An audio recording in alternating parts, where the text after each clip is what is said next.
Live from Burbank, the media capital of the world.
To participate in the general public comment period, please call now at 818-238-3335.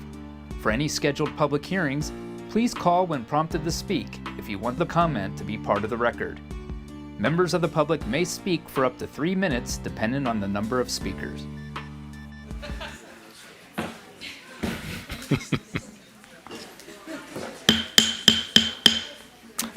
Good evening, everyone. Welcome to Burbank City Hall for a regular meeting of the City Council on Tuesday, January 30th, 2024.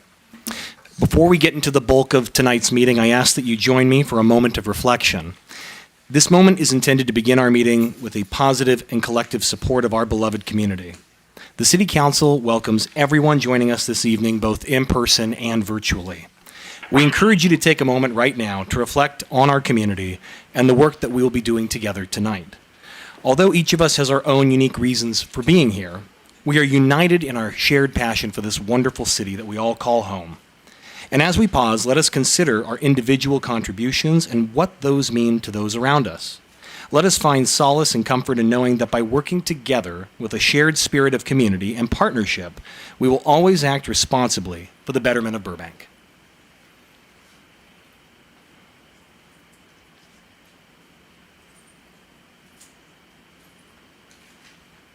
Thank you all. And if you would please rise and join me in the Pledge of Allegiance. Ready and begin. I pledge allegiance to the flag of the United States of America and to the republic for which it stands, one nation, under God, indivisible, with liberty and justice for all.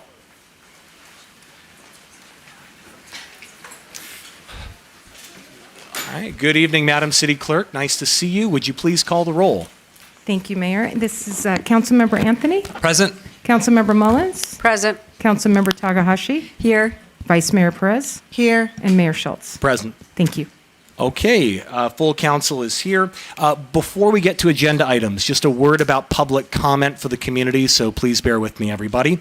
We would like to advise the community that there will be 6 periods of public comment tonight. Members of the public may comment in person or by telephone during the general public comment period and the public comment period for tonight's public hearing.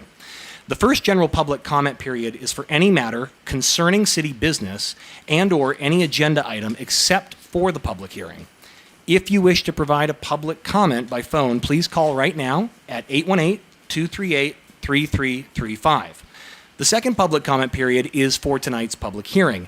And to comment by phone for that public hearing, please call when the public hearing begins, and we will notate when you should be calling in for that. Additional in-person only public comment will be available after each report to council this evening. Next up, we have our announcements on the agenda, and we have 6 announcements for the community tonight.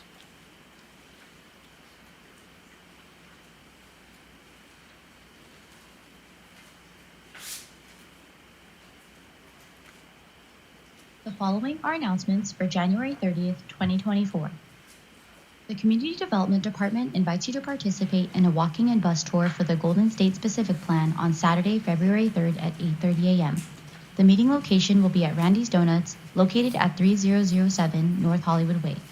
The city is developing a specific plan for the Golden State District that will establish a vision for the future of the district, encourage the responsible development of new housing near the Metrolink stations and the proposed high-speed rail station, support high-quality employment, and improve active transportation. For more information and to RSVP, please visit the project webpage or contact the Golden State Specific Plan Team at gssp@burbankca.gov. Step into the world of adaptive sports at the 2024 Adaptive Sports Expo, proudly presented by the Department of Parks and Recreation. This dynamic expo is taking place at McCambridge Park on February 17th. To learn more about the featured sports and registration, visit burbankca.gov/base.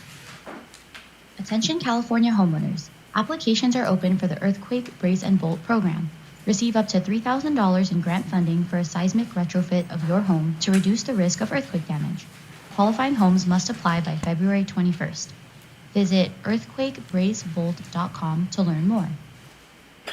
Wood poles are essential to our electric system and must be regularly inspected to ensure they function correctly. This is a part of BWP's routine maintenance schedule, and we've partnered with Intech Services Inc. to perform the inspections. Intech service technicians will visit various areas throughout Burbank over the next 6 months to conduct the work. For more information, please visit BWP's website, burbankwaterandpower.com/wood-pole-inspection. The Burbank City Clerk's Office would like to remind residents that February 20th is the last day to register to vote in the March 5th presidential primary election. Please be advised if you are a no-party preference voter, you will receive a nonpartisan ballot with no presidential candidates, unless you request a party's ballot from the Los Angeles County Registrar Recorder County Clerk's Office. No party preference voters who would like to cast a vote for president in the March primary should visit lavote.gov for more information or contact the Burbank City Clerk's Office. The Our Burbank 311 app has expanded its capabilities to include Burbank bus and code enforcement service requests. View bus schedules and real-time arrivals for the Burbank bus, or use the app to report property maintenance issues, inoperable cars, and short-term rentals. Download it for free on the Apple app and Google Play stores, or access online at 311.burbankca.gov. This concludes the announcements for this evening. All right, next on our agenda, we have 3 council presentations tonight. First presentation is going to be a proclamation of the mayor recognizing January 27th, 2024 is International Holocaust Remembrance Day. Joining us this evening, we have David Meyerhoff. David, come on up here with me, who is the Holocaust Speaker Coordinator for the Los Angeles Unified School District. As well as the Glendale Unified School District and Burbank Unified School District. Thank you for your service, David. David, we want to thank you on behalf of the entire City Council and the community for being here tonight so we can recognize this important day.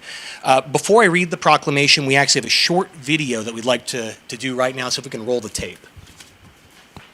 I'm a Holocaust survivor from Poland, and I survived 12 camps.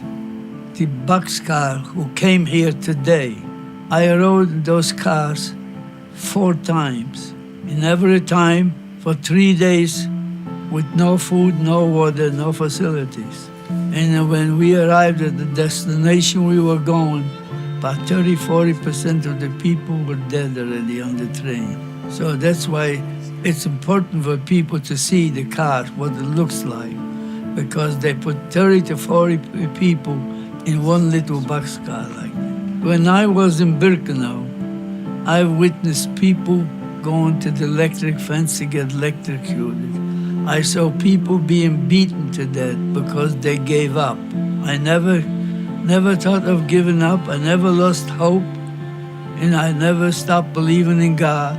And I said, I may have a bad day today, but I hope tomorrow will be a better day. But never give up. It's hard because it's something you can't forget. I think about it every day. When you lose your family like this. I've lost my parents, 2 sisters and 1 brother in the Warsaw Ghetto.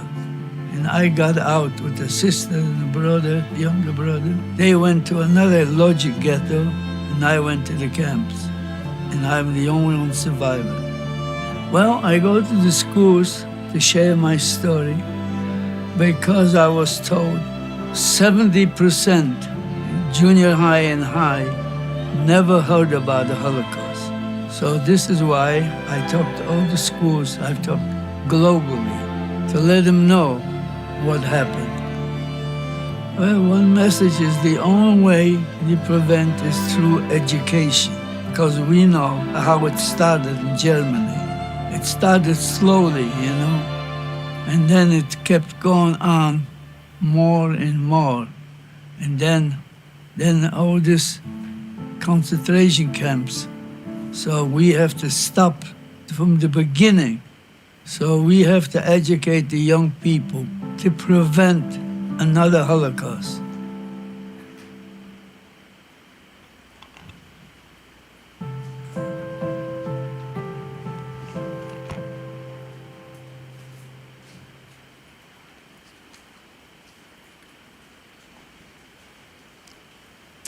David, thank you again for being here tonight. I know this is it's a somber topic, but it's important.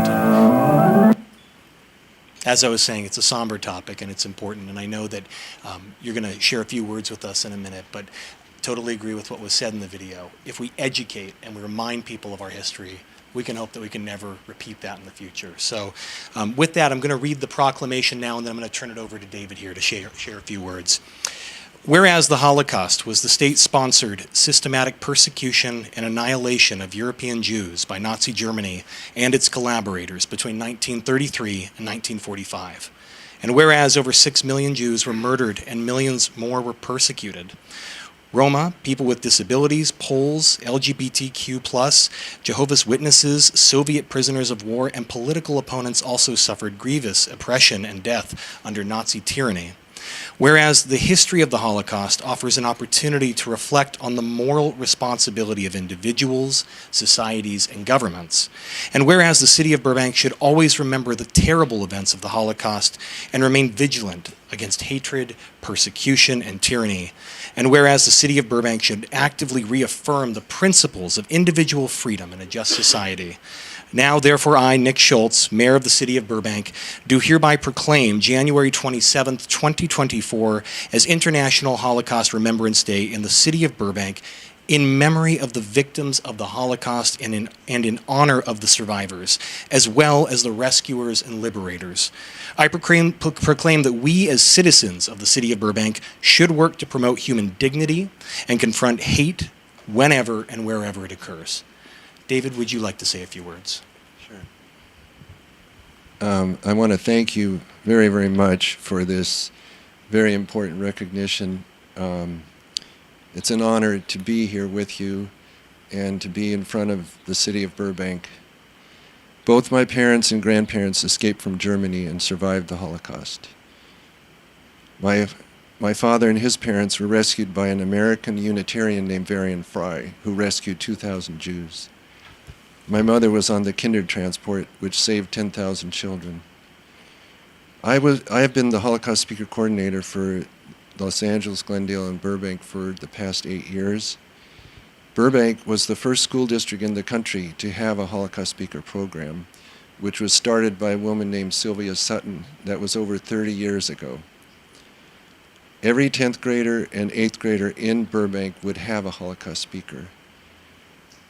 I learned from her how to set up the program, and when she got sick and when she passed away, I took over. I worked with 8 survivors, Holocaust survivors.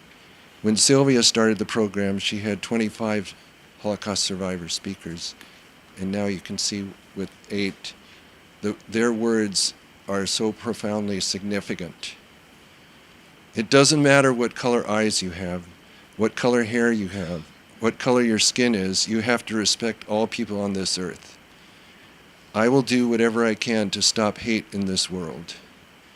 Albert Einstein said, "The world is a dangerous place to live, not because of the people who are evil, but because of the people who do nothing about it." Now, with the dramatic increase in anti-Semitism, racism, and hate here in the United States and around the world, as well as the threat of dictatorship over democracy, this recognition is so deeply meaningful and timely. Thank you so much. Thank you again.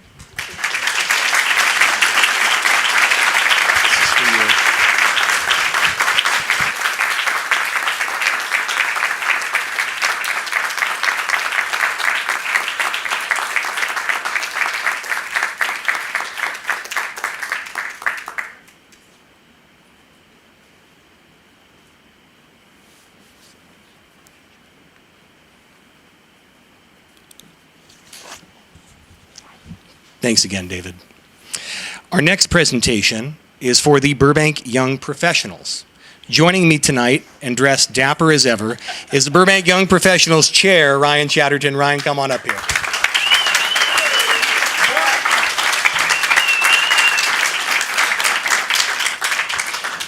Ryan, thank you for being here, and thank you for bringing a lot of company with you. I see BYP rolls deep. I love it. Now, for those of you who don't know, a little background about Burbank Young Professionals. They are part of the Burbank Chamber of Commerce, and this group focuses on providing the next generation with the business resources and opportunities that they need to become leaders in the community. Ryan, everyone involved with BYP, congratulations on 5 years. Give it up for yourself. Come on.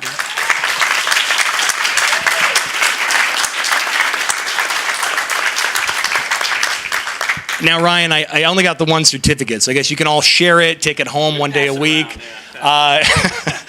Now, I'm going to read it so that everyone can know what we're saying, and then, Ryan, I'd love to turn the mic over to you. And if you want to call everyone else up tonight, at that time, you can. This is a certificate of recognition on behalf of the entire City Council in recognition of your 5th anniversary. Congratulations on this milestone anniversary, and on behalf of the City Council, I thank you for all you do to empower and engage the next generation of business leaders in our community, and I speak for all of us when I say we wish you continued success. Ryan, would you like to say a few words? Absolutely. Give it up for him. Thank you. Those who know me know I can never pass up an opportunity to have a mic in my hands, but my wife is timing me, so I'll keep this super short. Thank you, Mayor Schultz, for this recognition. Thank you, City Council, and thank you to, of course, Jamie and the Chamber of Commerce for this opportunity to be recognized for 5 years of work here in Burbank. Of course, none of this would be possible without the help of those who started it. We stand on the shoulders of giants, so huge thank you to Roma Kakobian and the past chairs who began this organization 5 years ago. We can only hope to build upon what has already been built and make Burbank a better and more sustainable place for all community members, whether they are young and chronologically, young to Burbank, or have a new business they want to start and make Burbank a more economically viable place for everyone. Thank you. Thanks, Ryan. And we'll take everybody up for pictures. Thank you. All right, thank you very much. There you go. Let's get everyone from BYP up here for the photo. We got room over here too, everybody. Let's do 2 rows. 2 rows. Tallest in the back.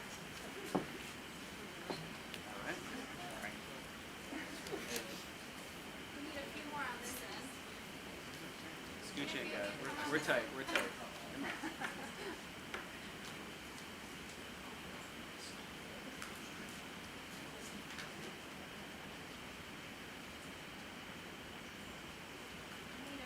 guys to scoot in just a little bit more. Maybe some of you come in.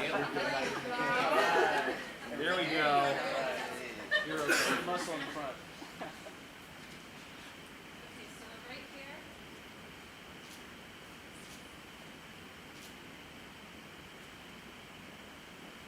Thank you. Thanks, everybody.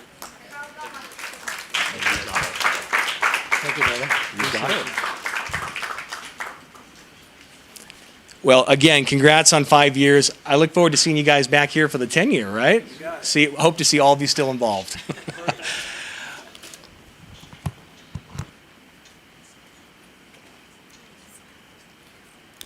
All right, and our last presentation for the evening is for the graduates of the City of Burbank Waste Warrior Program. Miss Amy Hames. Amy, where are you? There you are, right in front of me. Now, Amy is the city's recycling coordinator and Specialist, technically. specialist. That's okay. Recycling specialist.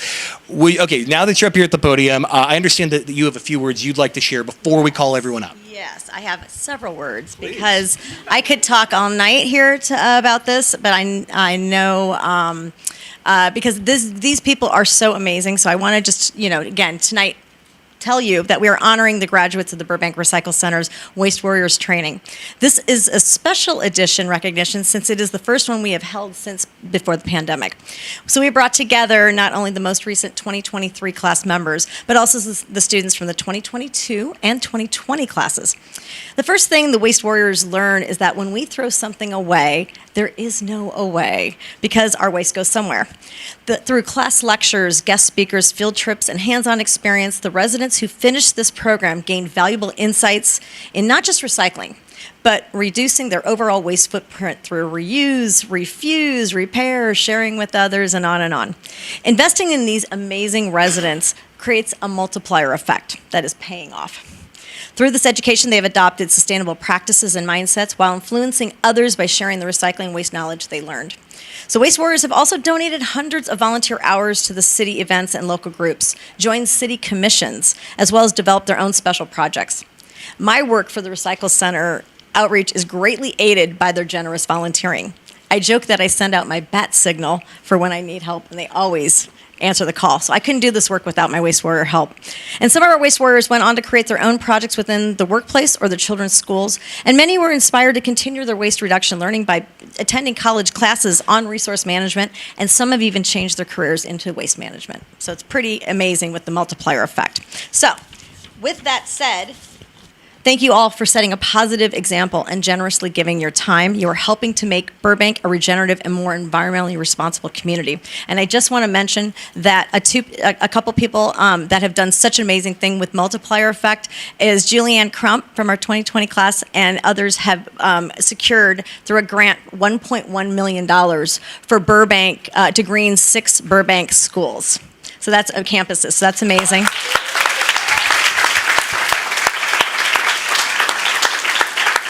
And Melissa Thompson, also from the 2020 class, also secured funds for a separate greening project for Emerson Elementary, right? Is it Emerson? Miller. She works at two schools. So we've really gotten a lot of mileage out of this. So thank you guys so much. So I guess we're ready to honor you individually. We sure are. So I'm going to have you help me. It's a mayoral prerogative. I'm going to give you the microphone. Okay. You can call out the names, Yeah, and I'm happy to do that. and I'll hand out all their certificates. And what I'm going to ask everyone to do is, as you come up, just sort of form a line, and we'll see if we can get everyone in here for a photo. So, Amy, I'll give it to you. Yeah, and I think I've accounted for I've got my own. So, okay. So Abigail Ang, please come up.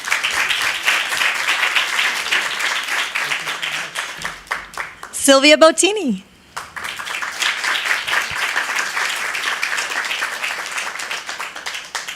Charlie Castell. There he is. Is Mike Diggs here? Mike Diggs, come on up.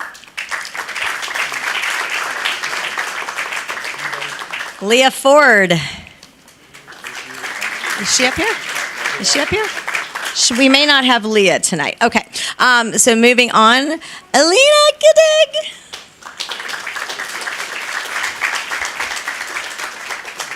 And Janae Green.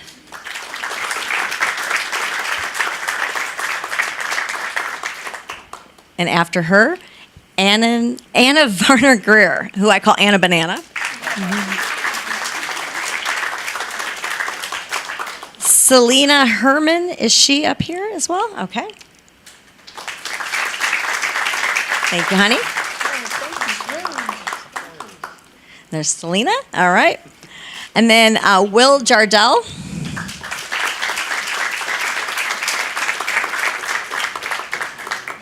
Helen Lott.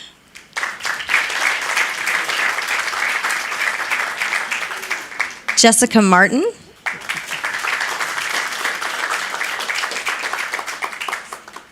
Melissa Thompson.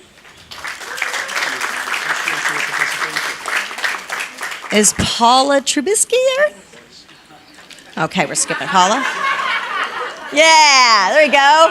Selfie time. I think Paula, is Paula here? I don't see her. So we'll skip Paula. Amy Serio.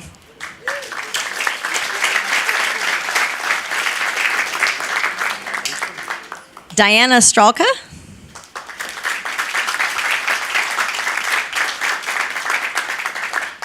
Amy Trammell.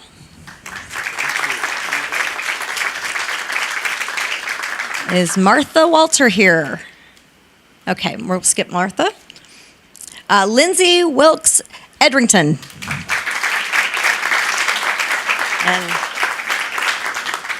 And last, but certainly not least, Anelli Williams. Big group. All right, guys, we're going to take a picture, and so I'll give you the instructions, but if you just squeeze in, we want to get everybody.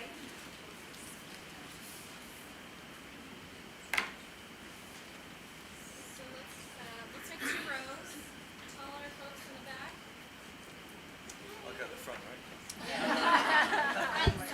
Chaz, you're the only person who makes me feel so small.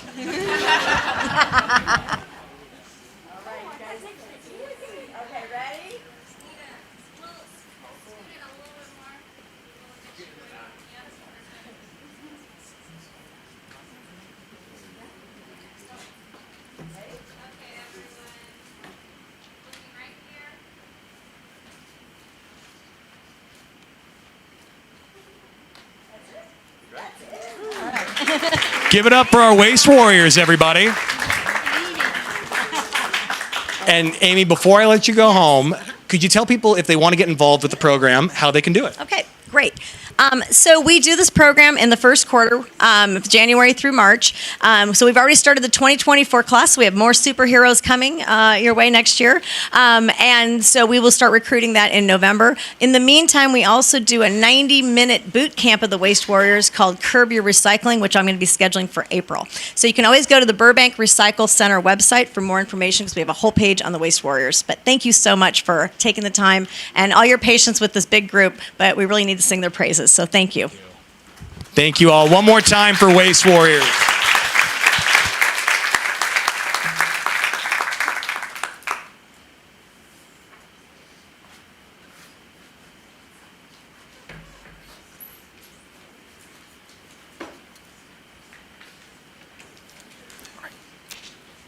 You know, City Manager, we really got to get me a walking mic so I can ask you this question as I'm coming up here. Do we have anything to report tonight? Thank you, Mr. Mayor. We'll include that as part of the budget. I know we have a long night, so I do not have anything for this one. Outstanding. All right, now is the time for general public comment. For members of the public who are here in person and wish to speak, please present a completed yellow general public comment card to our city clerk. Any person speaking during general public comment may address the council on any matter concerning city business except for the public hearings. If you speak to the public hearing item, your comment will not be included in the public hearing record. Comments are limited to 3 minutes per person, and in order to promote fairness, we ask that you stay within your maximum allotted time of 3 minutes. A timer is available for our speakers on the podium to help keep track of how much time they have left. When you come up, we ask that you state your name for the record so we know who to respond back to later. And for those wishing to call in during the general public comment period, if you haven't already, please call now at 818-238-3335. Callers will be placed in a queue. Sorry, lost my spot there. Callers will be placed in a queue until all of the in-person public comment has been received, and then we will go to our telephonic commenters. I see we have a few comment cards here, so what I'll do is I'll read who's up first and then who's on deck. So first we have Ron Bax, followed by Patricia Rivera.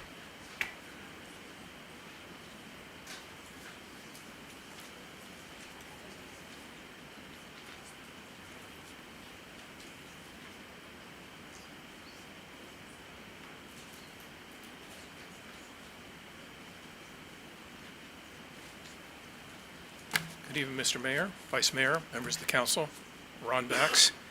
This is essentially the piece of paper I gave you last week. However, I'd like to cover the last 2 paragraphs because they're important, and then if I have time, I'll go back up and tie some of the things together at the upper section. If not, I'll be back in 2 weeks. So anyway, a few times speakers have suggested that housing providers should consider a tenant's financial condition. I am certain most housing providers are not professional planners. Even if they were, would tenants willingly and truthfully share that information? Unlikely, because there's apparently already distrust in the situation. The concern that immediately comes to my mind is the possibility of a discrimination claim. If I was to accommodate a tenant or applicant for whatever reason, and another tenant or applicant did not think they received an equal, if not identical amount of accommodation, a suit for whatever difference in reason or degree could ensue. Okay? Oh, 2 minutes. So anyway, the top paragraph ties some things together that we have talked about in the past. It's hard to see, but property tax is not, it is a big poll, but it's not the majority of all expenses. The trash was about 10% equivalent to my property tax. So with an 83% increase, it's like 8%. Okay? The hazard insurance was about 25%. Lawn care was about 20%. So when you add all these up with their degrees much greater than 2%, it's hard to keep 2% down to 2%. Another way of looking at it would be, is that if I separate these expenses into different buckets, okay, with my hazard insurance going up 26%, it would take 13 years for me to get to refilling that bucket at the same level. Prior to that, the bucket would be draining. So how do I refill that bucket? Similarly, with the trash collection, it would take 40 years to get up to the proper level of funding it. Lawn care, 6. I won't labor on those. The problem also is that you have things like the pool, the deck, the AC, and electrical panels are all random. Where do those funds come from? You have to have a reserve for that. And I wanted to make a point here too, is that the roof I estimated to be $100,000. Well, I got a quote for $109,000 a couple of days ago. Similarly, I expect the paint, because we're looking at it again, to also be $100,000. And that's not a complete repaint, so it's up 4 times. Yeah, 4 times what it was just 10 years ago. And I will relinquish my time. Oh, since I do have time here, and maybe not later, I wish Einstein was still with us, because he proved or determined that time runs slower when you're near a large mass. I want him to figure out why time goes so quickly when you're at this microphone. Good night. Thank you, Mr. Bax. Always appreciate the good laugh. All right, next we have Patricia Rivera, followed by Jesus Rojas. And I do apologize in advance. If I mispronounce your name, feel free to correct that before your time begins. So Patricia, when you're ready.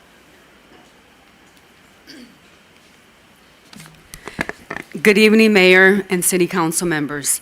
My name is Patricia Rivera. We own Tequilas, Burbank, and our partners at Morrison Burbank.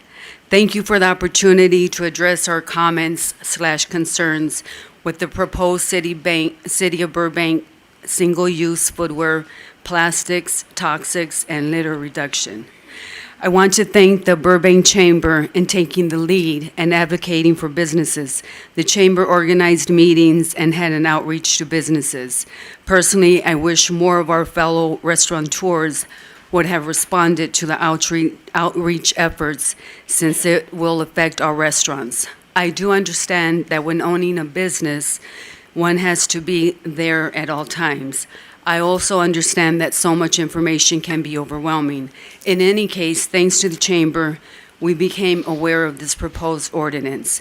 To begin, please know we are more than willing to help protect our environment and implement measures to accomplish this goal. Number 1, we request if the ordinance is passed this evening, that it becomes effective January 1st, 2025, as recommended by staff on page 5 of 9.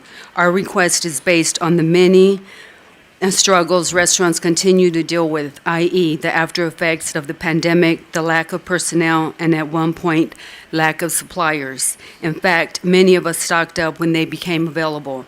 Most recently, the extended strikes and the minimum wage increase has impacted our businesses. In the same paragraph, we are requesting to add single-use foodwear because there are occasions on extremely busy nights or events such as Cinco de Mayo, the restaurant is so busy that the kitchen cannot wash the reusable foodware fast enough. Page 8, enforcement. We suggest add verbal warning before a letter, something similar to the work improvement discussion. In other words, it should be progressive. And on page 9, violations, section D, a misdemeanor is rather strong. Is this about punishment or educating the public? Perhaps a class online seems more reasonable. Having a misdemeanor for not using the correct utensils seems rather drastic. Thank you. Thank you for your comment. Next, we have Jesus Rojas, followed by Joe Pimienta.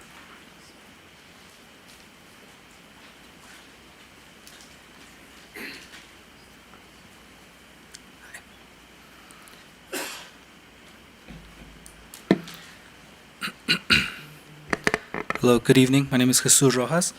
I come with Apartment Association of Greater Los Angeles, and we are here to express our strong objection of being purposely excluded from the new landlord and tenant ADHOC roundtable and from its first meeting as referenced in the staff report for agenda item 9. AGLA is the largest local association representing rental housing providers with nearly 10,000 members throughout Los Angeles County, including Burbank. We have regularly spoken in front of the City Council in recent months on important housing issues as well as over many years with prior City Councils. City staff are well aware of our existence and all of our contact information is publicly listed on our website at agla.org. As much as we do not understand why we were not made aware of this meeting was taking place, not selected to participate on the roundtable. In fact, we only learned about this meeting when we read the staff report for tonight's City Council meeting. We would like to know the specific criteria used to select the existing participants for the roundtable, the names of the current 10 participants, and why certain members of the public knew about the meeting and were allowed to be presented for it. We also want to reiterate our earlier request to the City Council that we be allowed to actively participate as part of the roundtable and be properly informed in advance of future meetings. To do otherwise, it is wrongfully silence the voice of majority of rental housing providers in Burbank that we will be directly impacted based on the recommendations made by this roundtable to the City Council. Thank you for your prompt action and rectify this glaring omission moving forward. Thank you. Thank you for your comment. Next, I have Joe Pimienta, followed by John Giroux.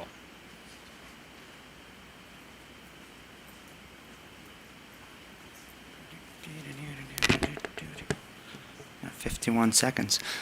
Can I just start, or do I wait for the timer? Let's. Oh, there we go. Okay. Thank you so much. Good evening, Mayor, Vice Mayor, Council members, staff, and everyone, and members of the public present.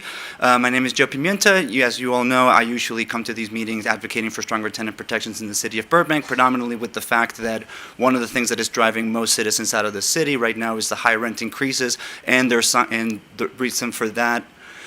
They also keep silence due to fear of retaliation. However, I am here today to talk about something else, which is over the weekend, I continue to socialize with different groups such as the Walk Bike Burbank, as well as other local organizations, and predominantly residents of the city who are associated with the initiative LCI. And amongst those ideas, and again, I'm speaking as an individual here, they are discussing ideas of how to make Burbank just a little bit more eco-friendly and making it more a walkable city, proposing different ideas as into how to take the existing infrastructure and how to add to that in order to make it more, as I said, environmentally friendly, contributing to whether it's adding more bike lanes, focusing on public transportation, and to get people to basically be out more and about. That's pretty much it for right now. I noticed that there will be a discussion on item 9. I am prepared to discuss about that as well. So once more, thank you for your time. Thank you for your service. And just because on behalf of everything that else that is going on, I also do strongly recommend for everyone who is standing here to unite the side that is demanding a ceasefire for the genocide that is happening in Palestine. For that, thank you for that. Good evening. Thank you for your comment. Next, we have John Giroux, followed by Jamie Kieser. Thank you and good evening. Mayor Schultz and Vice Mayor Perez, council members, Honorable City Manager, City Attorney. I wish to address the economic direction of the city. specifically the business sustainability. We need to focus on the efforts to attract more quality businesses to our town. Recently, I've spoken to community development, Mary Humayson, the consultant, and others to share ideas, methods of marketing the desirability of our city and attracting qualified companies to locate here. I stress and elaborate what Mayor Schultz had eloquently stated at the State of the City address.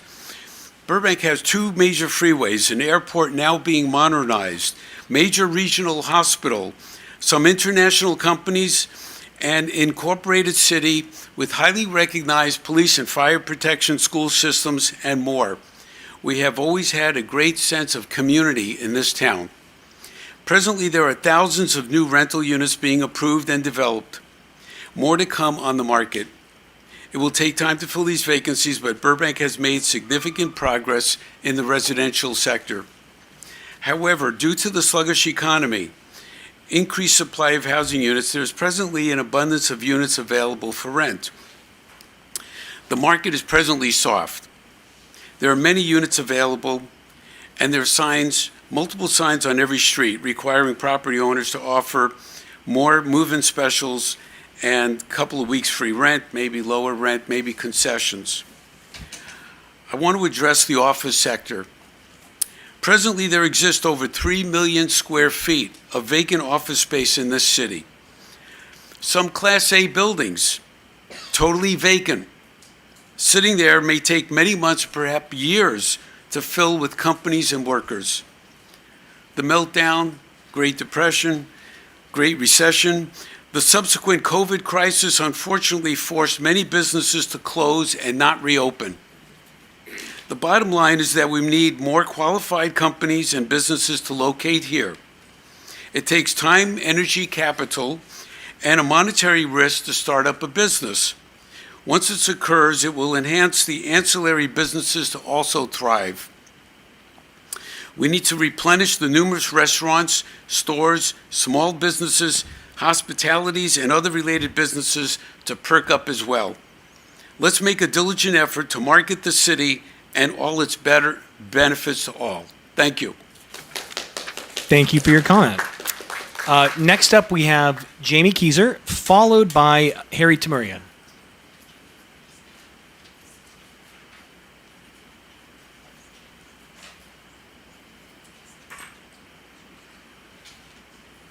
Okay. All right, so we'll set this card aside for the later agenda item. So next up would be Harry Tamurian. I believe Harry's here, followed by Julianne Crump.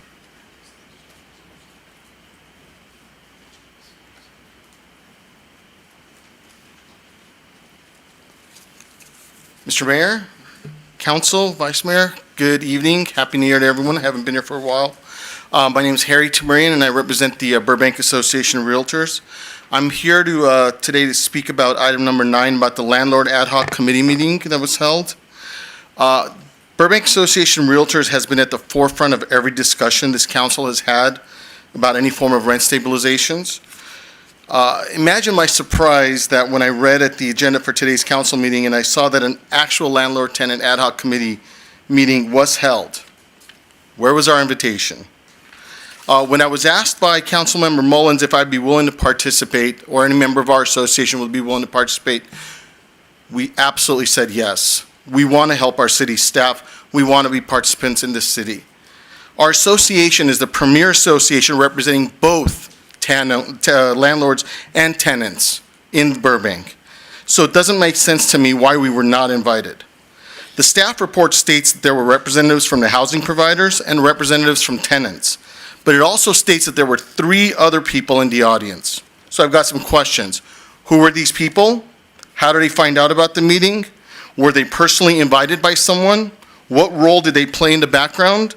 And did they represent a special interest group? Mr. Mayor, I gotta tell you, I'm very disappointed, especially after the conversations that you and I have had about this issue, the conversations that I've had with Councilmember Mullins, the conversations that I've had with Councilmember Takahashi. Why were we kept in the dark about this? In conclusion of your report, you will see that it shows the fact that more meetings and discussions are required around this subject.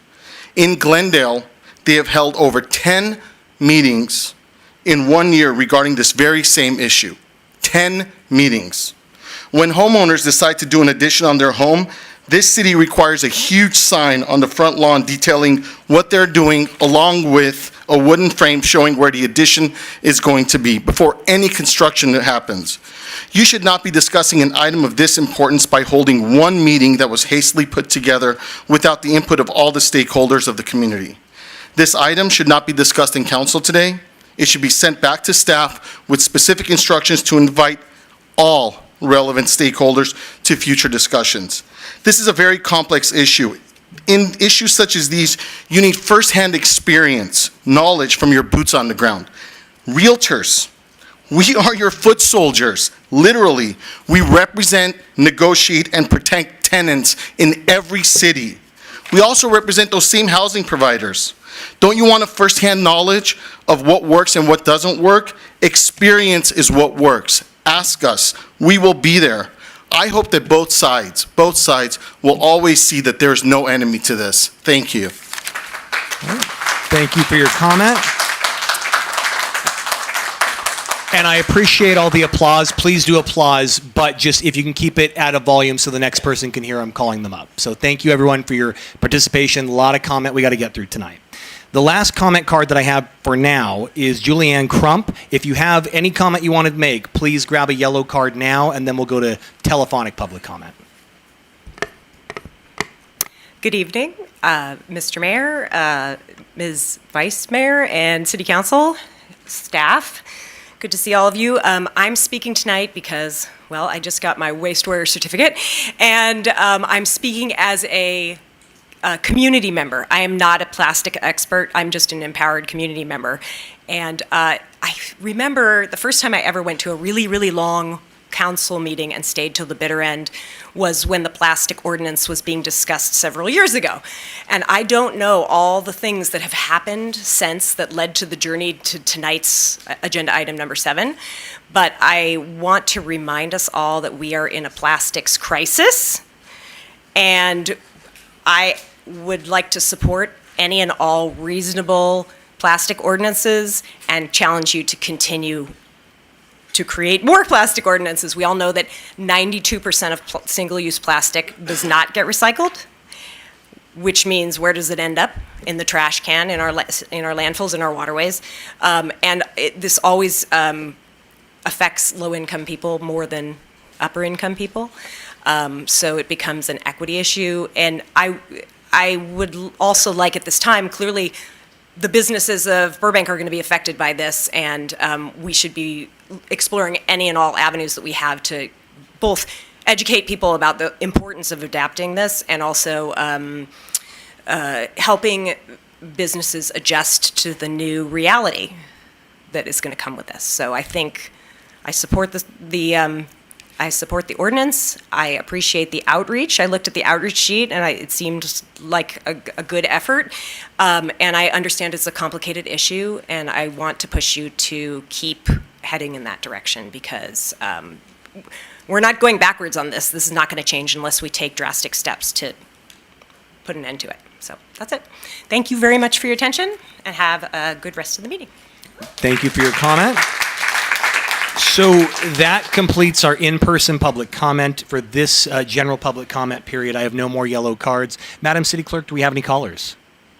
Yes, we do. We have 6 callers on the line at this moment. Great. Before we take the first one, just a reminder to our callers.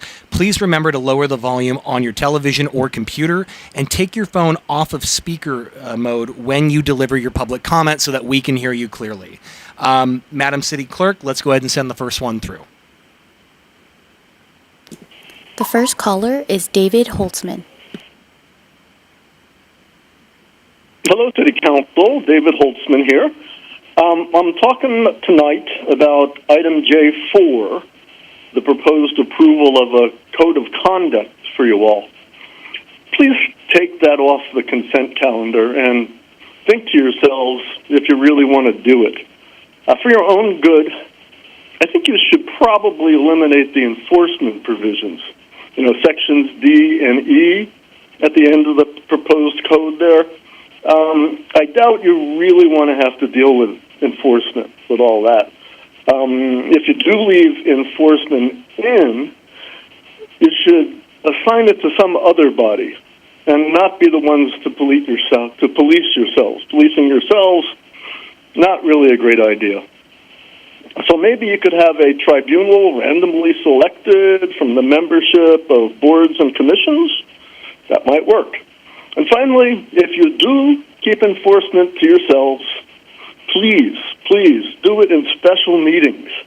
Special meetings only. Leave regular business alone. So that's what I have to say about the code of conduct. I also heard some concerning things about the new airport. Congratulations on the groundbreaking. I just wanted to let you know that I'll be writing to you to suggest perhaps keeping some of the gates in the existing terminal to increase the capacity of the airport for the flying public. I have some ideas on that, so look forward to receiving those in the mail. And I yield the 1 minute and 15 seconds I have left. Thanks for your listening. Thanks for listening. Bye. Thank you for your comment. Next caller, please. The next caller is Karen Ross. Hi, you're on with the City Council. Hi, good evening. My name is Karen Ross. I'm the owner of Talleyrand Restaurant, and I'm calling in tonight to ask for a delay of the Plastics Initiative until 2027. As many of you know, restaurants were pummeled by the pandemic, and we've worked diligently to get back on our feet the past couple of years. We were then challenged with the supply chain issues, increased pricing, the recent studio strikes, and now a higher minimum wage increase this month. Please allow all dine-in restaurants the opportunity to land on our feet and delay the Plastics Initiative until 2027 for recyclable and compostable items. We need time to adjust to the new requirements. A lot of us are independently family-owned businesses who have prided ourselves on being a part of the city of Burbank for many years, and we just need a bit of breathing space. Thank you so much. Great. Thank you for your comment. Next caller, please. The next caller is Scott Myers. Scott, you're on with the council. Good evening, Mayor Schultz and council members. I sent you this email just about 10 minutes ago, but I'll read it into the record. Dear Mayor Schultz and council members, considering the pervasive, unrestrained, and divisive identity politics that have harmed California and the country, please consider adding the following language to your proposed Code of Conduct, item 4, on tonight's agenda. And I'll read the proposed language. Quote, members shall not claim a false or exaggerated ethnic, racial, or sexual identity or false disability, medical, neurological, or biological condition in an effort to gather public support for their policies or campaigns. Nor shall any member exaggerate or make a false claim pertaining to their personal history, as it pertains to their qualifications to serve the city. Close quote. Thank you very much. Thank you for your comment. Next caller, please. The next caller is Cynthia Nett. Hi, my name is Cynthia Nett, and I'm an owner of a small property in Burbank, and we don't need any more rent control laws or rules. The only people who have benefited from the statewide rent control are the developers who buy the mom-and-pop buildings after small landlords can't stand it anymore. They tear down the old places and put up large buildings that are not under rent control because new buildings are exempt. Maybe that was the idea in the first place. I don't know. Rent control, with all of the emergency measures and rules, has only hurt the little people, which are the tenants and small fry property owners like us. Let things calm down and don't add new boards, committees, rules, or regulations, and things will level off on their own. Thank you. Thank you for your comment. Next caller, please. Mr. Mayor, that was our last caller for that item. Okay, thank you very much. There being no further public comment, I now declare the general public comment period closed. Colleagues, now is the time for a brief response from the council, our city manager, and or the city attorney. Would anyone like to go first? Yes, council member. Yeah, thank you. Thank you all for all coming down. Appreciate you taking the time. We do have a couple of reports later, and we'll get to a lot of those comments. I do want to thank David Meyerhoff for being here earlier today with the Holocaust speakers, starting at 26 and going down to 8. Obviously, we know at some point we are going to hit 0, but I am grateful for the 8 that we have. My son is in 6th grade, so in 2 years he'll get his speakership, but I do try to bring him to some of the public speakers that are outside of the schools. So he did see a speaker last year. But it's important. We need to make sure we are remembering what happened and that we are talking about it with clear eyes and a clear understanding of history. So that is a great program that David puts together. And thank you, Mr. Mayor, for presenting the certificate and the recognition. That was very important. The Waste Warriors, congratulations. And the young professionals, at some point, you won't be young anymore, but stick with it while you got it. And we'll keep having you back. So thank you. Thank you all. Thanks, council member. And they can always be young at heart. That's right. We all can. All right, who's next? Councilmember Mullins, you look ready. You always make me look ready, right? It's like my law professor. I was waiting for you to move that way.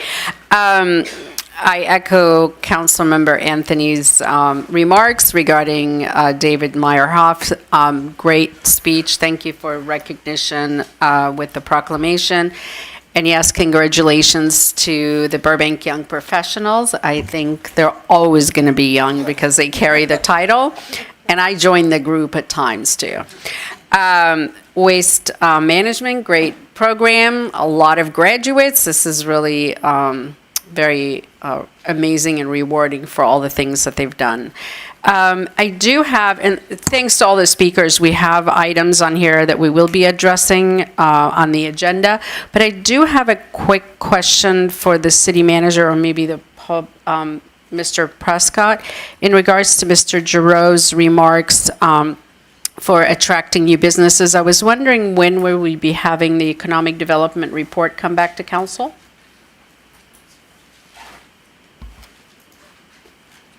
Just to get, of course, I We'll get you know a more this is specific date here. well, just kind of a month, Yeah. because I know the reason I'm asking because I know we will be going over the plan of economic development and the attraction and retention. So I was just Absolutely. wanted to know to make sure the public is aware of it.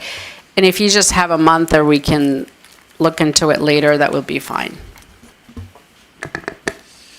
Mr. Prescott, I see you at the podium. Yes, I have the agenda forecast with me. I apologize. It's in March. Okay. Sorry, Patrick Prescott, Community Development Director. We're looking at March to bring you the Economic Development Strategic Plan. Significant amount of outreach has been done. I will remind you that tonight you have an opportunity to ensure the future economic development of Burbank with a public hearing that will follow. Is that hint? Brief responses, please. Careful, we'll- Mr. Prescott. You're getting the city attorney on. I understand. edge of his He can seat. admonish me tomorrow. Thank you. You always have the most lively responses. I You love know, I got to keep it exciting, Mr. Mayor. it. You do. Thank you. Thank you, Suzette. All right, Council Member Takahashi. Sure. Thank you, Mr. Mayor. Thank you to everyone who came out tonight to speak and share your perspectives, and thanks to the folks who called from home. Several of the comments were about items that will be coming up later in the agenda. For Ms. Nat, Mr. Tamarian, and Mr. Rojas, we will be discussing your concerns and the questions that you brought up during public comment, probably at length, during the item during number 9, so I have my notes to cover that then. And then for the folks who spoke on the waste item number 7, Ms. Ross and acknowledged folks, Ms. Crump and Ms. Rivera. I will keep those notes for that item so that we can make sure to get those questions covered when we get there. For Mr. Giroux, I am very curious if he's still here, and but if you're listening, oh, there you are. I'm very curious what your ideas are, so you know my phone number. Please give me a text call. and we'll chat. And then Mr. Bax, I just want to say, are you still here, Mr. Bax? Yeah, you are. Okay. I totally understand your perspective of time going faster at the lectern. I used to be on that side of it and come with my long list of things of wanting to say. I totally get it. I don't know. It's something has to do with timey-wimey space stuff. So I'm just so you know, that's an official declaration of why it goes faster. Thank you, Mr. Mayor. Thank you. Vice Mayor. Thank you, Mr. Mayor. So, like my colleagues have said, we'll address comments for items 7 and 9 when we get there. But to be brief response, because I know some folks are hanging on pins and needles with this. I agree with Councilmember Takahashi. We do have a reason for why we selected folks for the landlord-tenant ad hoc subcommittee meeting. That is a mouthful. But we do have a reason. We wanted to select folks directly impacted and who are directly impacted by the issue, landlords and tenants in the city of Burbank. We can get more into why in the report, but just wanted to make sure you all had an answer. And of course, I know I speak for Councilmember Takahashi and myself. Our doors are open if you want to talk to us, if you want to call us, email us. We're happy to have those discussions and have had several discussions with folks who were not selected for the committee or heard about it later and want to be involved. This is an ongoing process. And then I want to say congrats to the young professionals and the Waste Warriors. Those are two amazing groups who do a lot of great things for our city. And for the Waste Warrior folks, I'm excited to see so many of them. I know Amy works very hard to spread the word and to do it in a way that is palpable for everybody. If you haven't seen her brochures, please do. They're phenomenal. And it's a wonderful program. And you'll see many wonderful social media reels of her addressing everybody and letting them know she is not Leslie Knope. She looks very close, though, and her attitude is very much there. And then I know on a more solemn note, I'm glad we took the time to honor and remember the Holocaust and the survivors that we have had in the city of Burbank and throughout.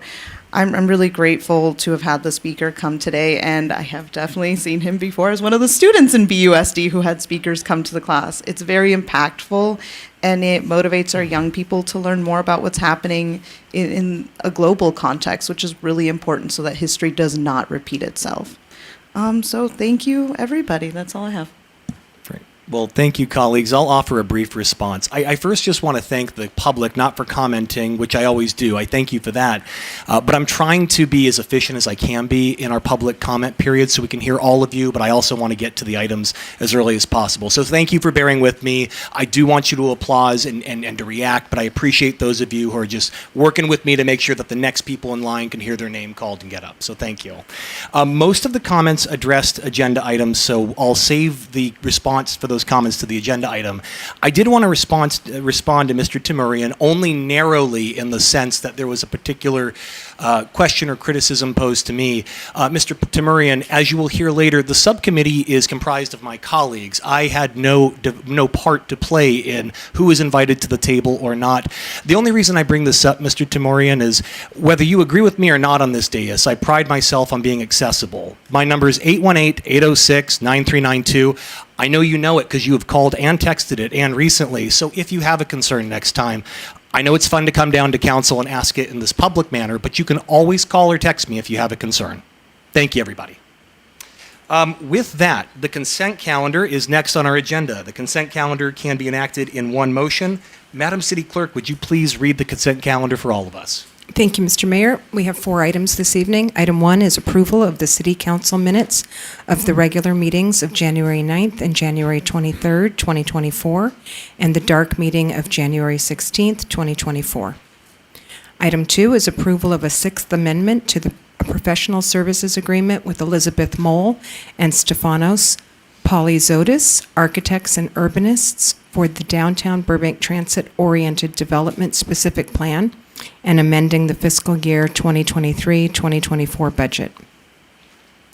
Item 3 is adoption of a resolution of the Council of the City of Burbank approving contract documents, plans, and specifications, and authorizing execution of a contract for bid schedule number 1525, McCambridge Park, pool repair to Condor Incorporated, and approval of a budget amendment. Item 4 is approval of the City of Burbank Code of Conduct for members of the City Council. Thank you. Great. Thank you, Madam City Clerk. Would anyone like to make a motion or brief question on any item? Do you have any question? I was going to make a motion to move the consent calendar. I'll second. Okay, we have a motion and a second. Any other discussion? Seeing none, let's call the roll. Councilmember Anthony? Yes. Councilmember Mullins? Yes. Councilmember Takahashi? Yes. Vice Mayor Perez? Yes. Mayor Schultz? Yes. Thank you.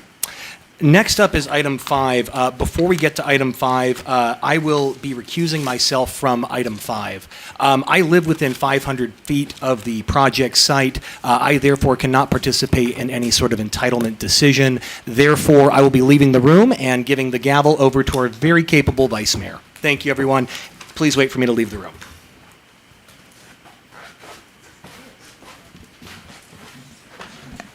Well, now we know where he lives. I think everybody knows. I will say the gavel is heavier than I thought. Alrighty.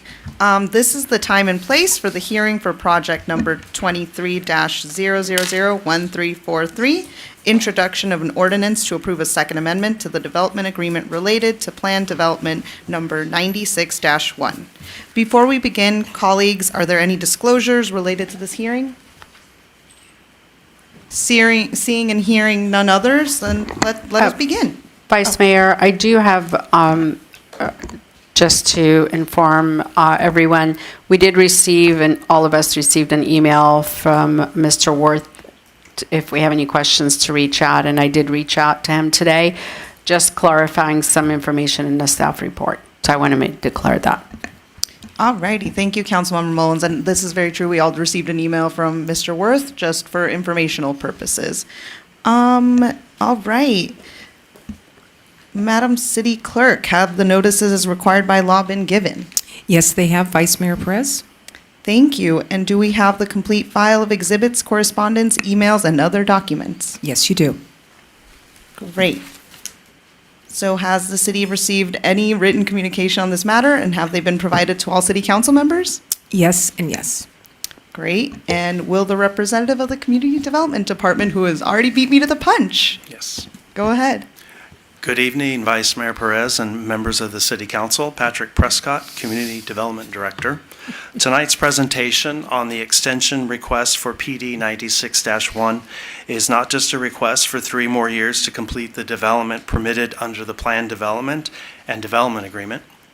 It is also an opportunity for the city to affirm its ongoing collaboration and partnership with the development community and the media industry by facilitating the ongoing future build-out of media production and supportive land uses, which help to not only bolster their viability as a business, but further cement the city's title as the media capital of the world.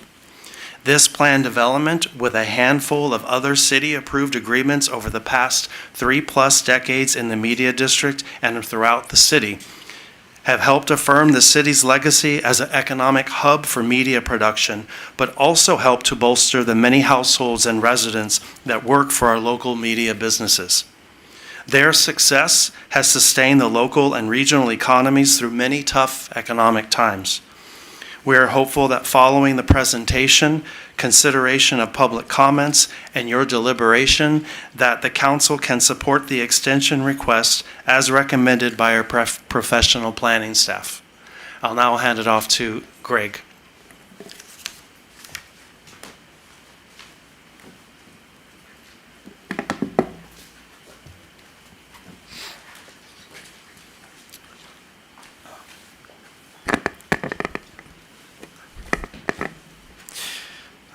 Good evening, Vice Mayor Perez and members of the City Council. My name is Greg Mirza-Avakian, Senior Planner with the Community Development Department's Planning Division. With me is the consultant from DUDEC who assisted in the preparation of the EIR addendum that was part of the exhibits, and they are also available for questions. Tonight, the item before you is a proposed second amendment to the development agreement related to Plan Development Number 96-1, currently known as the Burbank Studios Master Plan. May I please have the presentation?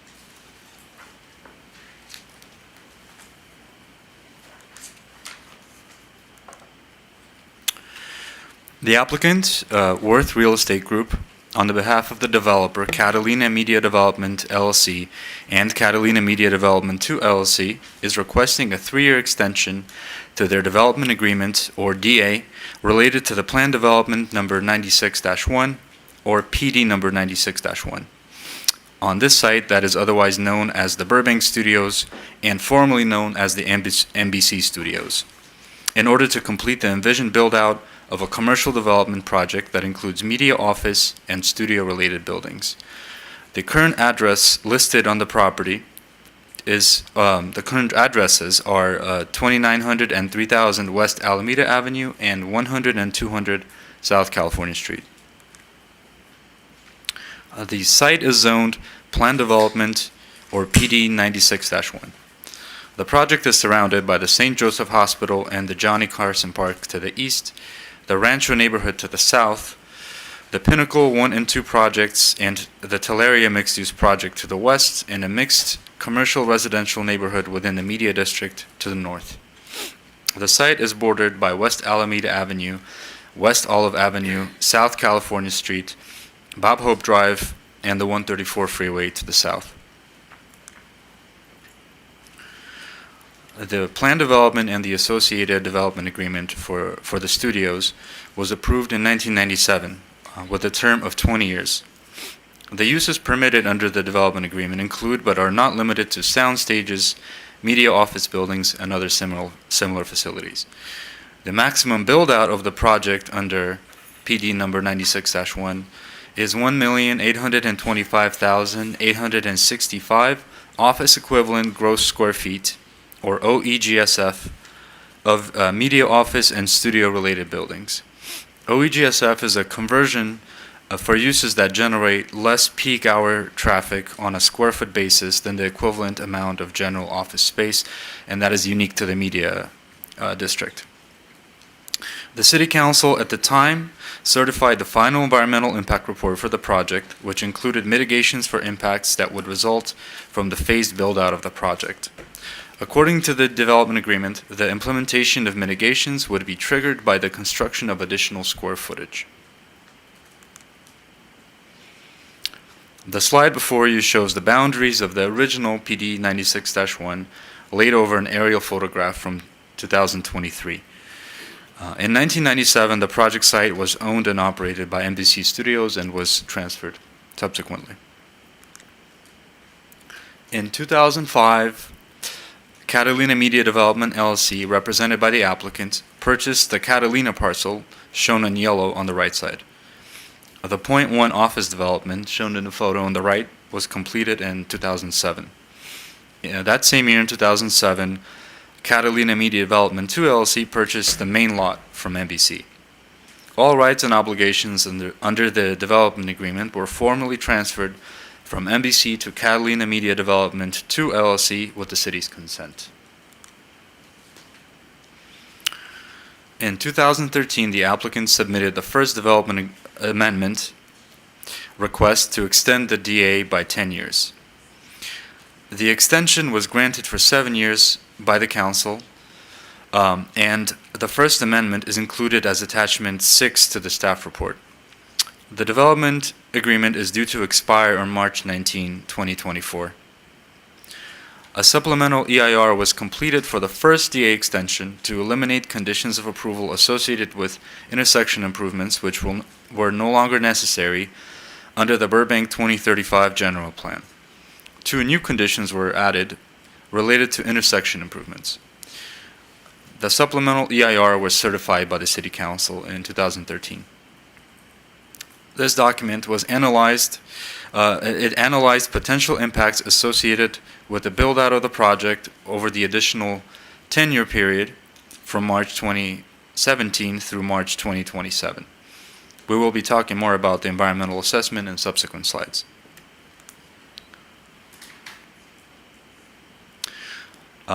In 2021, between 2021 and 2023, the Second Century project was completed on the main lot. In 2023, a lot line adjustment was completed, creating 2 new addresses for the Second Century project, 100 and 200 South California Street, known today as the Second Century project area. In 2023, Catalina Media Development 2 LLC sold an approximately 27 gross acre portion of the main lot to Warner Brothers. This refers to the portion of the main lot shown in green on the slide before you. This portion is also known as the TBS lot. This change required an update to the legal descriptions included in the attached draft second amendment to the development agreement.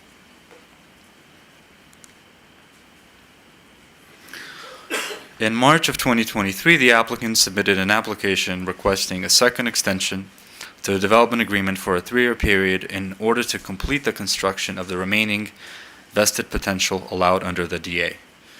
The remaining development allowed is shown in the chart before you. The applicant still has 614,458 office equivalency gross square feet, or approximately 1/3 of the development potential remaining on the site.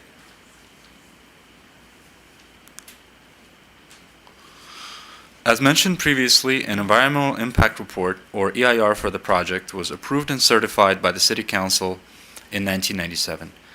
The EIR was revised by a supplemental EIR and recertified in conjunction with the First Amendment to a development agreement in 2013. The 2013 supplemental EIR analyzed potential impacts associated with the build-out of the project over an additional 10-year period from 2017 through 2027. However, as previously noted, the City Council only extended the term of the DA under the First Amendment for a period of 7 years rather than the 10 years that were analyzed in the supplemental EIR. From March 19, 2027 through March 19, 2024. Staff, in working with the city's environmental consultant, prepared an addendum to the EIR and supplemental EIR analysis. Based on the addendum, the city determined that the proposed extension will not result in any new significant or substantial increases in severity of the significant impacts identified in the previously certified EIR and supplemental EIR. The environmental baseline and other assumptions used in the supplemental EIR have not changed. No changes are proposed to the amount or type of allowed land uses or any other aspects of the approved plan development number 96-1. Additionally, no new information of substantial importance has been identified that indicates that the proposed 3-year extension will result in any new significant environmental impacts, nor any substantial increase in the severity of the significant environmental impacts identified in the EIR and the supplemental EIR. The city has determined that the proposed extension is consistent with the goals and policies of the city's Burbank 2035 general plan and the Media District specific plan by allowing sufficient and reasonable development opportunity for commercial land uses. Collectively, these land uses have a special need to locate and expand within the Media District. If approved, the developer will have vested rights to proceed with the approved project until March 19, 2027. Staff concurs with the Planning Commission's recommendation to the City Council for approval of a 3-year extension of the DA until March 19, 2027 to provide sufficient time to complete the development envisioned in the original 1997 approval. The Second Amendment to the DA for PD number 96-1 would include the time extension until March 19, 2027 without changes to the previous approvals inclusive of the conditions of approval.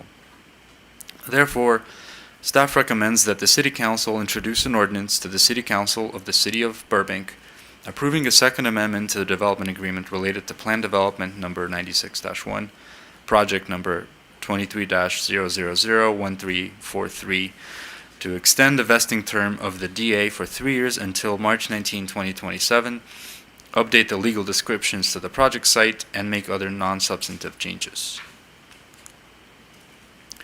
This concludes staff's presentation. Staff and the consultant team are available to answer any questions you may have, and now I would like to introduce the applicant, Jeff Worth, who will also have a brief presentation.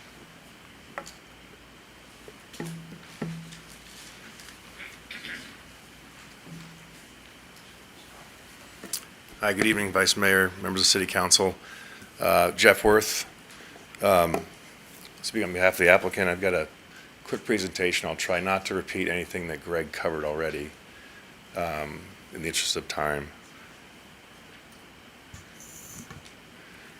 This is just another side view of the same site you just referred to. The left-hand side is the Point project that we acquired in '05, completed the first building in 2009.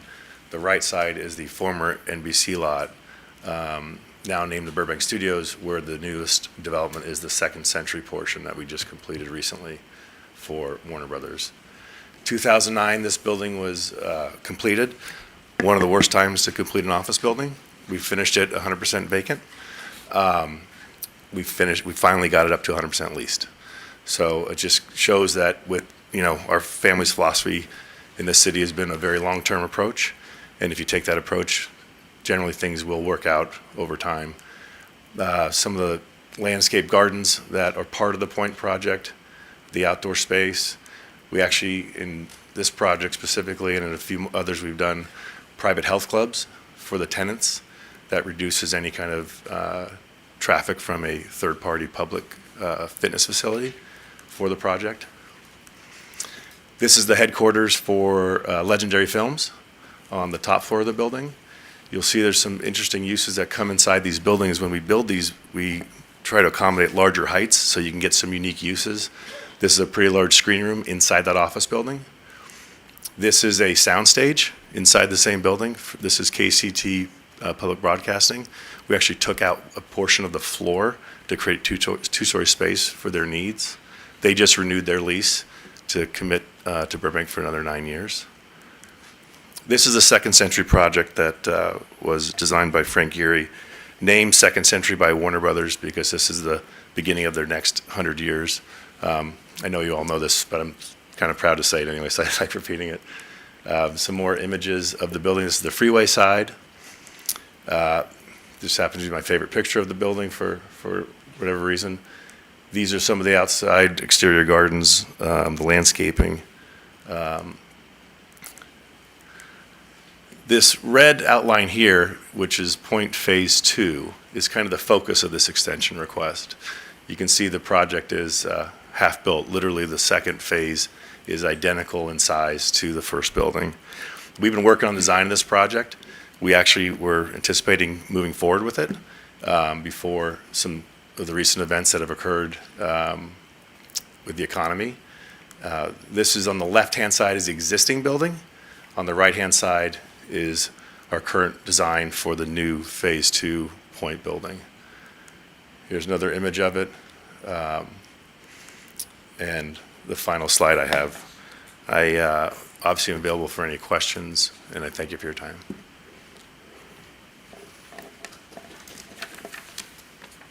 All righty, so you got some applause there. So thank you to staff, thank you Mr. Mirzavakian, and thank you Mr. Worth for the presentations. We will now open the public hearing to hear from any persons who wish to speak on this matter. Each person may address the council for up to 3 minutes on this public hearing. And for members of the public who are here in person, please present a pink Salmon card completed. For those wishing to call in during the public comment period, please call now at 818-238-3335. Callers will be placed in a queue until all in-person comments have been received. Madam City Clerk, do we have any public comment? We do not. Any callers? We do not. All righty. Thank you. There being no public comment, I now declare the public comment period closed. All right, would the representative of the Community Development Department like to make any further comments? Not at this time, Ms. Mayor. Great. Does the council have any questions of our staff? Councilmember Anthony? I just have one question from the applicant. An additional 3 years, we know that there was a lot of economic turmoil, a lot of trouble, supply chain issues, labor. Just in short terms, why an extra 3 years? What are you going to get done in these 3 years that you couldn't get done previously? Right. I mean, I think a couple points. You mentioned, obviously, COVID, the strikes, supply chain. We built through some of that with the Second Century project. These projects take a really long time. These are projects that we'll never sell, so we build them for the long term. And I think what, some previous speakers spoke about ways that we can attract more businesses to Burbank, which we're obviously certainly a big proponent of. Building newer and better quality buildings each time we build something new here is one way we can accomplish that. For employers like us to get our employees to come back to the office, we have to up the game. That's why you see the private gyms. Most of the restaurants in our buildings don't pay rent because they wouldn't survive. So we have management agreements with a lot of the ground floor restaurants. I need those food amenities. So just when you take all of that effort and work into these projects, it takes a lot longer than even I sometimes imagine. Why 3 years? That was already studied. So we already knew the environmental impacts with that time period, that 10-year period, the 7 plus this new 3 years. So that's what the 3 years covers. And 3 years is going to come quick. But I'm confident with what you're doing as a city and what we're doing as a proponent of the city that we're going to get back on our feet and we're going to continue to attract new businesses here to Burbank. Thank you. Well, if you stay at the podium, it'll go faster. So Right. Thank you. Councilmember Mullins? Thank you. That was actually my conversation this afternoon with Mr. Worth, asking the 3 years and what's the magic with the 3 years. And I think maybe if staff can quickly explain, in 2013, they asked for 10 years and they got 7. And there's the 3 years. If we can just explain that, break it down, so I think the rest of the public could understand the difference of why asking for 10, getting 7, and now we're asking for 3. Thank you for the question. I'll attempt to answer it. So the 2013 request came a little bit early. The DA was due to expire in 2017. So the request was for 10 additional years through March of 2027. At the time, the City Council decided to give a shorter grant term of 7 years. However, the EIR, the supplemental EIR that was certified, actually certified a study of a 10-year period through 2027. So essentially, it preemptively already covered this additional 3-year period. What you have in your packet is actually an EIR addendum, which basically confirms that the supplemental EIR, which studied the 10-year period, is still valid, it's still accurate to today's conditions. I hope that answers the question. Yes, it does. And I just want to also maybe on the record ask this question. The developer can ask, he has the right to ask for even additional time more than the 3 years. Is that correct? Theoretically, at this time, however, the EIR that was, the addendum that was provided with the staff report only covers this period. So the additional time could not be requested at this time. However, if the DA is extended for 3 years, they could come back and ask for more time later. Okay, thank you. I'm going to go Councilmember Takahashi and then Councilmember Anthony. Thank you, Ms. Vice Mayor. So I have a couple questions for the applicant and one for staff. They're actually kind of fun questions. Thank you. So thank you for providing the concept pictures of the building that you hope to put there. Is this also a Frank Gehry design? It's a really unique design. Could you speak a little bit to it? Yeah, it is a Frank Gehry design. I mean, I think, the privilege to build these buildings doesn't come easily, and there's not going to be a lot more of these in this city, just based on what's available, what's left to be entitled. We just didn't want to mimic the existing one that already was there. I thought that wouldn't be much of an effort.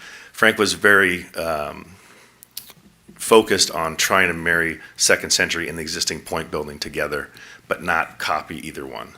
So that was really what was behind the design here. He's going to be turning 95 next month, still drawn away 6 days a week. So I'm hopeful that we'll get this one out of the ground with him here sooner rather than later. Yeah, that this is a really unique design. I think that it looks like the building's kind of been twisted a little bit. Right, It's kind of cool. right. So the Second Century property is visible, very visible by the freeway. Will this one also be visible by the You know, freeway? the 134 really turns pretty severely as you come around, as you pass Mm-hmm. the Disney Studio lot. There are some of the high power lines that don't help the visibility through. Mm-hmm. You do have just the Johnny Carson Park between the freeway and this site. So it really is going to be more visible. You have to get around Second Century from that direction until you see it. Okay. Yeah. Well, maybe we can put a giant mirror so that people can see Yeah, it. across the, yeah, sure. We may need more environmental before we Oh, put the okay. giant mirror Darn up. it. That's your Yes. four. Yeah, okay. And then more of a business question. Just you mentioned earlier that part of the reason why you're asking for the extension is unforeseen circumstances kind of delayed kind of the project. So I'm assuming that part of that was the pandemic. So could you just speak a little bit more to how the pandemic kind of slowed you down and how this asking for an extension was, related to that? Sure, absolutely. I mean, obviously, most businesses closed, and those that were still working were working from home. So the office building industry has gotten hit really hard. I think it's changing. I think the other day I got an email from one of our Disney divisions saying, when is that restaurant going to reopen on the ground floor? I said, as soon as you guys start coming back to work, we're happy to reopen it. And they said, oh, we get it now. So we're starting to see people go back to 4 days, even some going to 5. And I think that's what's going to get these buildings occupied again. We're big believers, maybe selfishly, that people do better when they're together, right? More collaboration. I think people are starting to realize that. And that's going to fill up the buildings that we have, and then it's going to cause the need for some new space over time. Well, I think it's worth it just so that we can have the next Die Hard movie filmed here. Right, That's right. It's pretty awesome. But thank you. And I have one question for staff, if it's okay. Thank you. And then just a kind of a general question. You mentioned in the presentation that this proposal is consistent with the 2035 general plan, as well as consistent with the media district specific plan. My question is, aren't we in the middle of doing the media district specific plan? Or are you? How can it be consistent with a plan that's not finished? If you could speak to that a little bit, it'd be great. Council member, I believe the current media district specific plan is still on the books. So the policies and the goals and policies mentioned in that specific plan the project is consistent with those. Okay. So until we have our new plan in place, these are still active. Okay. Has this been considered in that work with the new specific plan that's being drafted? Or is this parcel already incorporated in that? I mean, I know it's not exactly the topic tonight, but I'm just wanted to follow up on that. The project falls within the study area and within the boundaries of the new media district specific plan, and the goals and policies are very much related to business, attracting businesses and continuing the media-centered uses. So although the policies have not been finalized and adopted, it will most likely be very much in line with it. Great. Thank you. Thank you, Madam Vice Mayor. Councilmember Anthony, I believe you had a question? I'm okay. That was good. Yeah. It was Die Hard, it was. Well, thank you, Councilmember Takahashi, for those fun questions. A lot of my colleagues already asked my question. I only have one other question for Mr. Worth. I'm just curious, we all saw some pictures of the inside and some of the outside. You are very correct in that getting folks back in the office is proving to be a cultural dynamic we're going through right now. Has anything been done to the inside of the building to kind of fit the newer asks, wants, needs that companies are facing? Yeah, I mean, maybe the best example is we just are completing redoing the lobby of the Central Park building. For years, it was referred to as Adults Building. That's now going to change. We made an agreement with Capital Grill for the ground floor. So that's a new business coming in. They're actually going to be coming to the city with their plans, I think, next month, or in March, sorry. So those are the kind of investments we have to make on the inside, is creating a better and updating the existing amenity packages. The food service is really helpful. Another item we did is we created a shuttle service amongst all of our buildings so that any tenant can walk down and try a different restaurant without getting in their own car. So, they're bells and whistles, but we got to keep expanding those. Thank you for that. I appreciate it, and I appreciate the forward thinking. No problem. Alrighty. Any other questions, colleagues? No? Alrighty. I will now declare the public hearing closed, and the council will now deliberate. So what is the council's pleasure? Is there any discussion, a motion? Councilor Anthony. Just a couple of things. First off, I think I'd like to apologize to Mr. Worth. You did the original study was 10 years. They found that it was okay for 10 years, and yet you were only granted 7. You're basically jumping through an extra hoop that I feel you didn't need to jump through.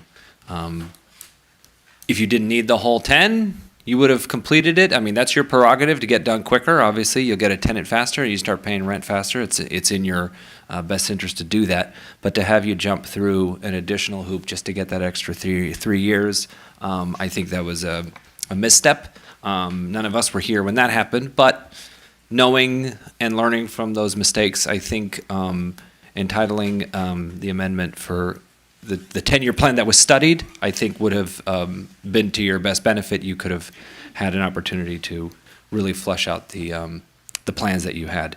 And speaking of those plans, if at any point in the next 3 years you happen to think that possibly you could put housing on that site, don't hesitate to come back for a third amendment. I will make one recommendation. If you want to get people into the office, look at childcare on site and some way to allow people to bring their pets to work. People have fallen in love with their pets again because of the pandemic. So just a recommendation. But yeah, thank you for coming down. Member Mullins? Vice Mayor, if we're ready, and I agree that we shouldn't have them jumping through so many hoops, and if everybody's okay, I'm happy to make the motion so we stop we'll give him the 3 years that he's asking for, and we move forward with the project. So, are we? Only if I get to star in the next Die Hard movie. Okay. You have suggestions for your amenities and a request to start a movie. I know. I was going to say any other requests before I make a motion. Yeah. Go ahead, Councilman. I can't wait. The building looks beautiful, and I can't wait to really be there and see the project come to completion. So for that, I'm going to move forward and introduce an ordinance of the City Council of the City of Burbank approving a second amendment to the development agreement related to Plan Development Number 96-1, Project Number 23-000-1343. Second. Great, thank you. Motion by Mullins, second by Anthony. Let's call the roll. Councilmember Anthony? Yes. Councilmember Mullins? Yes. Councilmember Takahashi? Yes. Vice Mayor Perez? Yes. Thank you. Great, that concludes our public hearing. Will somebody get the mayor?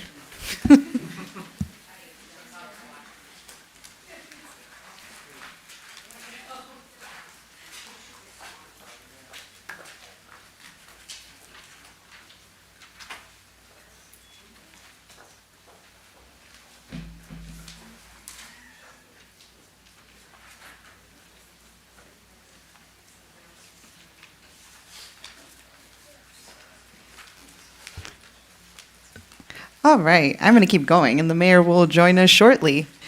All righty, we have 4 reports to council this evening. After staff's presentation, the city council will proceed with in-person public comment only. Please fill out a yellow public comment card and hand it to the city clerk. Speakers will have 3 minutes to speak on the item at the conclusion of the presentation, as long as the speaker has not spoken on the item during the first period of public comment. Our first report to council tonight is a discussion on mobility planning in the Golden State Specific Plan Area, Community Development Department. Mr. Marcos Fuentes and Ms. Karen Chavez from the Community Development Department, please present the report. And I am turning the gavel back over to the mayor. Thank you. Happy to be back, everyone. Also, is it salmon or salmon? I can never pick one. I say both interchangeably. I'm going to say salmon. All right. I just want people to know I watch, even when I'm out of the room. Always I've watching. gotten my commentary, my critiques already. Councilmember Anthony expressed that I say alrighty a lot, so I have given my pointers. With that, we have a staff presentation, so please commence with the presentation. Thank you. May I please have the presentation?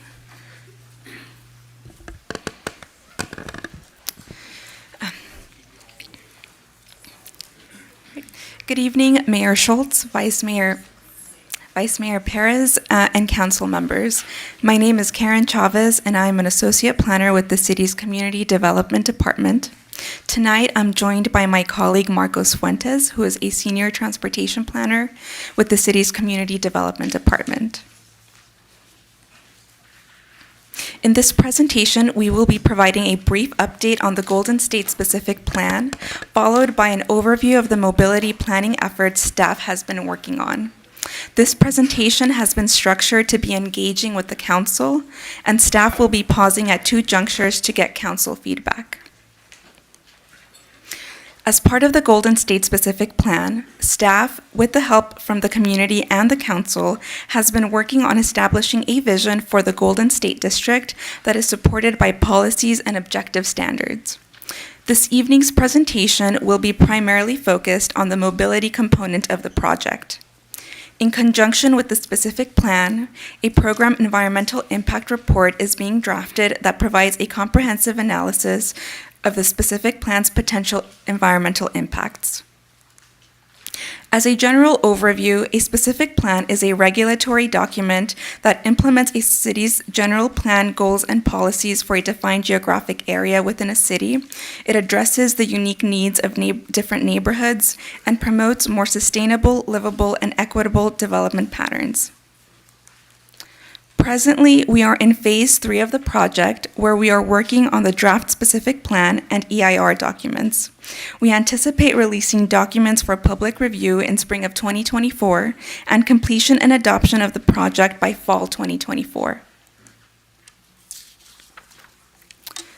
As such, we are here this evening because staff has been working on the mobility chapter, specifically the roadway, bicycle, pedestrian, and transit networks.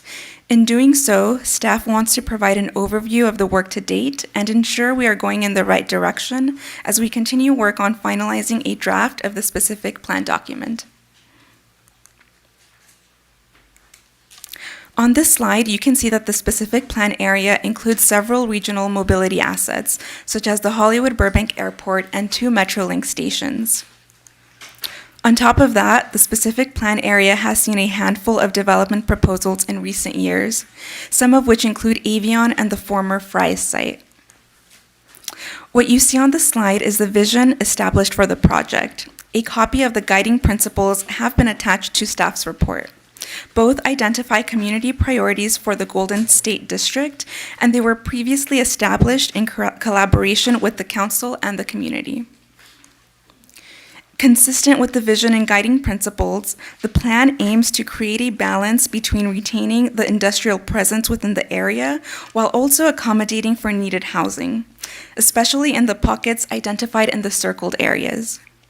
Current growth forecasts show that the proposed land use plan could result in over 6,000 new residential dwelling units and 3.2 million square feet of new non-residential floor area in the specific plan area by 2035. I will now turn the presentation over to my colleague Marcos Fuentes.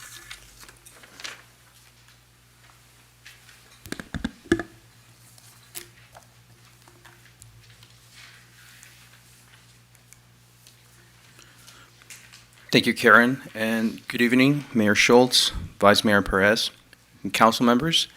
Again, my name is Marcos Fuentes, Senior Transportation Planner with the Community Development Department, and I will provide more details about the work staff has been doing in development of the specific plan's mobility chapter. The purpose of this new mobility chapter is to build upon and implement the mobility goals and policies of the city's general plan, the bicycle master plan, the Complete Our Street plan, the city's greenhouse gas reduction plan, and in combination with community feedback, improve safety and accessibility for all modes of transportation, make the Golden State area more walkable, less car dependent, and reduce greenhouse gas emissions. The first step in developing the mobility chapter consisted of evaluating the existing circulation system in this part of the city with the intent of identifying gaps, strengths, and areas of opportunity. Under existing conditions in the specific plan area, the roadway network is made up of a combination of arterial, collector, and local streets that have historically served the residential and non-residential uses found in the Golden State. The roadway network also provides important connections to regional destinations, such as the Hollywood Burbank Airport, the Amazon delivery station at the Avion development, the Marriott Hotel, and various office and retail spaces. Additionally, the Golden State area is served by 2 I-5 freeway interchanges that connect the area to the larger highway network. 2 of the most notable gaps in the existing roadway network today include the railroad right-of-way, which can be seen in the image to the right of the slide, cutting through the district and creating barriers to the circulation network. Also, there are only a few examples of complete street design roads, which, for context, are streets that are designed and operated to enable safe access for all roadway users of all ages and abilities.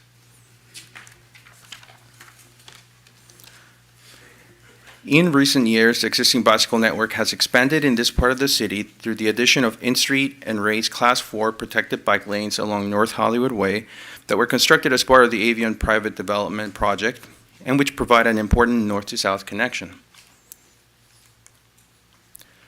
The San Fernando Bikeway along North San Fernando Boulevard is also currently in the final stages of development and will offer a new major connection to this part of the city. However, despite these bike network developments, as you can see in the map to the left of the slide, there is a noticeable lack of existing east-west routes and few planned bikeways, making bicycle travel across the specific plan area challenging.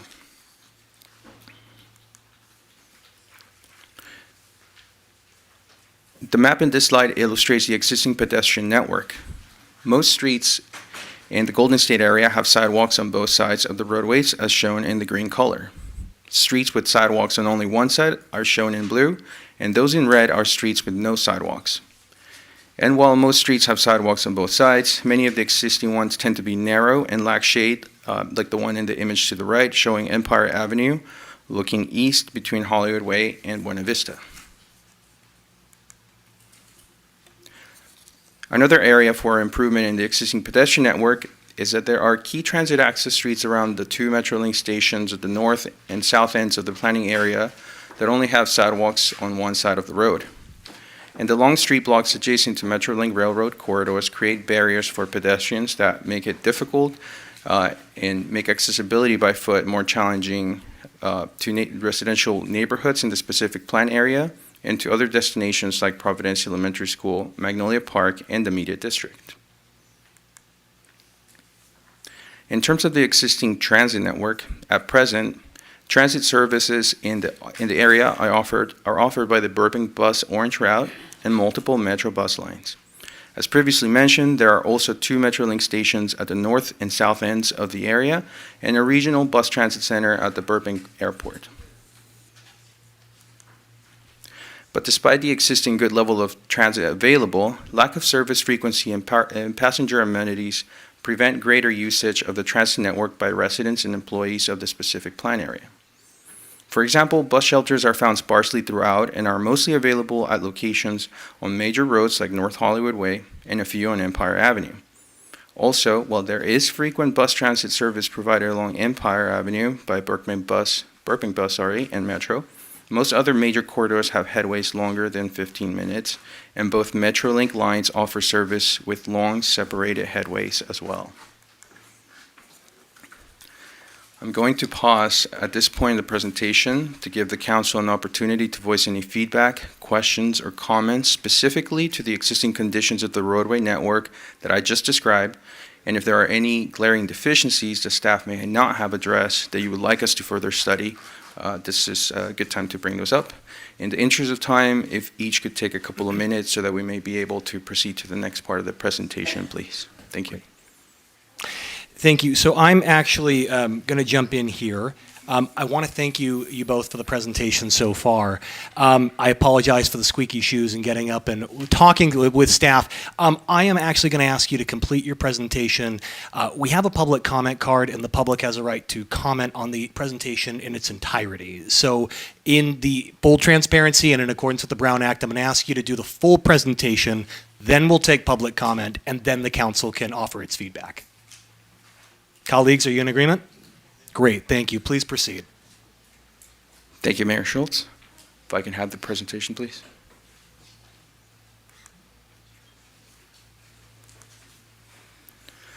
So, having identified major strengths and gaps, the next step in the planning process was to identify areas of opportunity in the circulation network that would realize the city's vision and mobility goals in a way that is tailored to the Golden State area.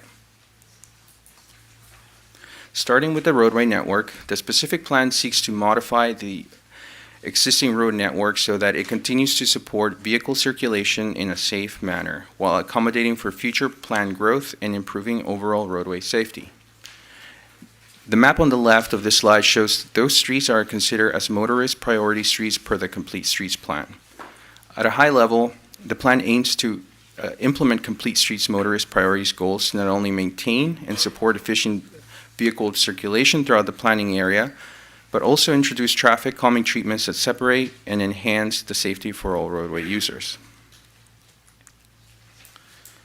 One key opportunity area is to reconfigure streets that have been historically focused on industrial land uses to be more balanced and accommodate other transportation modes without sacrificing accessibility.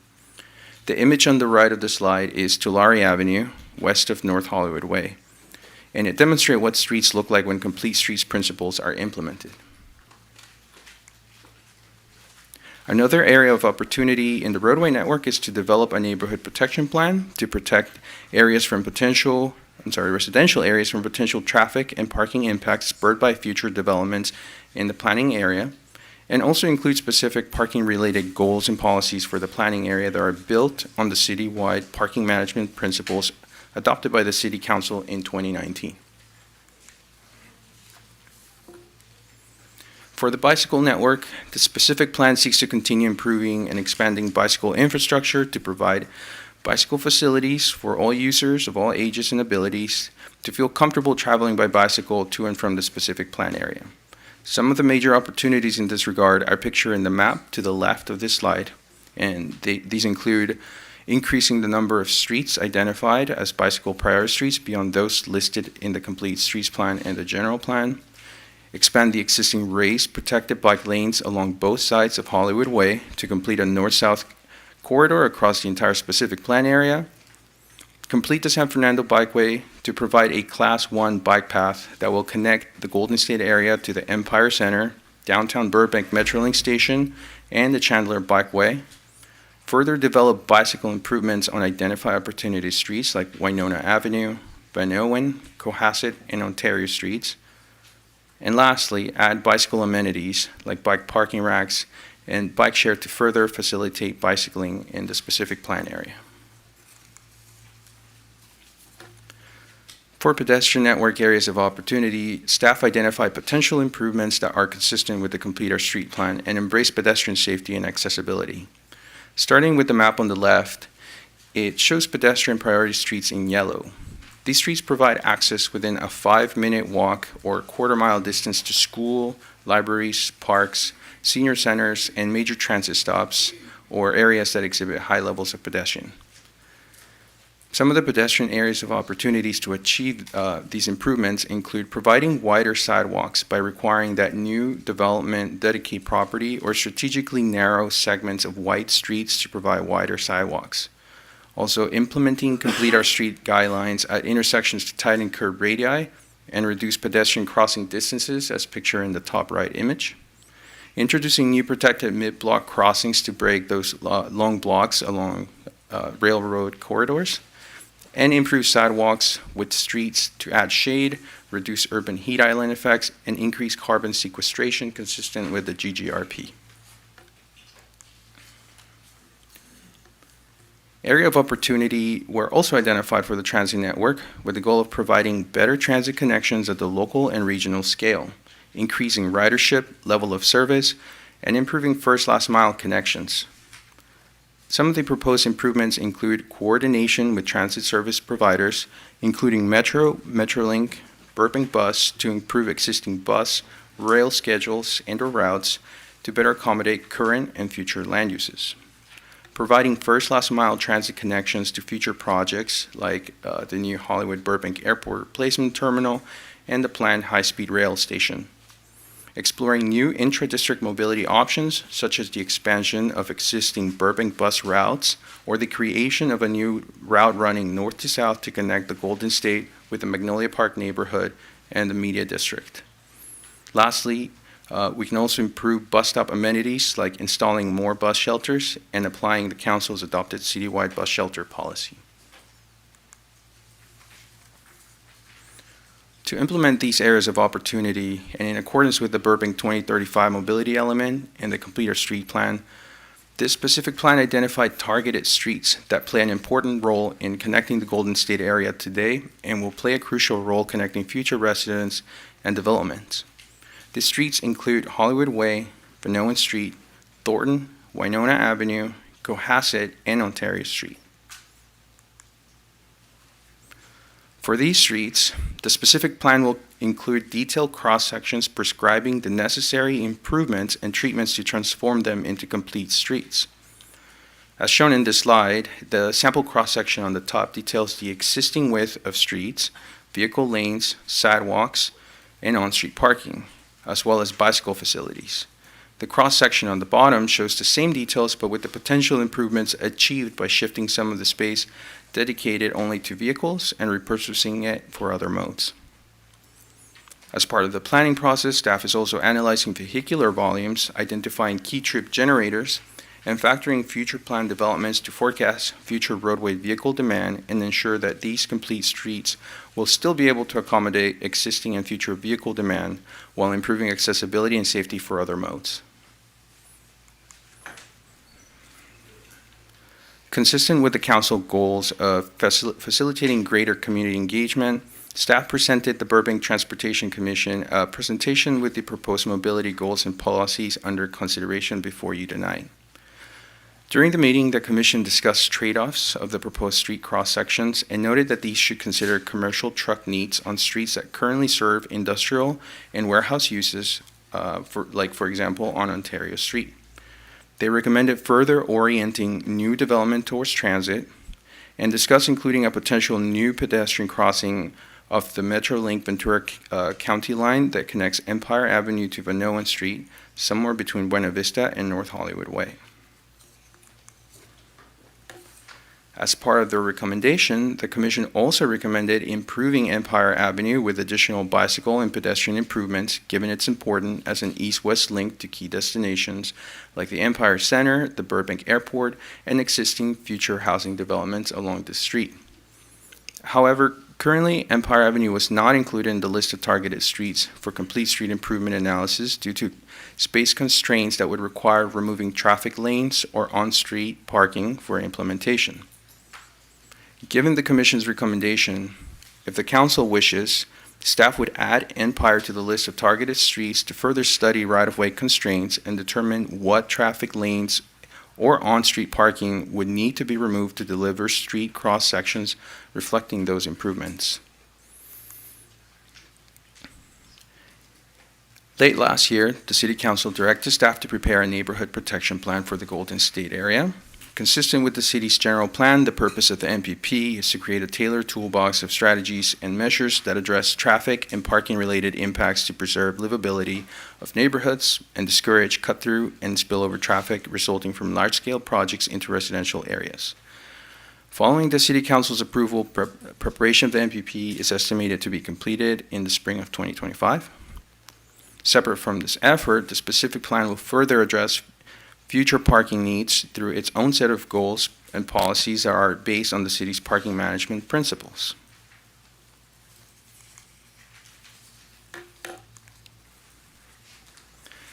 As part of the next steps in developing the Golden State specific plan, staff will be holding a community walking bus tour on February 3rd for all community members to attend and learn more about the planning process. The tour will start at 8 a.m. at Randy's Donuts located at Hollywood Way and Tulare Avenue. From there, staff estimates that the draft specific plan and draft EIR will be published to the public in the spring of 2024. In the meantime, community members are welcome to visit the following website to stay up to date on the planning process and also to RSVP for that walking bus tour. Almost done.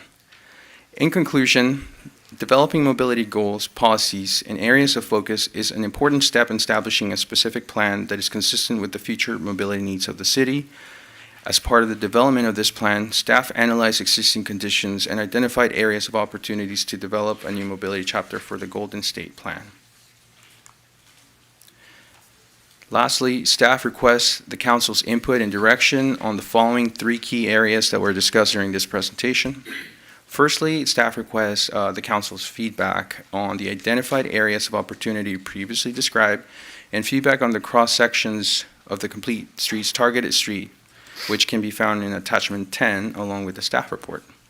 Second, staff requests the council to consider the Transportation Commission's recommendation to include Empire Avenue in the list of complete streets targeted streets and direct staff to analyze right-of-way constraints and necessary removal of traffic lane or on-street parking to deliver street cross-sections reflecting those improvements.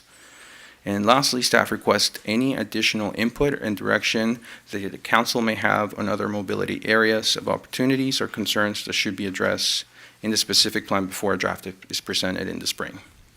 That concludes my presentation, and I will remain available for questions. Thank you. Great. Thank you both. And by the way, in the future, if you did want to break up the presentation in this manner, I'd be supportive of it. Let's just work with the city attorney's office to clearly note that on the agenda so that the comment can respond to each half of the presentation. But I love the outside the box thinking. With that, we have one public comment card. Andre Dionysian, you'll have 3 minutes.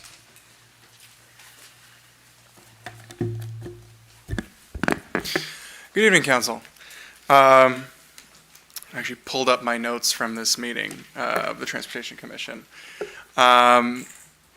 So first, I'd like to reiterate and support the recommendation the Commission sent. Empire does need to be looked at further, and just I support everything that the staff described. I wanted to highlight a couple of points that I brought up during the conversation in the commission. Again, I'm not speaking on behalf of the commission, but just what I brought up. The crossing between I forget which line it is that goes to the Airport South Station, but the Metrolink line crossing at the corner of Buena Vista and Van Owen is a problem. If we're going to, it's at the very corner of your map, the very bottom right corner. And it's right towards the end of the district, but I want to reiterate the importance of studying an at-grade crossing there for pedestrians, for drivers, for frequency of trains. So just wanted to push that. We also brought up, also discussed during the commission's meeting, potential for micromobility and shared use vehicles. That is a larger conversation that's going to be had later regarding shared use. But as a part of the bike network, it's important, I think, to provide the amenities that will allow for expanding that in the future. And one other note, that this is more of a long-term point to consider. But there's always been talk about a potential red line extension to the airport. It's always just been talk. It's never gone further than that. But I think since these district-specific plans are supposed to stand for quite a long time, it would be important to at least give that some thought to examine if that were to occur, where could it occur, and just to add a small note, maybe even a sentence or two, regarding that potential in the specific plan, so that in the future, if the funding were to magically appear and Metro were to decide that that's something to consider, that it's already in line with the city's priorities. And that is all I have. Thank you. Thank you for your comment. We have a second comment card, Joe Pimienta.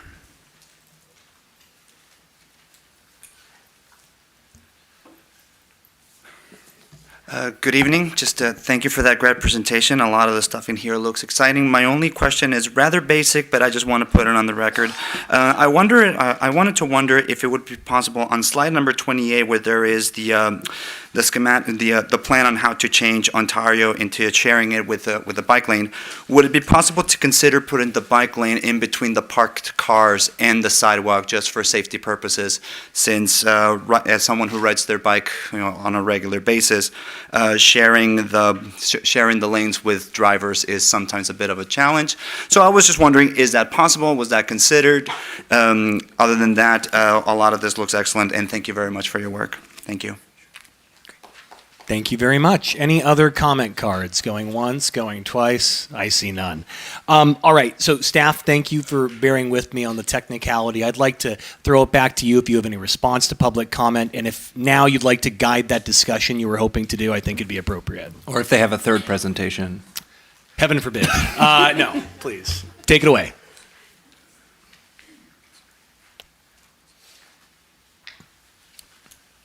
Thank you, Mayor Schultz. And yes, to address the questions regarding the at-grade railroad crossing, that is something that is being considered and analyzed through this specific plan, new mobility chapter, not just this specific railroad at-grade crossing, but really all the corridors where Metrolink cuts the district and bisects it.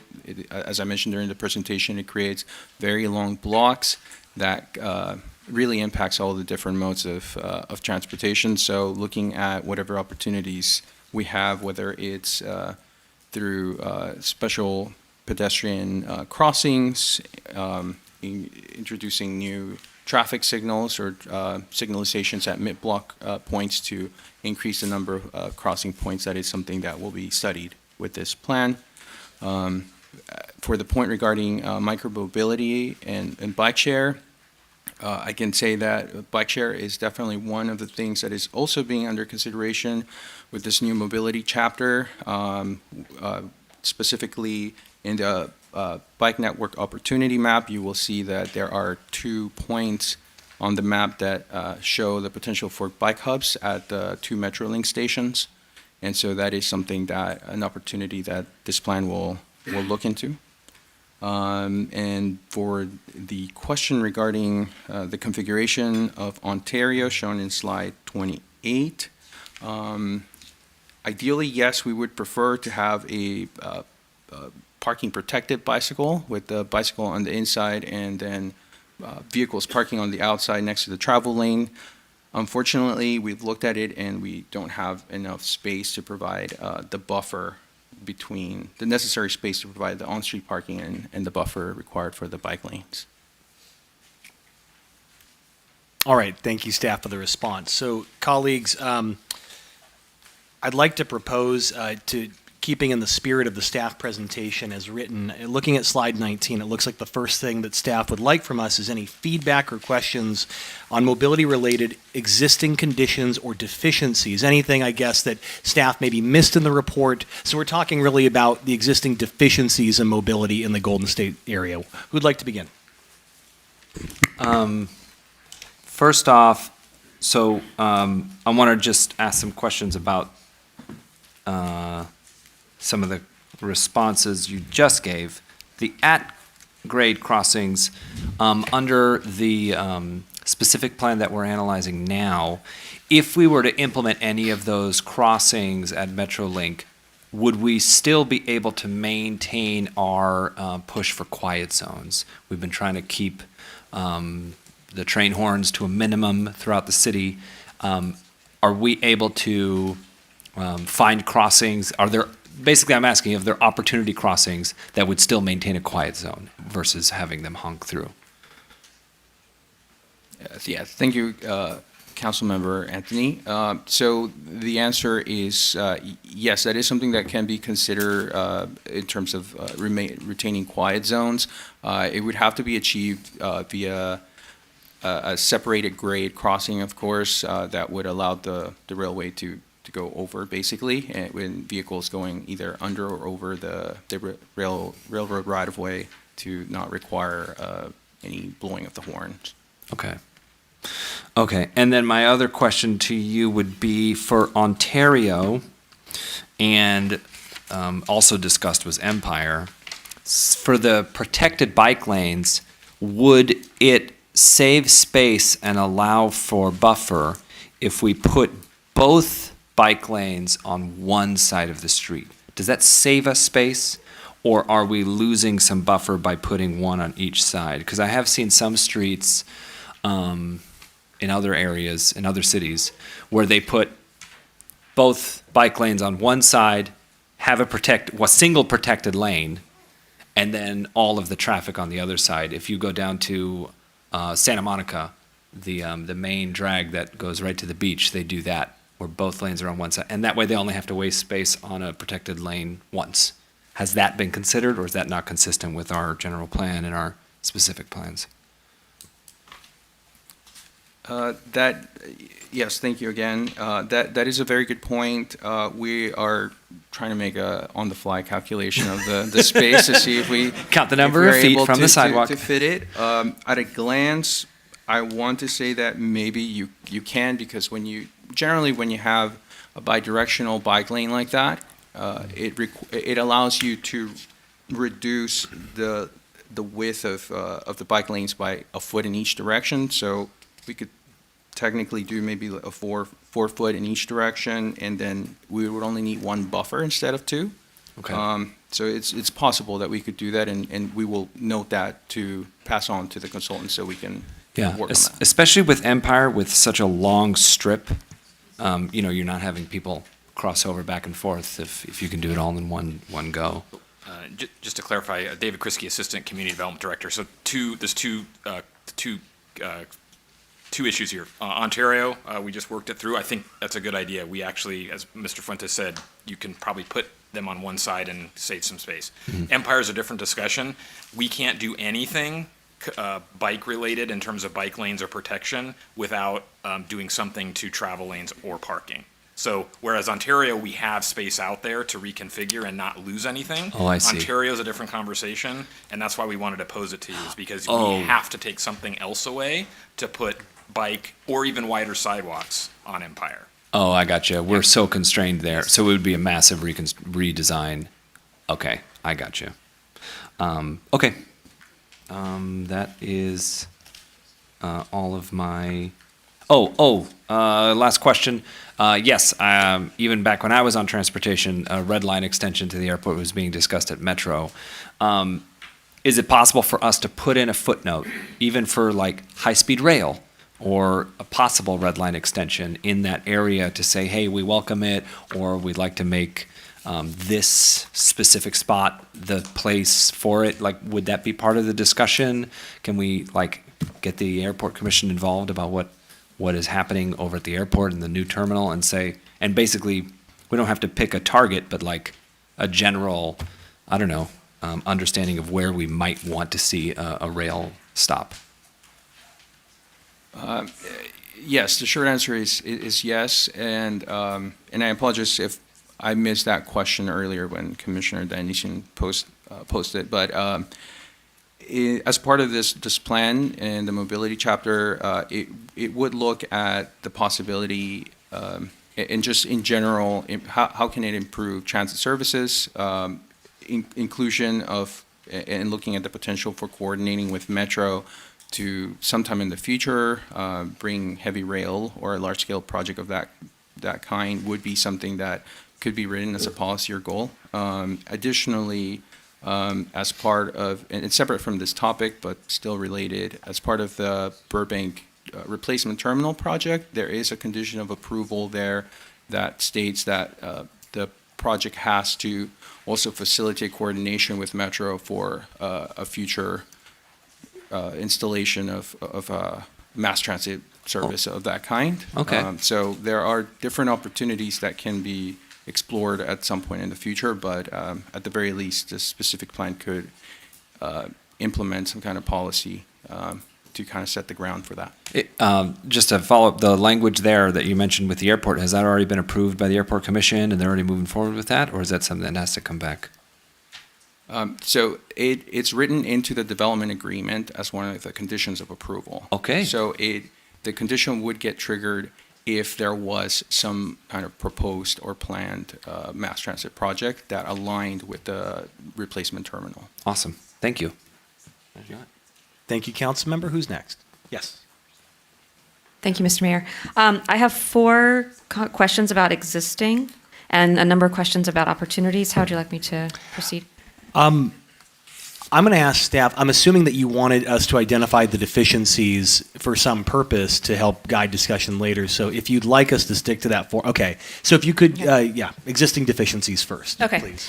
Well, I'm not sure if they're been looked at or not, so just would love to have some clarification.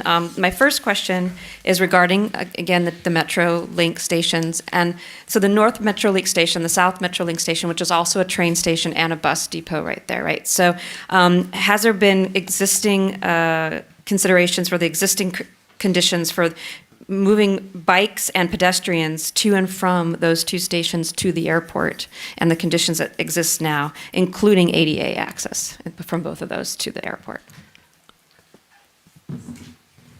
to transfer? Councilmember Takahashi, just to make sure that I understand the question, so are we talking about shifting some of the bicycle parking to the airport terminal? Oh, no, I'm sorry. Looking at how folks navigate by bike or by foot from the either station or the bus depot to and from the airport. So how folks now get around via bike and pedestrian in the current conditions. Has that been looked at?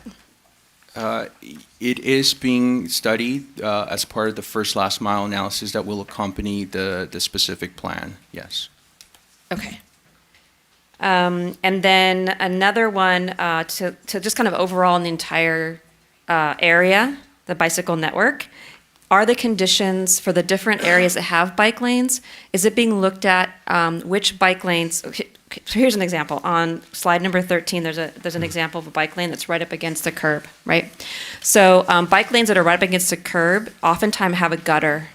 And so you end up actually with a very slim bike lane, and then that gutter is dangerous because if your tire gets nicked in the gutter. So is it being looked at which existing bike lanes have that condition that make it either a limited access or uneven bike lane access? Is that being looked at now? So we've acknowledged existing deficiencies in the bike network, in either that there's nothing or that there's kind of the bare minimum, the class 2 that you described, which some of them are gutter lanes. Yeah. And where that may have been something we did and said we've arrived 15 years ago. Now that's kind of like the bare basic minimum. So we have acknowledged the locations where we have just the basic minimal bike lanes and have identified those as opportunities to recommend beefing up those cross sections. Okay. I have two more. So the next one is, maybe you presented it and I missed it. I was looking in both materials. That the underpass that goes on Hollywood Way that goes underneath Van Owen and Empire, that section there, has what is the conditions there currently for both bikes and pedestrians to get under there?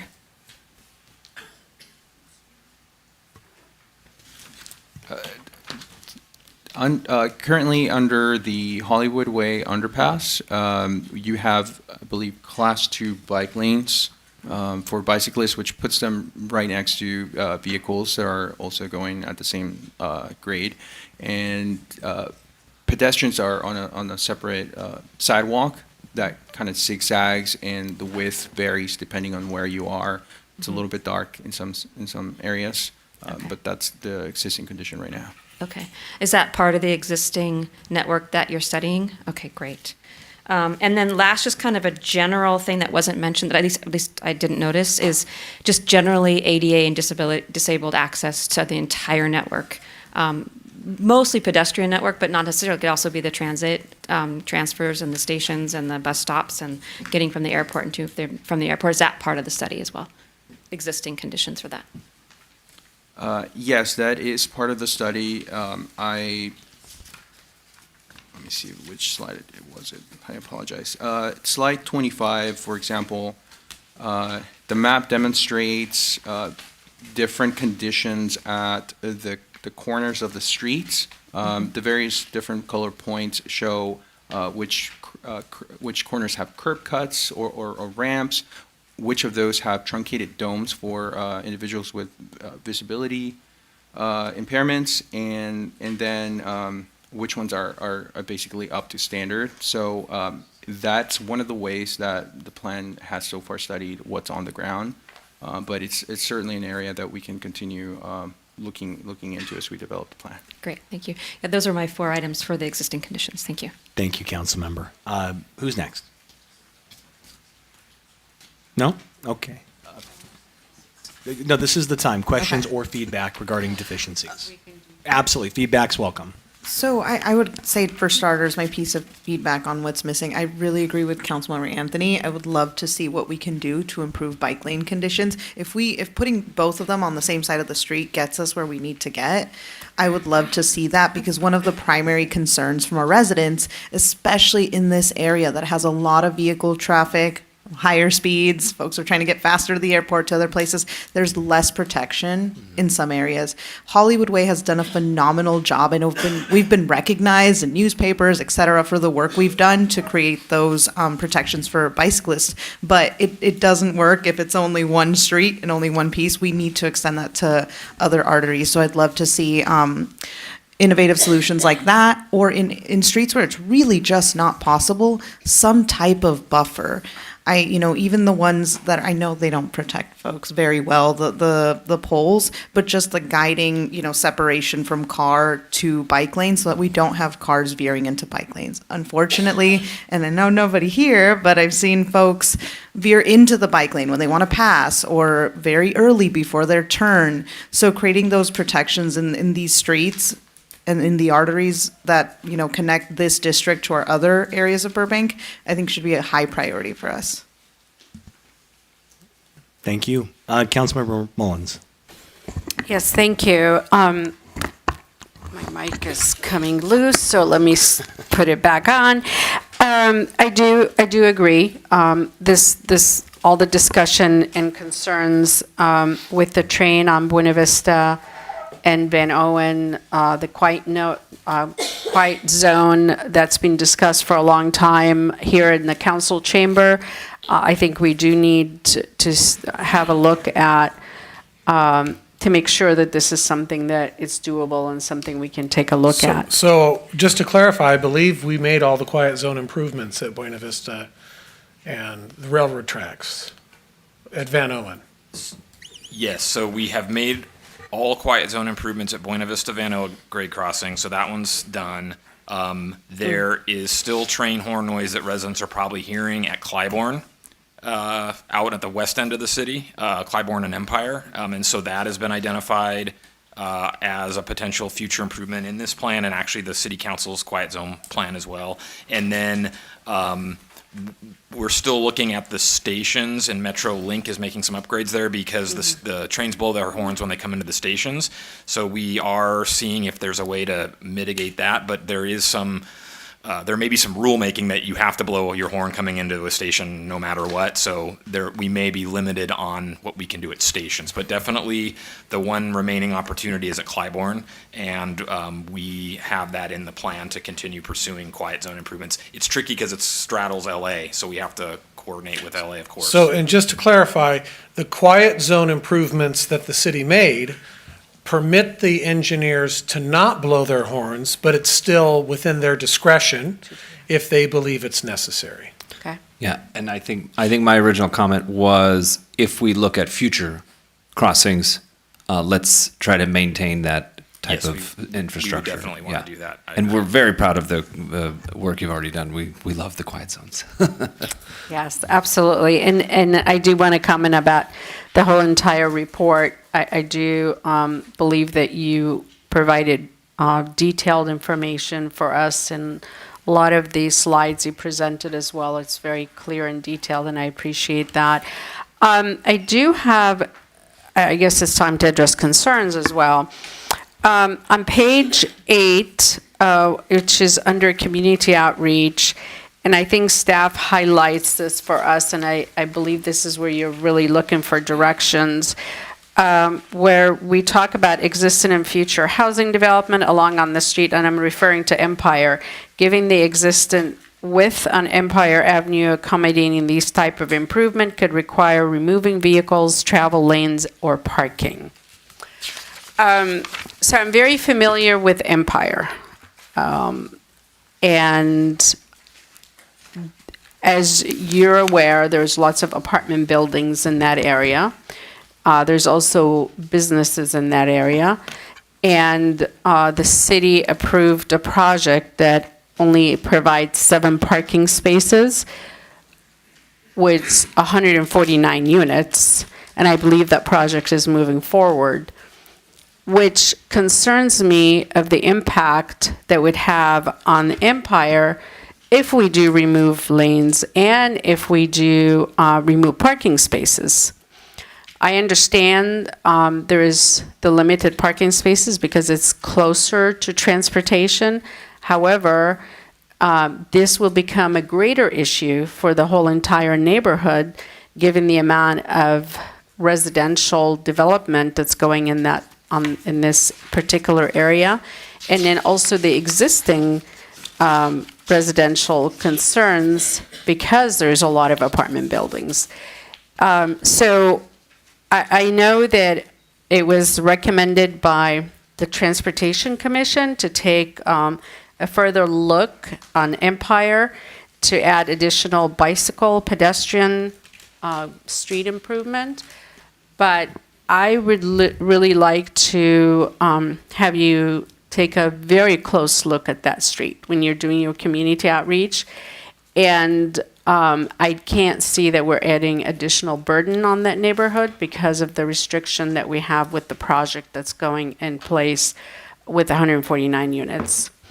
So I'm assuming that you're gonna come back to us and let us know what with the community outreaches you've done, and what is that impact is going to cause the burden on the residential neighborhood there in that area. And the businesses, there's businesses on both sides and there are not enough parking there. Yes, that's fine. I think what we want to see from you, we don't want you to make an answer about that major policy call. What we want to know is, do you even want us to entertain it? Because we know up front it's going to have a dramatic trade-off, either parking or travel lanes. So we know that right up front. A lot of arterials in the city have wide parkways, and we can like adjust them and make some bike and pedestrian improvements without compromising the vehicle lanes. But in this case, Empire is a little bit unusual that it's narrower, so we can't do anything without considering changing the roadway. And so we're happy to have that conversation and look at the trade-offs and then also go to the community and vet it with them. We want your feedback on whether we pursue that or not up front, because we know up front it's going to have some policy trade-offs. I'm going to let Councilmember Mullins finish. Yeah, your thought. that's thank you. If you're asking me what would my opinion be as a council member individually right now, I would say we leave Empire alone. Of course, my colleagues are all going to weigh in, and it's because we're facing with the residential development that's going there in the area with very limited parking spaces. So I cannot, with the right conscience, add extra burden by removing lane. I know the Transportation Commission had good intentions, but I don't know if they were fully aware of all the circumstances that's happening in that neighborhood and future impact with the development in place. So this will be my answer to the question you asked. Thank you. Councilmember Mullins, if I may, this is Daniel Villa with Community Development Department.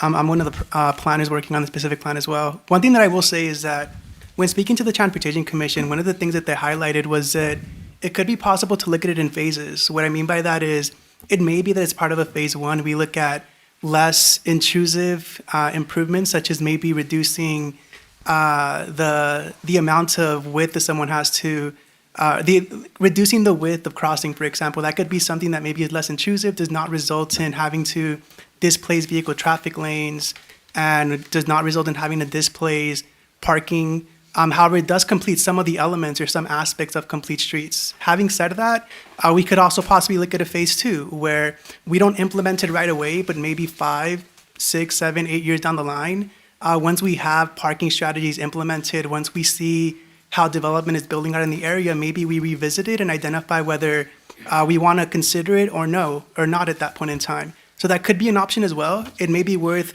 looking at, as part of a phase one, phase two, where phase two is to be determined in the event that conditions do change later on, where maybe because of the airport terminal relocation, maybe because we have parking strategies that are providing more parking options, maybe at that point in time it makes more sense to revisit that type of a change to Empire Avenue. Mr. Mayor, if I may, and thank you for clarifying that. I am always open for staff to come back and reevaluate situations and come back and say, okay, we built this parking garage right on Empire and we can house, 300-400 cars, and that we can revisit redoing the street and eliminating lanes or eliminating parking spaces. I think I'm speaking as of what is going on today.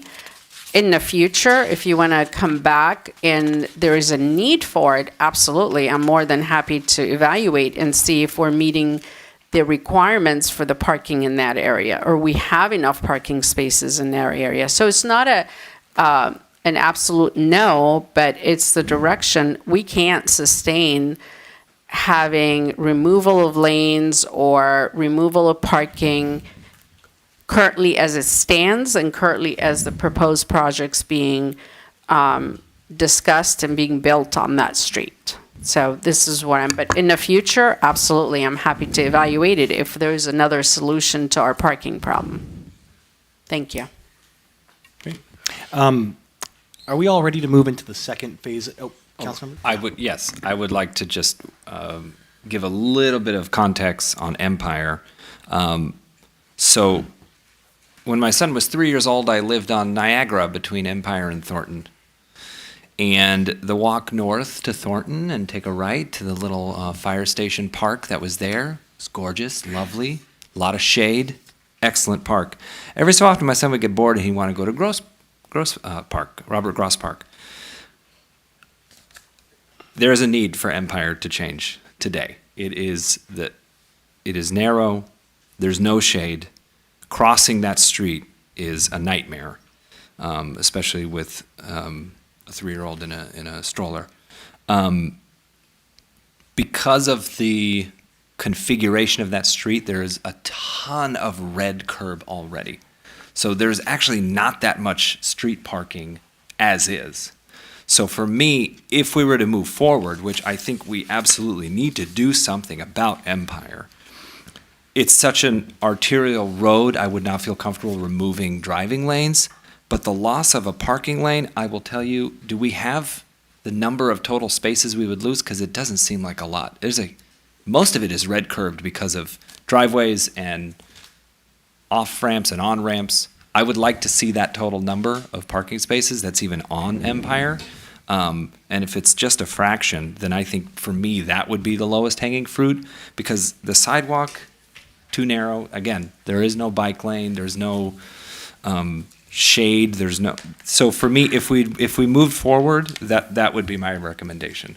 And I will say, we are looking at other parking solutions for a lot of the housing developments.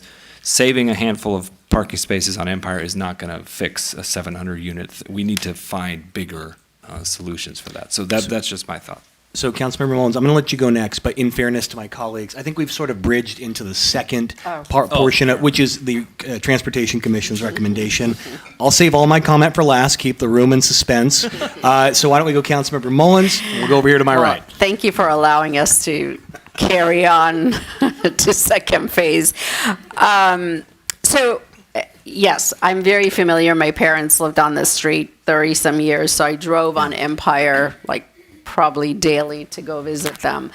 And I do agree, crossing Empire from where you go from the park to the other park is a challenge. So the question is, would we be able to have a cross lane between one area from another, like from Naomi maybe to right across where the park is? Would that be feasible to allow pedestrian walk and feel secure and safe? At least you're crossing between two lanes. You're not running between the streets. Because I've done that with the children as well. So much jaywalking there at that park. And it is dangerous. And I know because a lot of the cars drive fast on that street. So that's something perhaps can ease off with the pedestrian crosswalking that could help navigate through that street. Yeah. Parking, however, I'd like to see the numbers because it seemed like I do see more cars parked on there than one or two parking spaces. So that would be interesting to get the number of vehicles or parking spaces that you can have. And I don't know why there's so many of them in red, like you said. I'm not sure what the purpose is, but it's something we definitely need to take a look at. So. Yes, and we are definitely, aside from the reconfiguration of Empire, we are looking at the crossings for exactly the reasons that the council's talked about, because there is a long stretch between Buena Vista and Ontario where there's nothing. And in fact, the development project that was approved that we've been speaking of on Empire is going to be providing basically a signalized crossing very near it, so that people can cross to get to the transit on both sides, and it'll be around Niagara Street, I think. Niagara or Catalina, I can't remember where, but basically middle-ish of that span. So we will be getting some improvements regardless, and we've seen, as Mr. Fuentes said, with these super blocks and long spans of no crossing, that we need to infill that with improvements. We don't just want to stripe a crosswalk. We get a lot of requests from residents, hey, can you put a crosswalk in?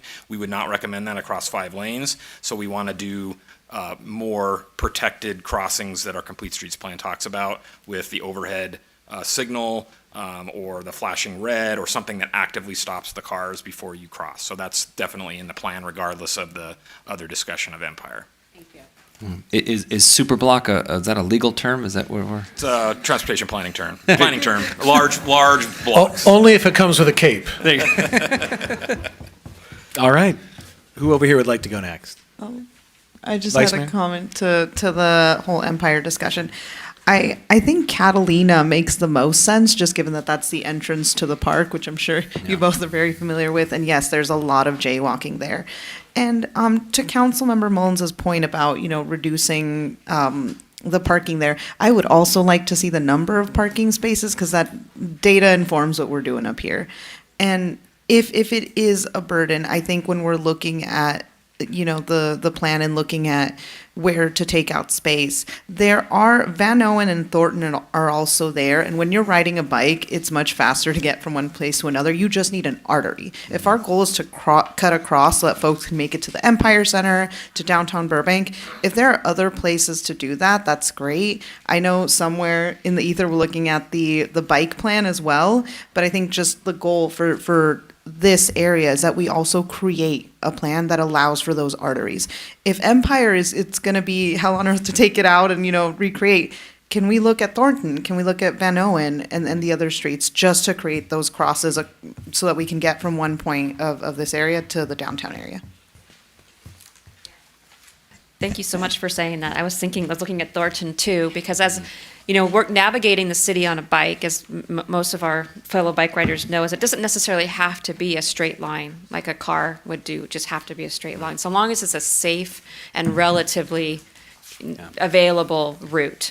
And so I could see, if this is an example, kind of getting across, let's say I want to get across, using Thornton and then coming down a safe, protected North Hollywood or Hollywood Way bike lane and then moving over to the train station, for example. So just as long as there's a route that's safe and protected, it doesn't have to be on the main artery. And in fact, riding a bike on the main artery may be the lesser preferred option because you're always going to have higher speed cars on those arteries. So thank you. Very good comments. We talked a lot about Thornton, and you guys are echoing a lot of what we've had internally, so this is really good. So Thornton, we actually do have some room to play with. So our strategy with Thornton is that once the terminal moves to Winona, Thornton, and because now we have the Empire interchange and not the old Lincoln off-ramp stuff, Thornton can be basically downgraded. It's no longer needed to be a connector, like a regional connector. It's going to be downgraded to more of a neighborhood street. And so, for instance, the turn lane that you have on Thornton, we do not believe is necessary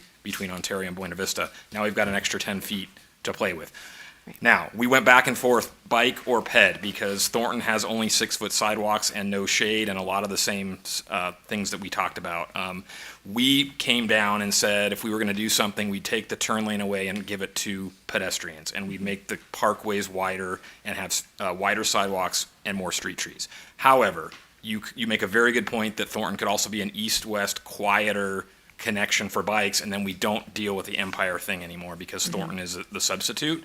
So in that case, we would leave the sidewalks narrow, take the turn lane away, and we do like kind of what we looked at on Ontario. We could do a bike lane, potentially a buffered or protected bike lane. So this is the trade-offs we're having all over the study area, and it's good we're talking about this. Yeah. We went on the side of ped. We could go on bike, so you could direct us to that. You could say, let's leave it open and get more outreach. That's kind of where we're looking at with Thornton. Yeah, great. I like your point about like thinking about pedestrian and bike, because pedestrians and bikes also don't have to share the same walking area. So Empire, I think that Empire, especially that stretch by the park and in front of some of those apartment buildings and businesses there, that pedestrian area should be a strong, easily walkable pedestrian area. And if that's the walkable pedestrian area, then Thornton can be maybe slightly less favorable to pedestrians, still available, but not like the key place where people might walk through there, to then make a kind of like one is more favoring bikes and one is more favoring pedestrians. I also think that area, I mean, Thornton's, that area is nice to actually, it's got, doesn't have as many trees, but it's still, inside the residential neighborhood there. And so it can still be a nice place and safe place to walk without a full improvement, whereas Empire can't. Empire needs a full improvement, in my opinion, needs a full improvement in order for pedestrians to feel safe and comfortable with all the fast cars that are going through there. If I may continue with Empire, other considerations for Empire, especially near the park in that area, is the speed of cars.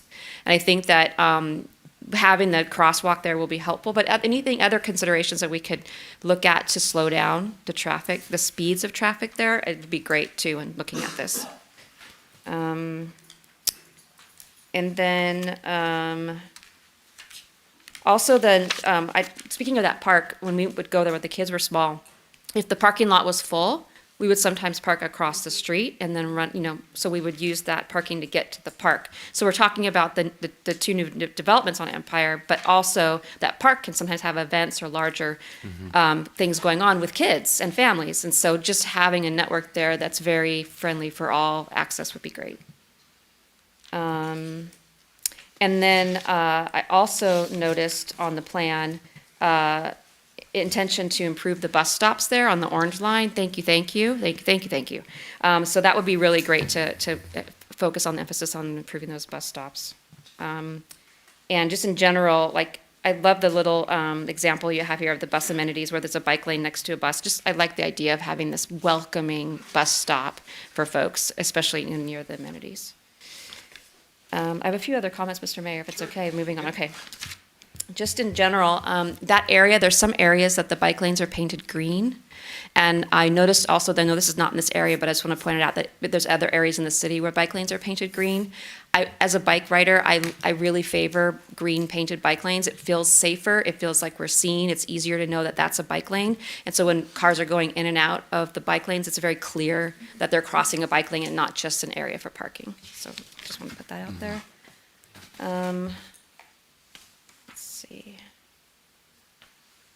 Anytime and any place that you can separate cars, peds, and bikes from each other, support that. I know it's not always possible, but anytime you can, that'd be great. And let's see.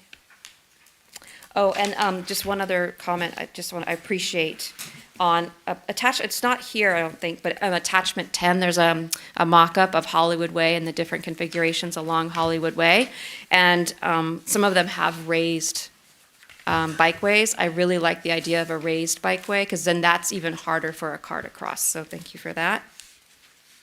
And then my last comment actually is again about Empire. So we've been talking about the east side of Empire, but actually the west side of Empire near the train station and near the bus depot there, that area is not really very safe. It's not safe for peds, it's not safe for cars, it's not safe for bikes. It's kind of everything all mushed together. So that could also be an area of focus just to ensure folks getting off the train can get to their wherever they're going, to the person picking them up, to the airport, to the bus, or riding their bike somewhere off, that whole area, just being safer. So that's the end of my comments, Mr. Mayor. Thank you. Great, thank you. Okay, I'll jump in. I really want to commend my colleagues. I mean, you covered a lot of the points that I wanted to cover, and it was really music to my ears to be in such agreement with all of you. So I'm going to try not to repeat anything to staff, just cover some very high-level points. So in the, first of all, let me just say out the gate, you write us a lot of staff reports. This is really one of your finest work. I mean, the depth of detail in the report, the attachments, I really just want to commend everyone who touched this report. This was really, really great work. And I know it might not be the sexiest topic on tonight's agenda, but if you're in the, I agree, it's future building for our community. If you get a chance, go back and look at all the time and energy that our staff put into this.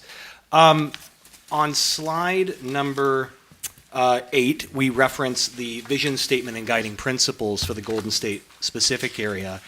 I don't know if this would be the appropriate time and place, but I would be supportive at a future date of including one addendum, one sentence to that visioning statement that speaks more to mobility and to transit. I would submit that the Golden State specific plan should be conveniently and affordably traversable or navigable by walking, biking, car, and public transit.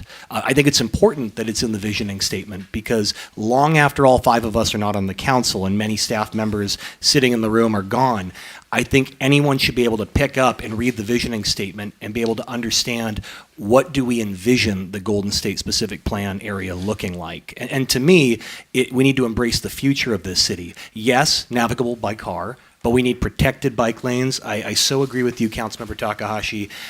The gold standard, what we should push for every single time is protected bike lanes. If we can't do that, let's paint those lanes green.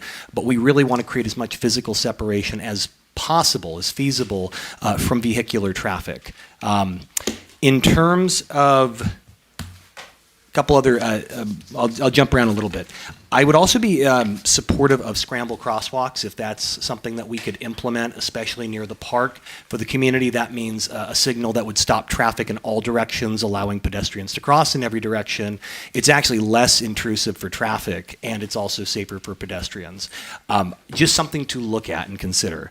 In terms of other crosswalks, I would support elevated crosswalks, raising the visibility for drivers, motorists, especially on a busy road like Empire. I agree with staff about the bus stops. Our bus stops are woefully inadequate. We don't have people riding public transit for a variety of reasons, but when you're baking out in the hot sun waiting 20 minutes for the bus, you're not going to get more people riding. And we do. We need to encourage public transit. I also agree with staff that we need more north-south running routes in the city. We have a lot of east-west running routes, both through Burbank Bus and through Metro.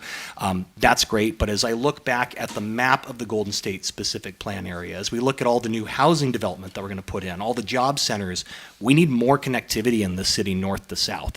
That should be embedded in the plan. With regards to the Transportation Commission recommendation, I agree with it. I think we should study Empire. I'm not willing to make a decision tonight, but we should look at every option for the future of Empire. Yes, parking spaces are great. Parking cars are parked; they're not housed. We need more housing, and I'm very proud of the fact that this plan. What does it contemplate? Over almost 6,000 units of new housing. That's fantastic. Now, as part of this plan, we need to build the infrastructure to accommodate it. Parking is important, but so is building in public transit, secured walking paths, bike paths, and building out that public transit infrastructure. So, as you look to the future, Mr. Kriske, about the green route and new design alternatives for that, I hope that you're keeping in mind all this new housing that's going to need to be serviced by public transit. Almost done. About last year, we were talking about the Green Line, and I brought up the idea of let's not reinvent the wheel. Uber, Lyft, even Metro Micro is collecting data on where people travel in Burbank. Have we reached out to any of those entities to gather that data? So, not for this effort. However, your comment was not lost on us, and for the transit study that's not part of this, but talks about all these things we're talking about, we are definitely, we're working on that scope of work right now. We are working to make sure that we're getting big data, which is all of that anonymized movement of people throughout the community. So we know where people are traveling, not necessarily where they're taking transit, but where they're going generally. So yes, we will be integrating that big data into our upcoming transit analysis. Great. And I hope that the analysis is available to council as we look at the specific plan. Okay. Because I want to ensure that as we're forecasting the future needs of this area, that we're designing routes that will actually be used and take people where they want to go. And we can have our staff go out there, or our consultants, we can spend hundreds of thousands of dollars and collect the data, but these private companies already have it. Metro already has it. So let's get our hands on the data. On the issue of Vision Zero, I know that that's something that the council unanimously, I might add, approved forward as a future policy goal. I hope that you're taking that into consideration when you're looking at the development of this plan and the mobility aspects. And with that, let me see if I have anything else.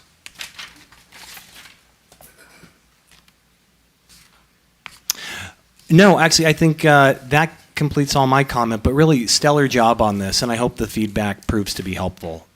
Colleagues, any other? Yes. Just a quick follow-up on some of the stuff you mentioned. I've been talking to you about this for 7 years. There is a lovely trapezoid shape down Buena Vista, south on Olive, north on Hollywood Way, and then south again on San Fernando, running 2 buses, one clockwise and one counterclockwise all day long, covers both major north-south streets. If at any point you want to bring us back a green route that looks like that, I've been pushing that for years. My last comment would be on Empire, and I'm just thinking outside the box here. You can get a lot of these improvements by only taking away 1 lane of parking. And I would suggest the north side. When we started to restrict parking on the east side of Olive during the Saturday farmers market, it was to prevent people from parking on the east side and then jetting across the street. So if we only needed to get rid of 1 lane of parking, removing the north parking and keeping the south would prevent people from parking across the street and then running over to the park. And I think that would cut down a lot on the jaywalking. And that way we don't lose all the south side parking. So I think we can do a lot of the pedestrian. If we're only going for pedestrian improvement, I think we get a lot of bang for our buck with only removing 1 lane of parking. And then looking at Thornton, which is a quieter street, people will feel more safer, most is safest, if they go on Thornton. It's a natural inclination to want to go to the quieter, slower street. So I think that's a great recommendation. Yeah. Okay. Yeah. Mr. Mayor, I think before we make those kind of recommendations about removing parking, I think we really need to find out how many spaces are available. Oh, yeah. And Mr. Mayor, your comments about housing, I absolutely agree with you. I mean, there's no objection to having more housing, But as we all have said here and expressed our concerns about the laws that are being implemented that applies with housing, that limits our parking spaces, that now allow us the opportunity to be extra careful of eliminating parking from the residential area because it does have an impact. So I really want us to, we're creative council and we sit here and say, well, let's take a look, let's eliminate. But I want staff to, listening to this, I'm not ready, I don't think you're ready either to say, sure, go ahead and eliminate it, because we need to have data, we need to have information come back. So when you take that back to your study, I need to make sure that staff is taking us serious as far as, not that you're not taking us serious, but our goal is to make sure that we're not adding an extra burden on the residential neighborhood. Because we have more housing, we welcome it. There's going to be another 800 plus units on Fry's. I mean, the area itself is going to be congested with lots of housing as they exist right now. And so I can't even say, well, let's eliminate it. And I like the idea about crosswalks. I like the idea about the scramble walks. Scramble walk. I was like, that's creative. So I appreciate that. To make sure our pedestrians are safe. That is absolutely something important for us, but not take away parking writ. And Well, I was just offering a middle solution, one lane. Your creativity, okay. Councilmember. One other option that you've discussed in the past is your parking policy, which could affect private spaces that are available in the area. So there may be hundreds of available spaces during off hours if you looked at monetizing policy. Nice assist. Yes. Councilmember Takahashi. Thank you. Yes. I wanted to just piggyback on a couple things you said, Mr. Mayor, that kind of popped in my head as in addition to what you said, or additive. So the scramble crosswalks, usually those are for like when high density crossing, which is, I love scrambles, actually, I think they're great. But it made me think of how if we did have a dedicated, let's say, crosswalk across from the park, that we could even add public art there and have the cross be an interesting public art opportunity right in front of the park. So if we're going to do it anyway, make it very visible, because whenever there's a painted crosswalk, it's very visible. So just thinking of adding art in a way there. And then to your point about Vision Zero, I mean, one of the aspects about Vision Zero, which I think we've already been practicing, and just as a reminder, is that oftentimes the projects are, trying things out to see what works. So they're prototypes, or they're, let's do something quick and dirty to get it going, see how it works, and then once we see that it works, put it in permanent. And that allows us to move faster on some potential ideas. So I think that's another opportunity, to your point, Mr. Mayor, Vision Zero being a priority for council. I think that that's something also for us that we're willing to look at to see what would happen if we did this or if we did that, to give it a go. So just wanted to piggyback a little bit on what you said. Thank you. Thank you. Anyone else? Last comment I'll make, just because I don't think we touched on it yet. I love to see the bulb outs wherever we can, especially in an area like this. Folks are going fast and making those right turns really quickly. So those are great wherever possible to protect pedestrians. Thank you. Any other comments, feedback?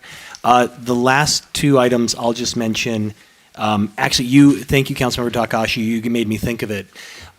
If we are going to embrace Vision Zero, which I think as a council we have, and we're going to look at some of these high impact areas where there's a good degree of traffic fatalities and injuries, I hope that you'll work with the police department just to have that data available as you're constructing where we're going to look at those measures to slow down high speed traffic and reduce those injuries. The other thing I would just say is to Councilmember Mullins, a very good point. I didn't hear anyone here tonight proposing eliminating lanes on Empire. What I hear from staff is you're asking, would we like you to look at it? And would you even remotely in any sense consider it? I would. Now, I understand that we might have differences of opinion at the end of the day on the council about whether to ultimately remove a lane or not, but I completely agree right now that we don't have nearly enough data, and I fully encourage our staff, I agree with all of my colleagues, to include Empire in your Complete Our Streets analysis. So I think that gives you more than enough to work with. Unless there's any other questions, comments? No. Good job, staff. Thank you. All right. So, with that, we're going to move on to our next agenda item, which is item number L7. Yeah. All right. This is our second report to council tonight regarding the introduction of an ordinance amending Article 4 to Chapter 2 of Title 4 of the Burbank, of the Burbank Municipal Code regarding waste reduction regulations. This will be presented by our Public Works Department. Ms. Amber Duran from Public Works, when you are ready, please present the report.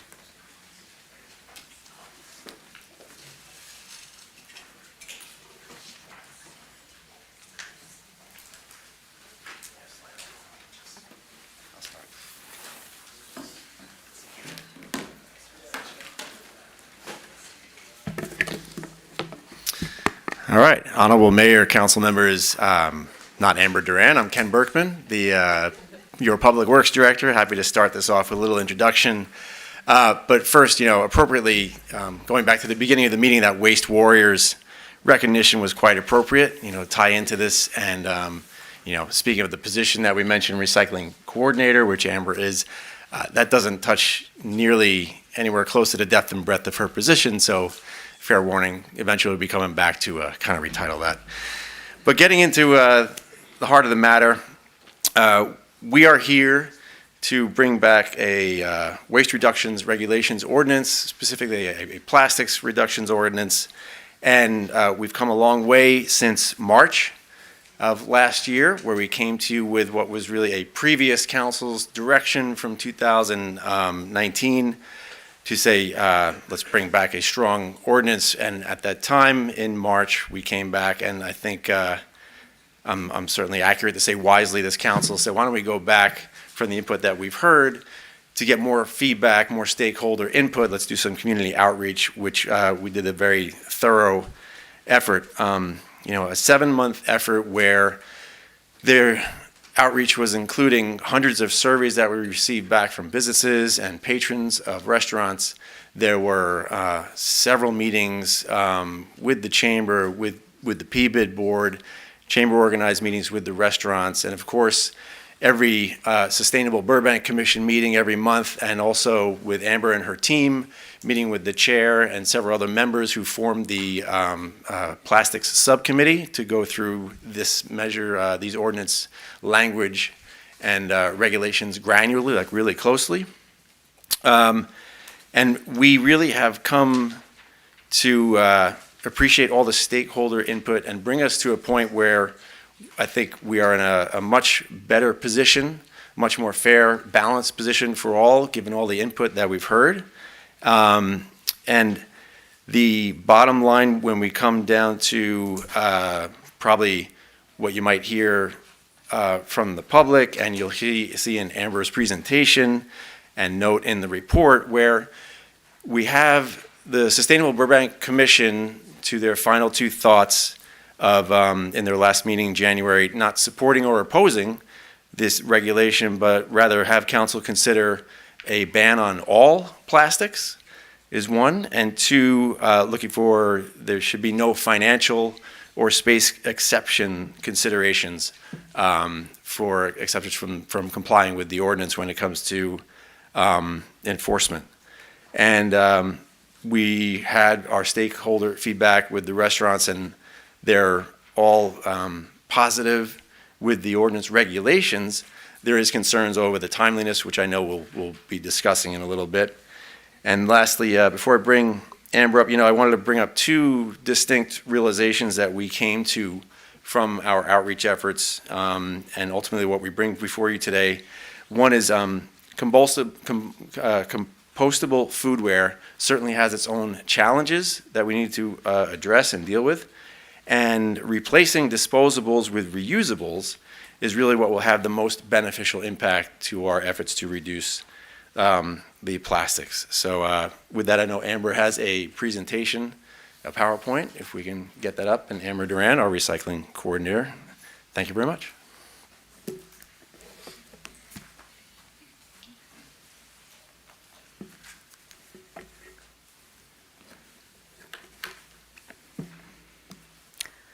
Good evening.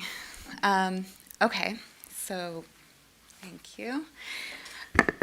So yeah, as Ken was stating, we really did a lot of outreach here. The direction from City Council resonated with us. We wanted to make sure that we got input from all different stakeholders, and so that we can bring you something that we thought was the best fit for Burbank.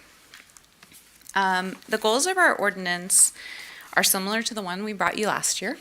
But basically, we're looking to minimize the single use or the disposable foodware items, and we're looking to prohibit things that are non-recyclable or non-compostable.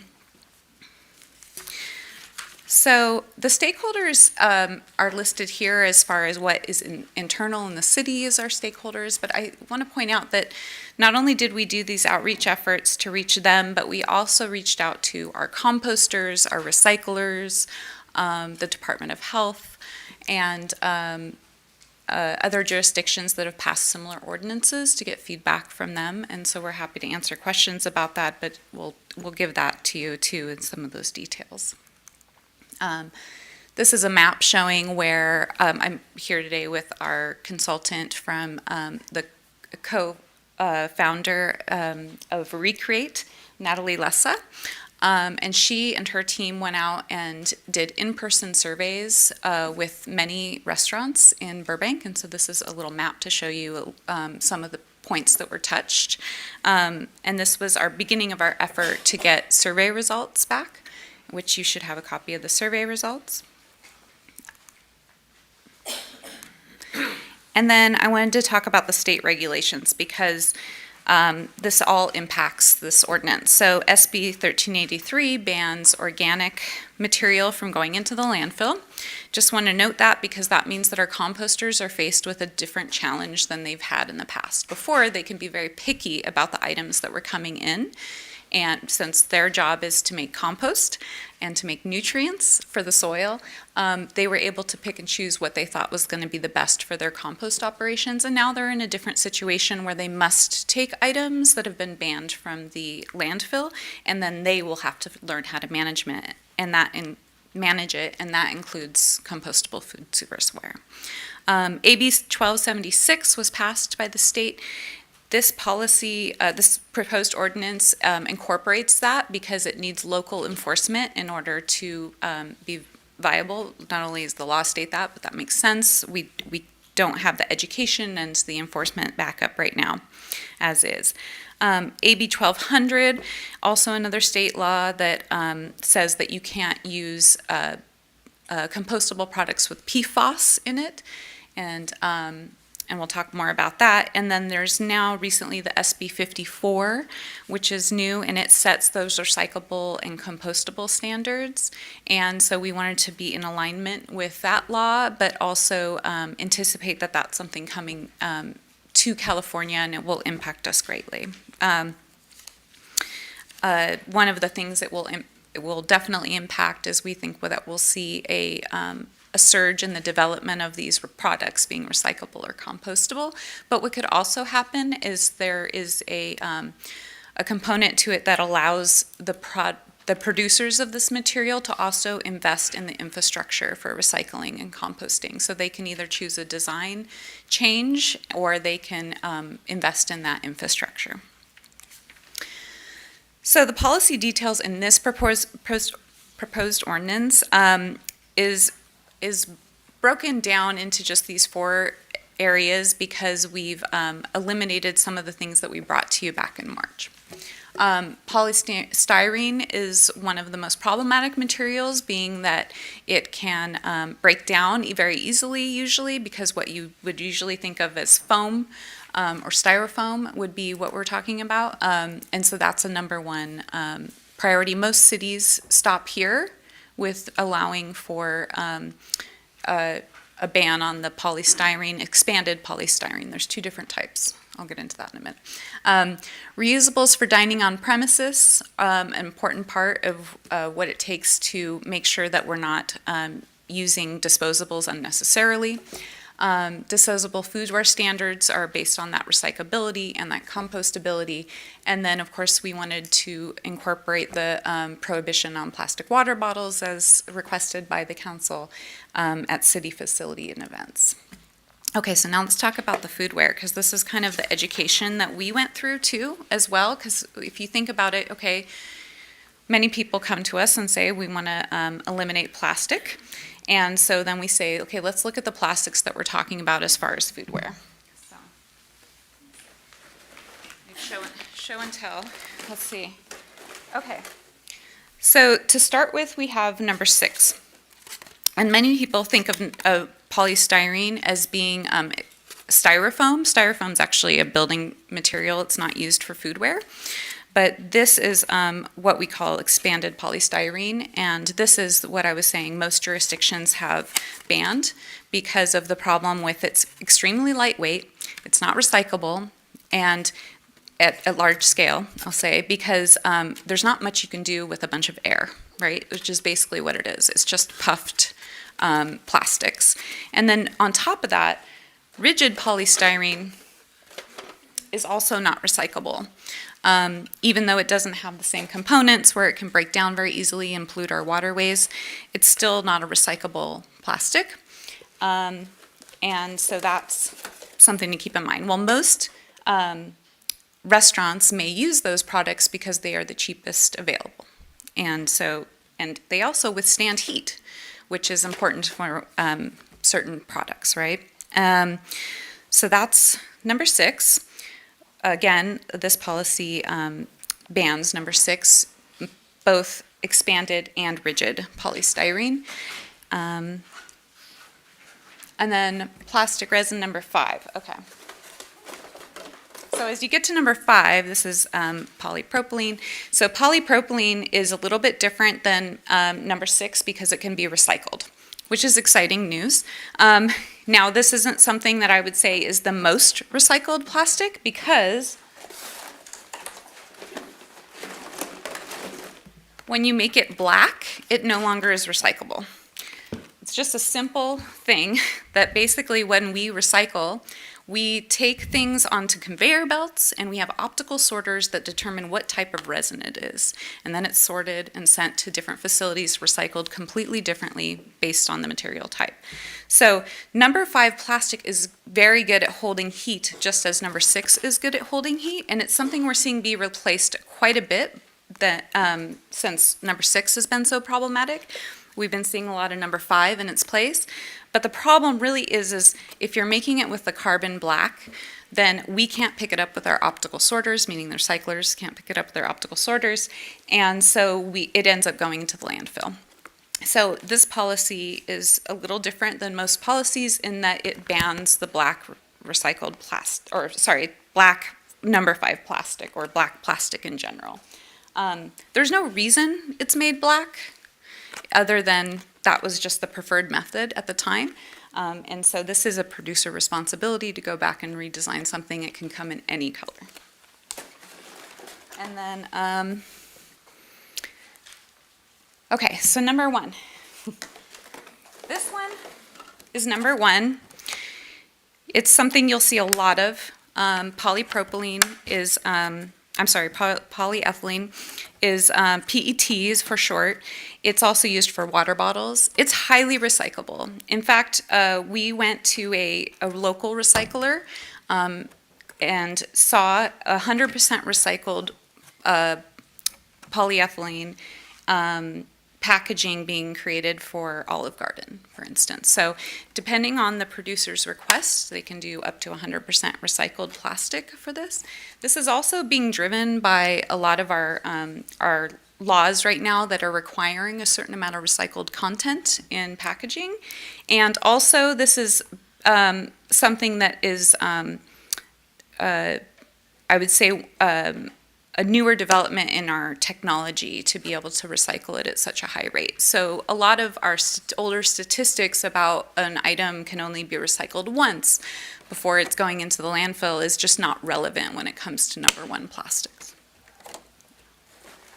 Okay. So that's kind of the plastic. So if you say, okay, let's get rid of all plastics, you get into other areas because now you got to figure out how to make everything compostable, right? Because no other items can go into our recycling systems. We don't have any other foodware options. So fiber foodware is usually made from wood or bamboo and palm fronds. Palm fronds are exciting for us because they're hard for us to manage in the compost system. So we would love, because they're tough. They're a tough material. But so a lot of aware producers are trying to create new products, and they're definitely innovating and changing things as they go. Then again, that SB 13A3 organic material being banned from the landfill is huge. Because that means that those composters are dealing with a lot more contamination. And the contamination I'm talking about is actually the PFAS. Now, PFAS is something that I'll talk about in the next slide more in detail, but it's something that's being addressed by many different agencies because it's a real threat to our drinking water and our human health is what they've determined. And unfortunately, it was okayed by EPA a while ago and has since been repealed, so it's no longer on their safe chemicals list. In the sense that we've had to make some adjustments very quickly as a recycling industry and compost industry, because composters are now reluctant to take foodware items because they are the things that are holding the most amount of PFAS. And so although we're looking to them to take on this material, they're having a hard time trusting it because they don't know what it looks like, because you cannot tell the difference between something that has PFAS and something that doesn't, unless you're looking for a specific stamp that may or may not be on the packaging. And of course, that can't be read when you're at a compost facility. Ms. Duran? Yes. I'm sorry to interrupt your That's presentation. okay. That's okay. Could you covered something important there. Yeah. It was fairly quick though. Yeah. EPA's regulation of PFAS. Yeah. Could you go just a little bit slower walking through that? Because there were some policy changes there. That's right. Yes, there were. I'll go to the next slide, make it easier. So, yes, EPA has a strategic map to reducing PFAS. Now, PFAS is a forever chemical. It's determined that it doesn't break down, so that means that it's going to accumulate in humans, and it's going to keep doing that, right? So, so that became a worry, and they found a lot of health problems with it. It's something that is also, okay, so if you take a material that is designed to break down, a fiber foodware product, a bioplastic foodware product, well, it's breaking down and it's releasing the PFAS into your food items. So it's a scary thing for the EPA, obviously, and then the state soon followed suit and banned it from being in our foodware. But the problem is that although the state's done that, we don't have any enforcement for that at a local level or a state level at this time. So that is why in this ordinance we wanted to make sure that compostable products did not contain PFAS, which makes us very reluctant to say that that's the recommended method unless we can prove that it's a material that's safe for humans. So bioplastic would be what most people think of compostable serviceware. They think of bioplastics because it usually says something like compostable on it. SB 54 also is a truth in labeling law, so it's saying that you can't say it's compostable or it's recyclable unless it actually is. And what they do define recyclable or compostable is if it's accessible to the population, being 60% of the population has access to that kind of recycling or composting. The problem is that nobody wants the bioplastics. The recyclers don't want it because it mucks up their systems. It has no value to any recycling process. And then the composters don't want it because it looks like traditional plastic and it doesn't break down in a way that makes it look any different than plastic. So you might find little pieces of this in your compost, and people don't like the aesthetics of it. But more importantly, since it breaks down quickly, if it has PFAS in it, which I don't believe this one does because it actually has the BPI certification, which would be hard to identify, then we found that there have been a lot of studies that have determined that these are actually the culprits of a lot of PFAS leaching because they break down, whereas plastics don't have that issue since they don't break down like that. So that's kind of how we started to realize like this problem is beyond plastics. Okay, and then molded fiber is the other option that most people think of when you think of compostable fiberware, and this works fine if you don't need to put any liquids in it, but once you need to have some sort of liquid, you need to find a lining that doesn't have PFAS, and that is where the issue lies.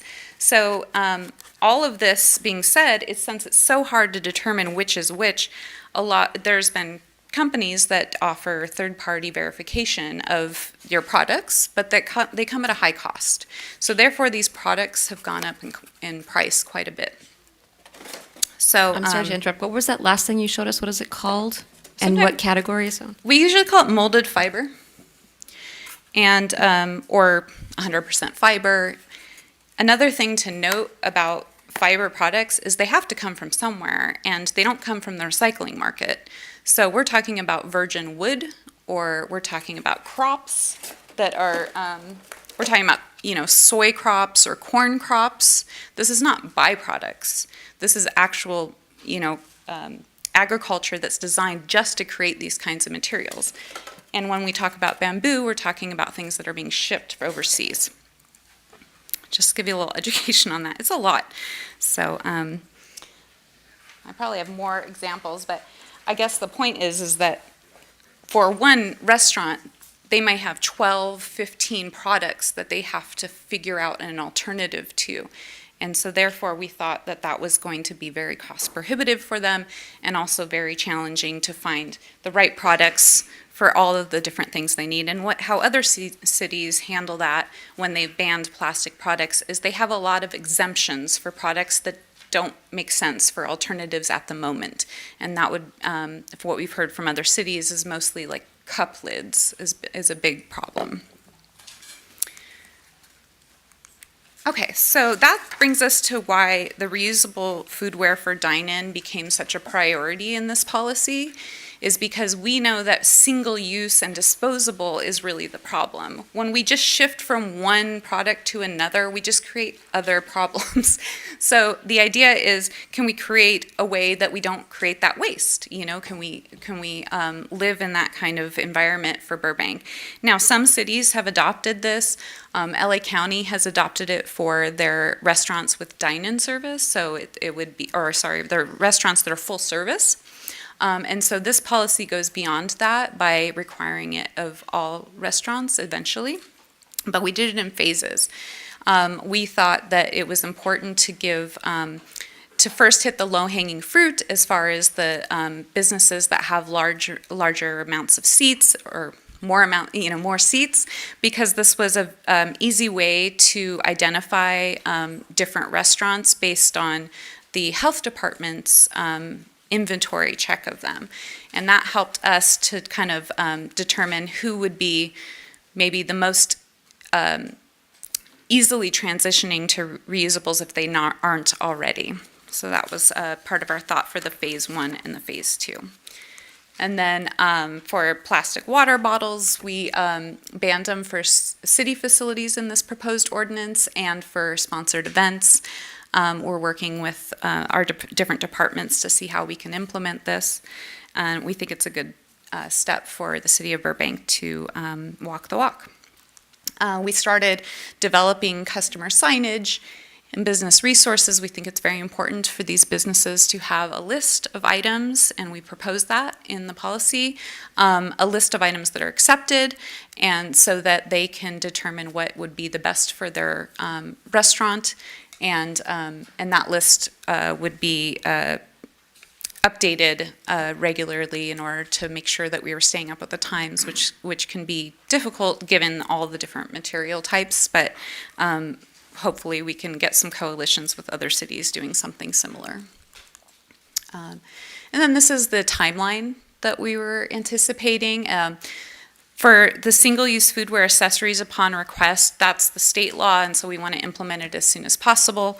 And then in 6 months, we expect to ban the expanded and rigid polystyrene, since this seems like something that most cities have already developed, and a lot of, but giving 6 months in order for restaurants to run through their current supply, and giving us time to get set up with our vendors to get alternatives to plastic water bottles.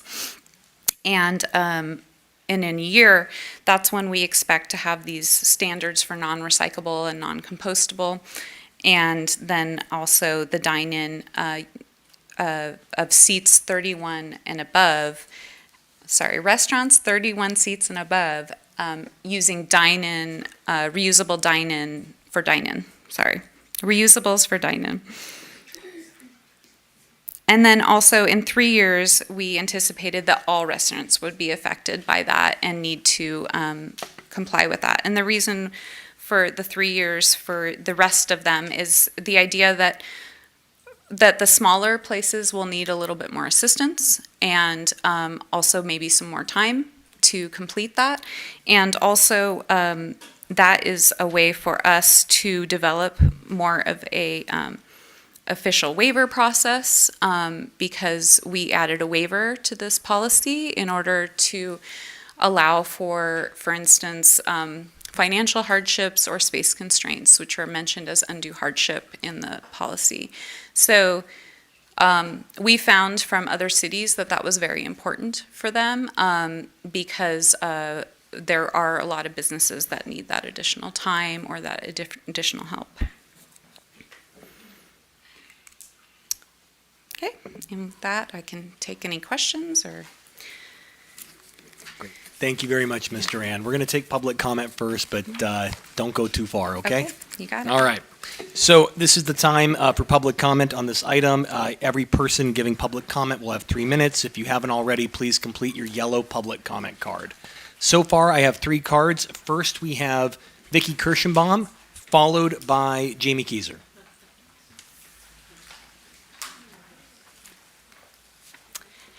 Hi, my name is Vicky Kirschenbaum. I am the chair of the Sustainable Burbank Commission, and I am speaking on behalf of the commission tonight.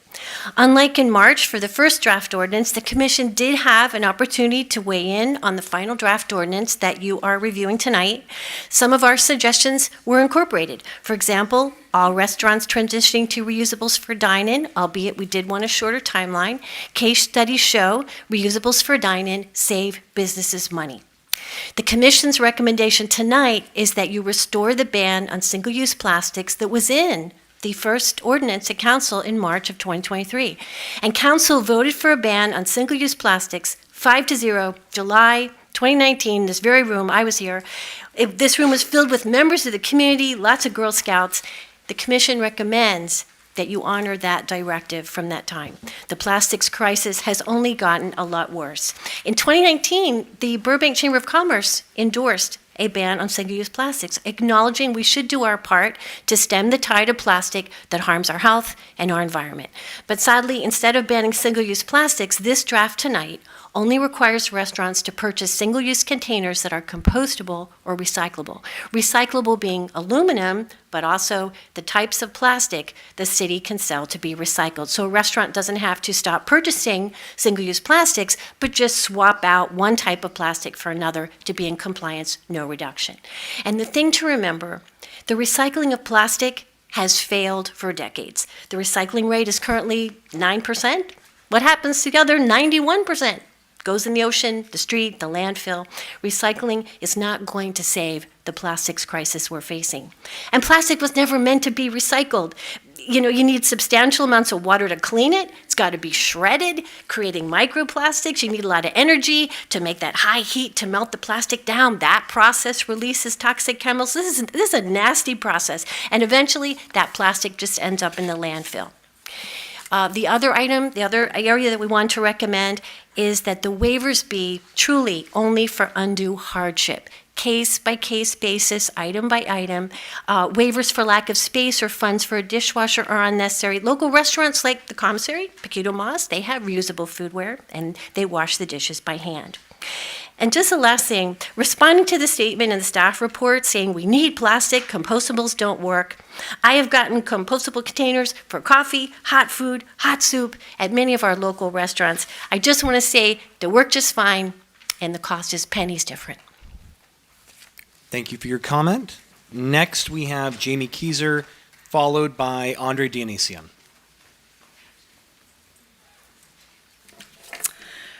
Good evening, Mayor Schultz, Vice Mayor, council members, and city leaders. I am Jamie Kieser, CEO of the Burbank Chamber of Commerce, and I'm here tonight to provide input on Agenda Item 7 regarding waste reduction regulations focused on foodware and plastics. I'd like to thank Ken Berkman from Public Works and Amber Duran from the Recycle Center, who have been valuable partners since the plastic reductions proposed ordinance was a council agenda item last March. I believe the collective input during public comment from the Chamber and leaders of Paquito Mas, Portos, and Talleyrand helped guide the decision to table the vote with a focused timeline to educate the community on the proposed ordinance. We immediately jumped in and focused on education and collaboration by hosting a meeting at Tequila's in July and a second one at the Hilton Garden Inn in September. This was in partnership with the Recycle Center, where we invited in restaurants, hotels, and food manufacturers to join us. Included was an overview on the city's proposed foodware ordinance, and we encourage guests to bring in their plastics and participate in the discussion. There was over 75 attendees who invested their time and valued interest.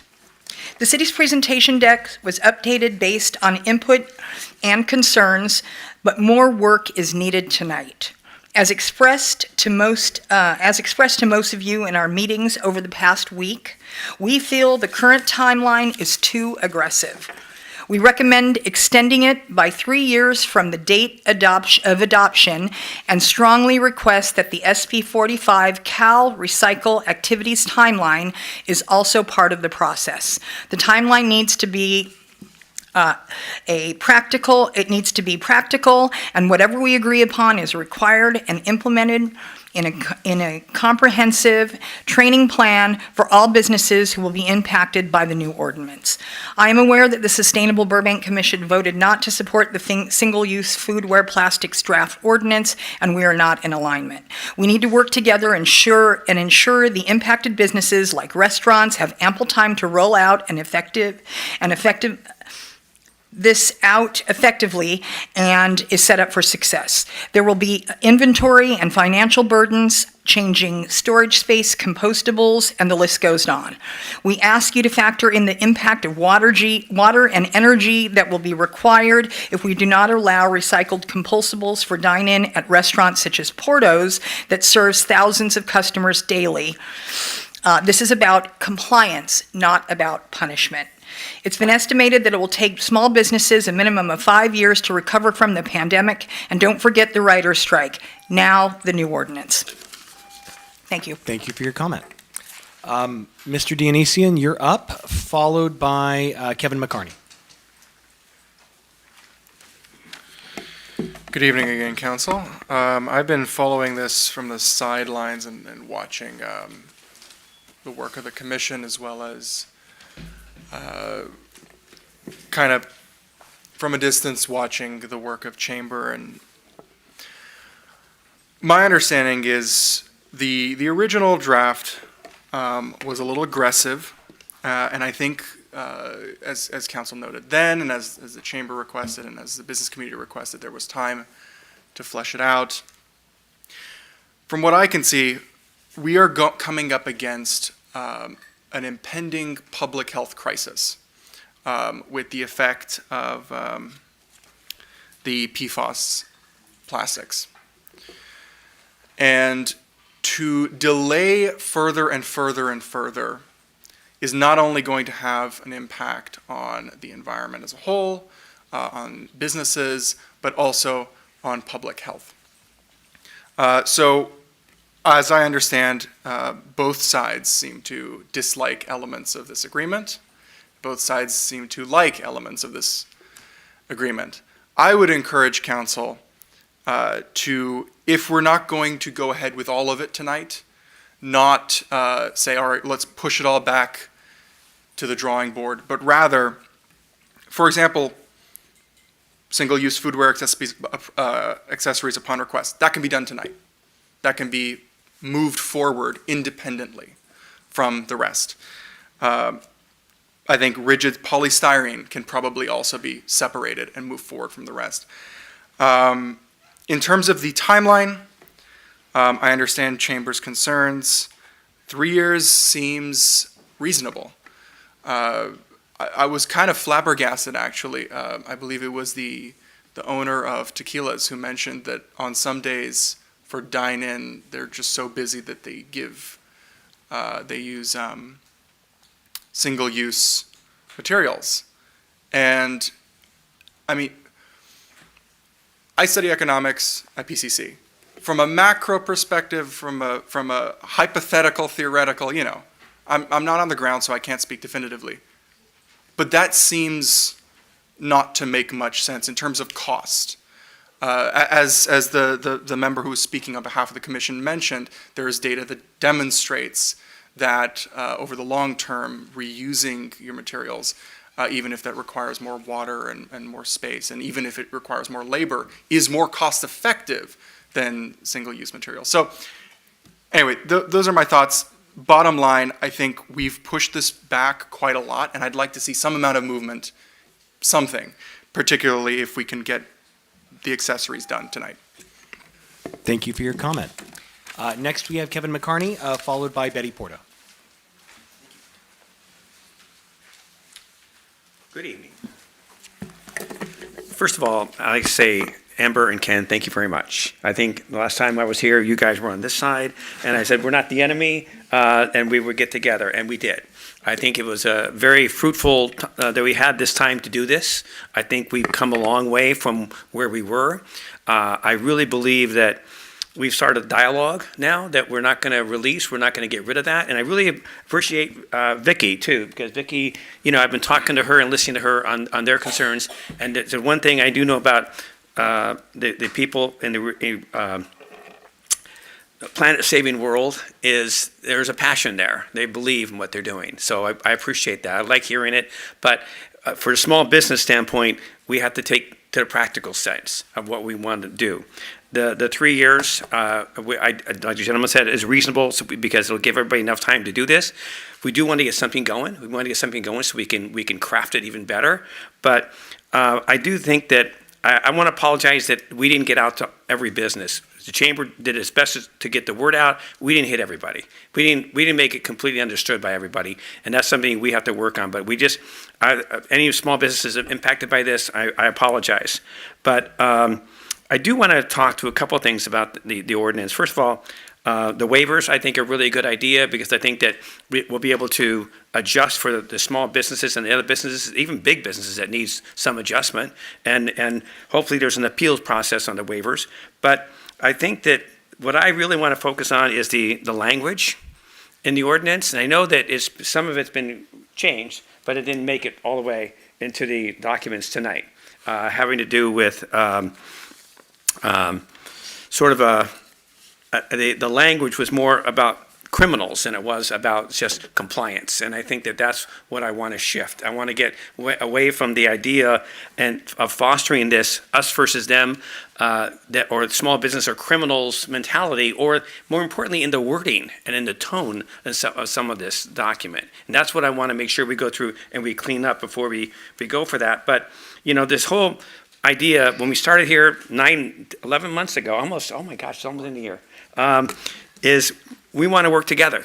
And we have been working together. We've been doing outreach, we've been doing everything we can, and we're listening. And I think that the most important thing both sides can do is listen, but not foster a us versus them mentality. I just think that's in society, we have enough of that.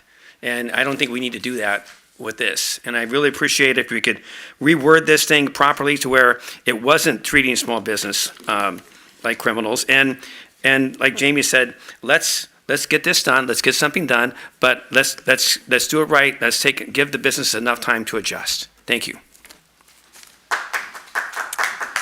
Thank you for your comment. Last speaker card I have is Betty Porto.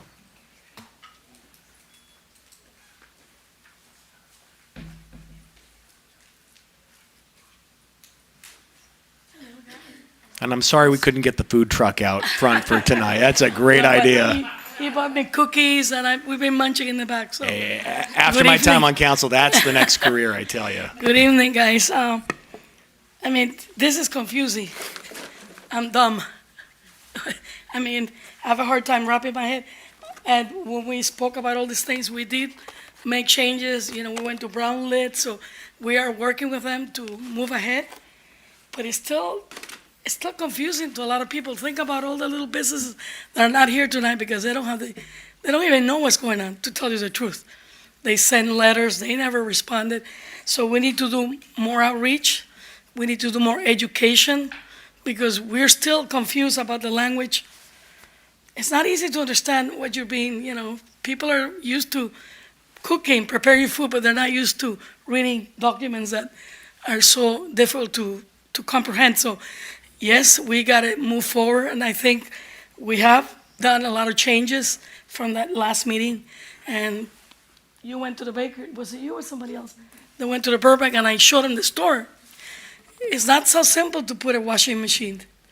I mean, if I'm gonna have to figure out how to do it, and then we're gonna get plans from the city, right? And then we have to put all the tubing and all this. We never done it before, so it's gonna take us a while. Because again, where do we put the heat? We would have to take sitting space. If you go in the back of the bakery, it's not an inch. There's not a centimeter that's not being occupied. So the single use, right now we're using bagasse and we're using the bamboo, and we thought we were okay. We had no clue that this was not going to be acceptable, compostable. I was under the impression that was good. When they came to visit, it wasn't pointed out otherwise. So, which again, everybody's on board with recycling. I don't think anybody knows that we can't stop the future. It's coming. We just need to be doing it in a smart way so people are not hurt. And, I'm telling you, we're a big business, right? It takes us 6 months to 8 months to get a container to come to the bakery.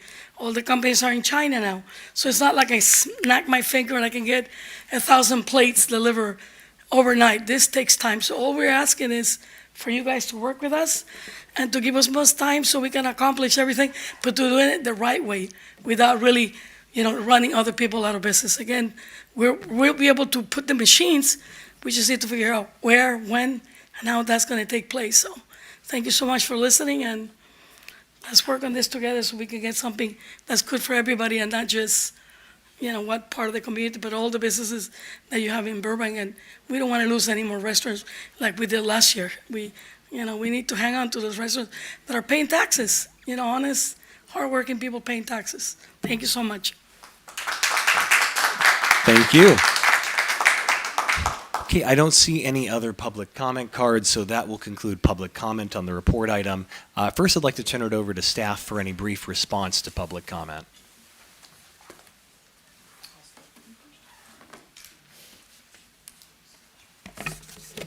So thank you, Mr. Mayor and council members. To probably address the comments as a whole, I'd like to take a look at the facts of the ordinance and how it works.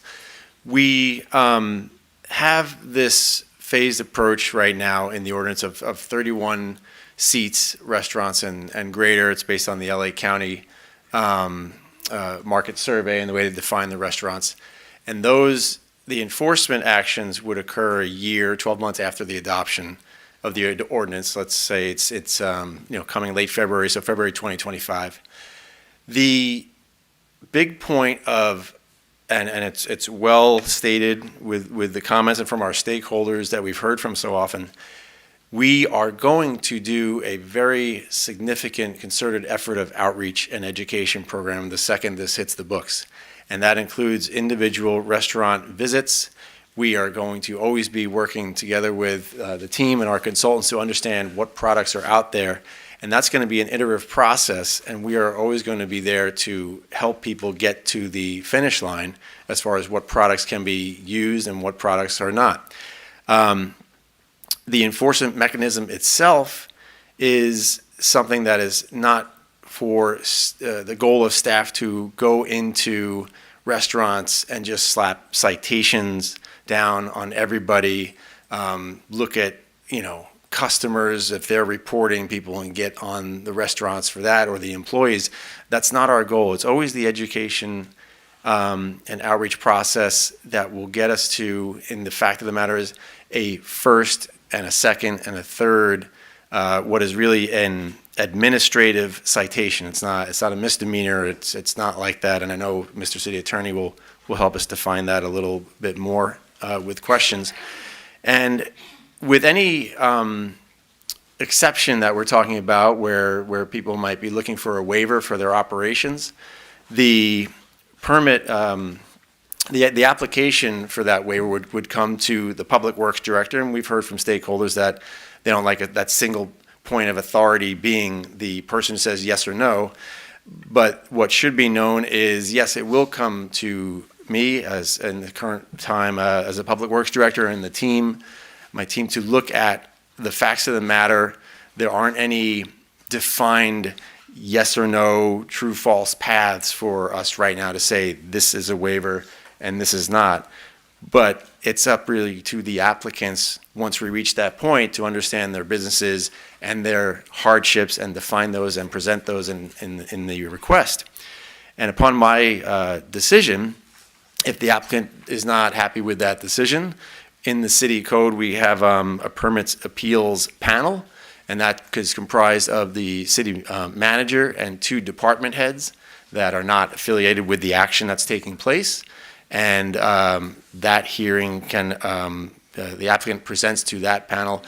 And at that point, if the applicant is not happy with that decision, then they come to the city council for a final appeal. So it's really a 3-stage process to actually say you're in compliance or you're not. And with that, we would certainly look at a continuing education to get folks across that finish line.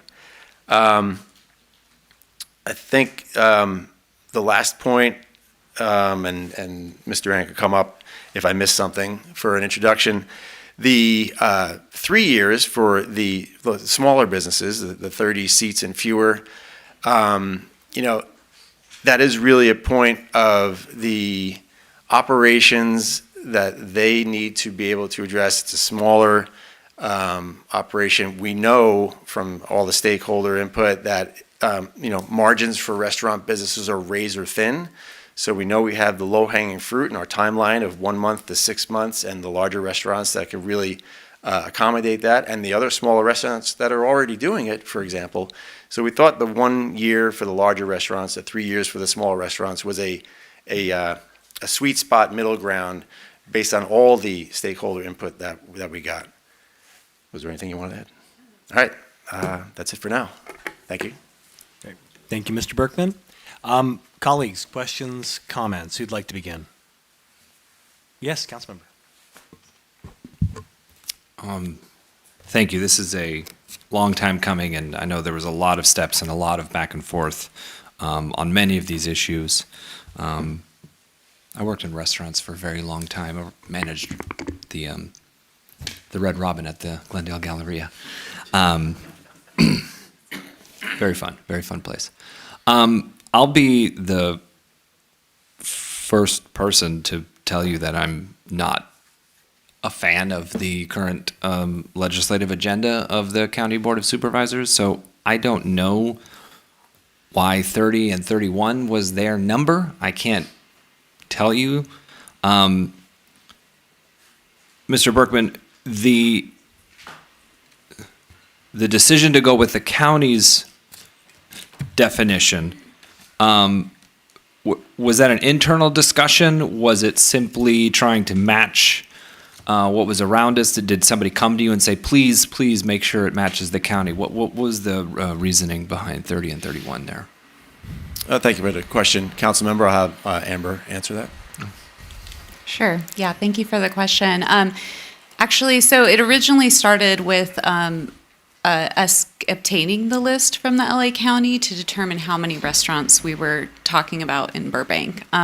So that was first how we were identifying who our stakeholders were, in order to make sure we were outreaching to all of them.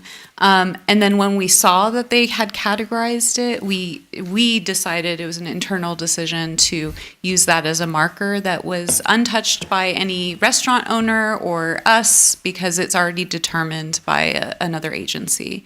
And then originally, when we had proposed this ordinance to the Sustainable Burbank Commission, we had recommended that only restaurants with seats of 31 seats would need to comply with the dine-in requirements.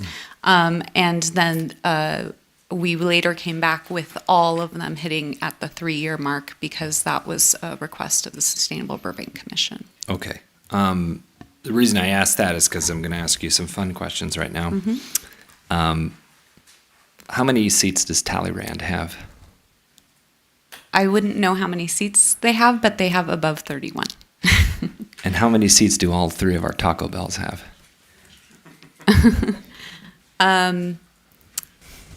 I don't know the answer to that. They're all less than 30. Are they all less than 30? Yeah. So with the current ordinance, both Yeah. A and B, on page 5 of Exhibit A, you're telling me, A, Talleyrand would have to come into compliance in 1 year, a local mom and pop business that has struggled recently, and B, Taco Bell, a multinational corporation, would get a full 3 years for compliance. That's what you're telling me? Yes, I know that is a difficult That's thing. fine. That's okay. That's okay. So we have to draw the line somewhere. We welcome I any understand. suggestion you have otherwise. Sure, I'm just asking questions right now. I'm just asking questions. Can I just, Councilmember Anthony, can I add a supplementary question? Because I know this is something I asked of staff earlier, and I think it informs the report, especially at this stage. How many restaurants do we have total, and how many of those restaurants are 31 seats and above?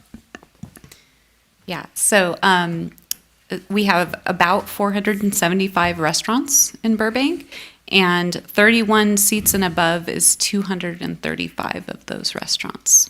So it looks like we're looking at half. That would, and so for us, that made sense to, as from even an enforcement standpoint. We couldn't, and education standpoint, how do you educate and enforce all of this at once? So that's why we chose a phase-in. And I would also respectfully like to say, I believe Talleyrand is already in compliance. Oh, yes. No, yes. That's not, yeah, that was not the basis of my question, because, yeah, it's just, for me, looking at that number, simply taking at face value that the county did a good analysis is not necessarily what I like to go forward with. But that's just me. You know, we saw how they handled the pandemic. My other question to you is, there are other businesses that seemingly, through their business model, are in compliance.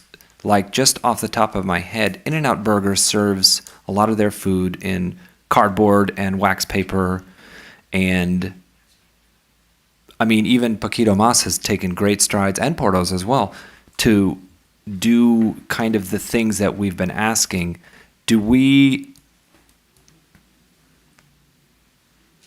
When we do the education portion of this and the outreach, are we looking at what people are already working with and explaining to them that they can continue to do some of that, as long as it complies with the rest of it? Like, or are we trying to get everybody uniform on one path? Yeah, I think it would be accurate to say that it's going to have to be, this is a type of ordinance that does take a lot of one-on-one, what is the circumstances. Clearly, it's hard for us to even determine what seems like the right thing. So this policy is also proposing that we create a list that we would then have available, so that, and this is how a lot of jurisdictions have handled that. I think that there is bigger component when it comes into reusables for dine-in. Although what we've heard from other cities was that has actually been the least of their problems as far as getting compliance with that. It's really the compostable serviceware that seems to be the biggest issue. Okay. I have some more comments, but I'll leave for after the questions. Thank you. Colleagues, if it's okay, I normally like to go last, but I'd like to ask one question that I know would help me. I'm more of a tactile learner. I can read, I can hear things, but I like to see. You brought a fun bag of props over there, and you got 5 council members sitting with empty hands. I would like to see for myself what is considered recyclable that a business could use. What would be outright banned by the ordinance? Because from my perspective, I find it very confusing. I mean, when you try to differentiate certain plastics, people aren't going to know. Show me. Yeah. We can come down there, or you can just pass it on up. I'm going to pass it up. Okay. But I will say it's confusing to everyone, including recyclers. Okay, so Well, that's not good. Unfortunately. Could you show us first and then pass it up? Is that all right? Okay. Yeah. Maybe I've held this up before, but this is a good example. It's actually a product that is combined with it's number 5, okay, but one side is recyclable and the other is not. Okay, so it's just an example of, yeah, just the color. And the black portion is not recyclable, correct? That's right.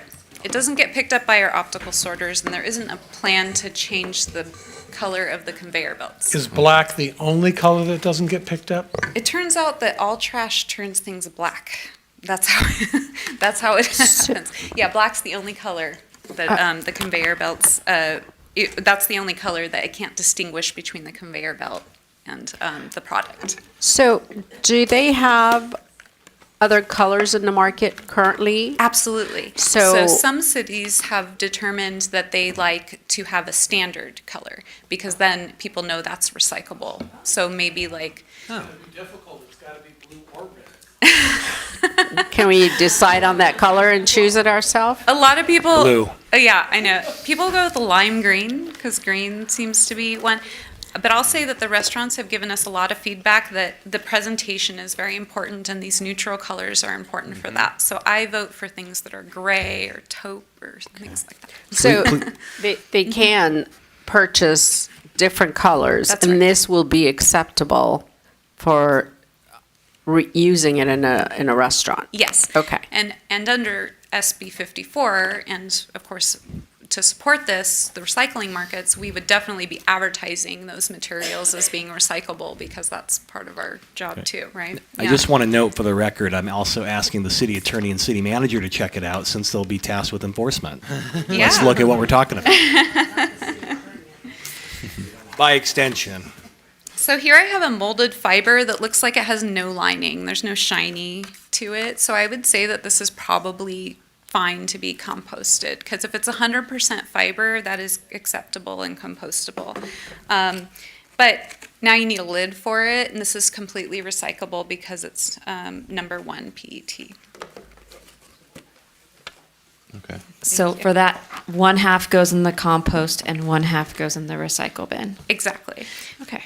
So there's benefits to having that compostable ware be captured in our compost in that, then you don't have to scrape the food out of it and clean off the material Right, before especially you if it's toss the it. bottom where That's it collects right. the food. Okay. That's right. Would this be acceptable if the restaurant have some form of sauce or liquid? Does it seep through, or is it completely dry on the outside?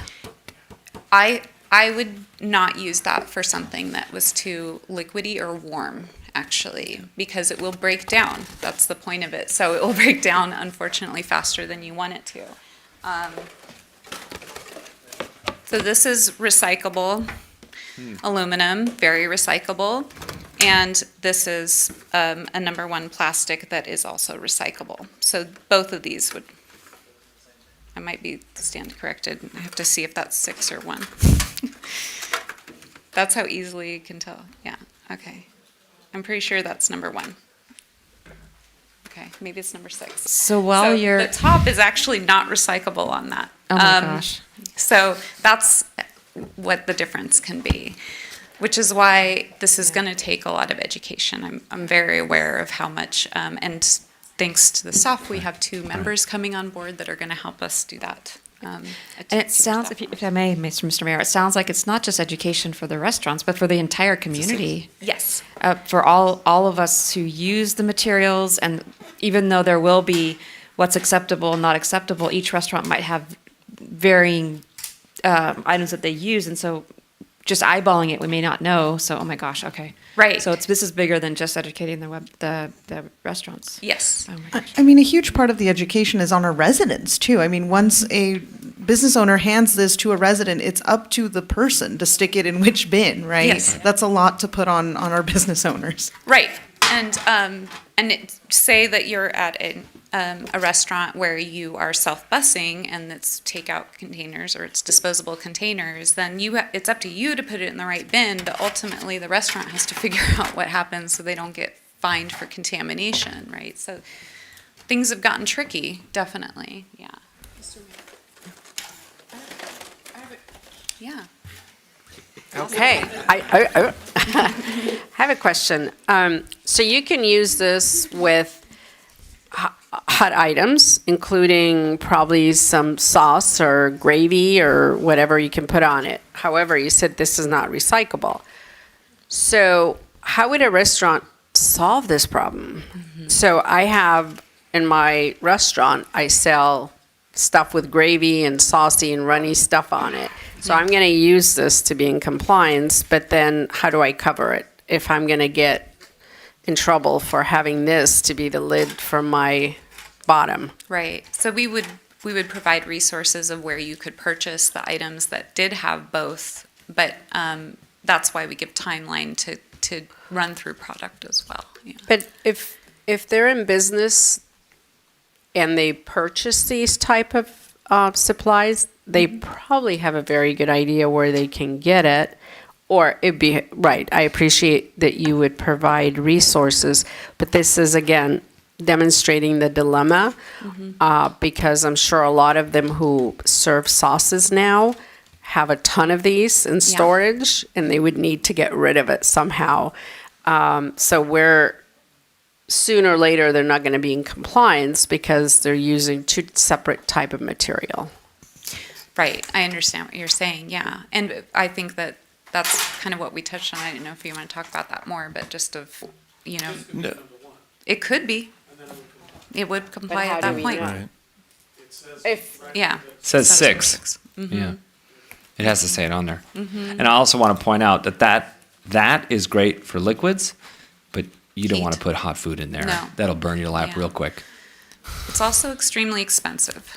Yeah. And through the mayor, Councilmember Mullins, it's a good point about the supplies. That's an example of what other cities have allowed waivers for. You know, I have basically a ton of these non-compliant materials, and I need the time to get through them and also get my orders and supplies and my supply chain set up.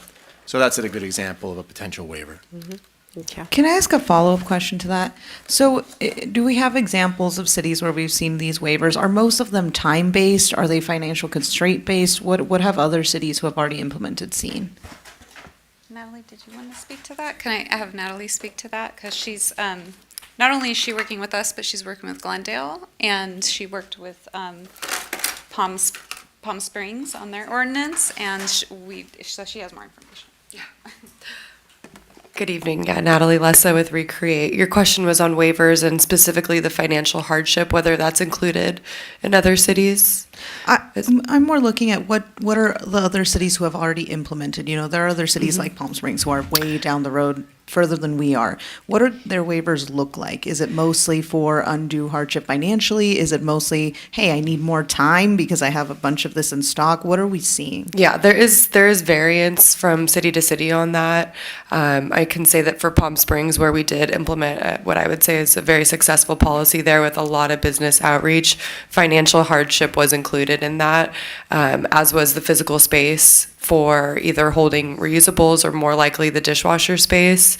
Also, if they could demonstrate that there were no compliant products for them available at the moment. There are some things that are particularly hard to find compliant products for.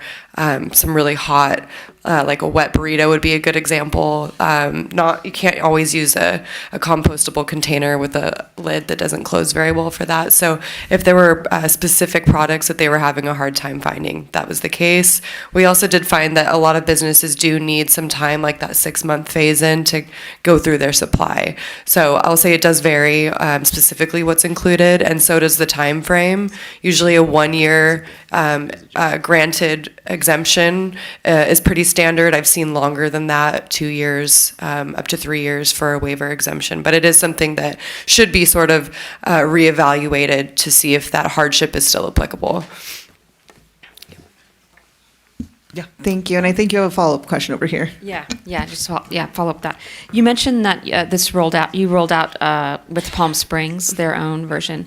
So could you speak to, looking at the timeline that's being proposed in our ordinance and your experience with the Palm Springs rollout, how do you see, is it, comparatively in a reasonable timeline, and how did they adapt in their timeline? Sure. Well, recognizing Palm Springs is just one example. There's lots that we could look at. Palm Springs specifically had a fairly quick phase-in approach. I'd say quicker than what is being brought to you tonight here. I did see quite a few businesses, because our team did help lead all the business outreach.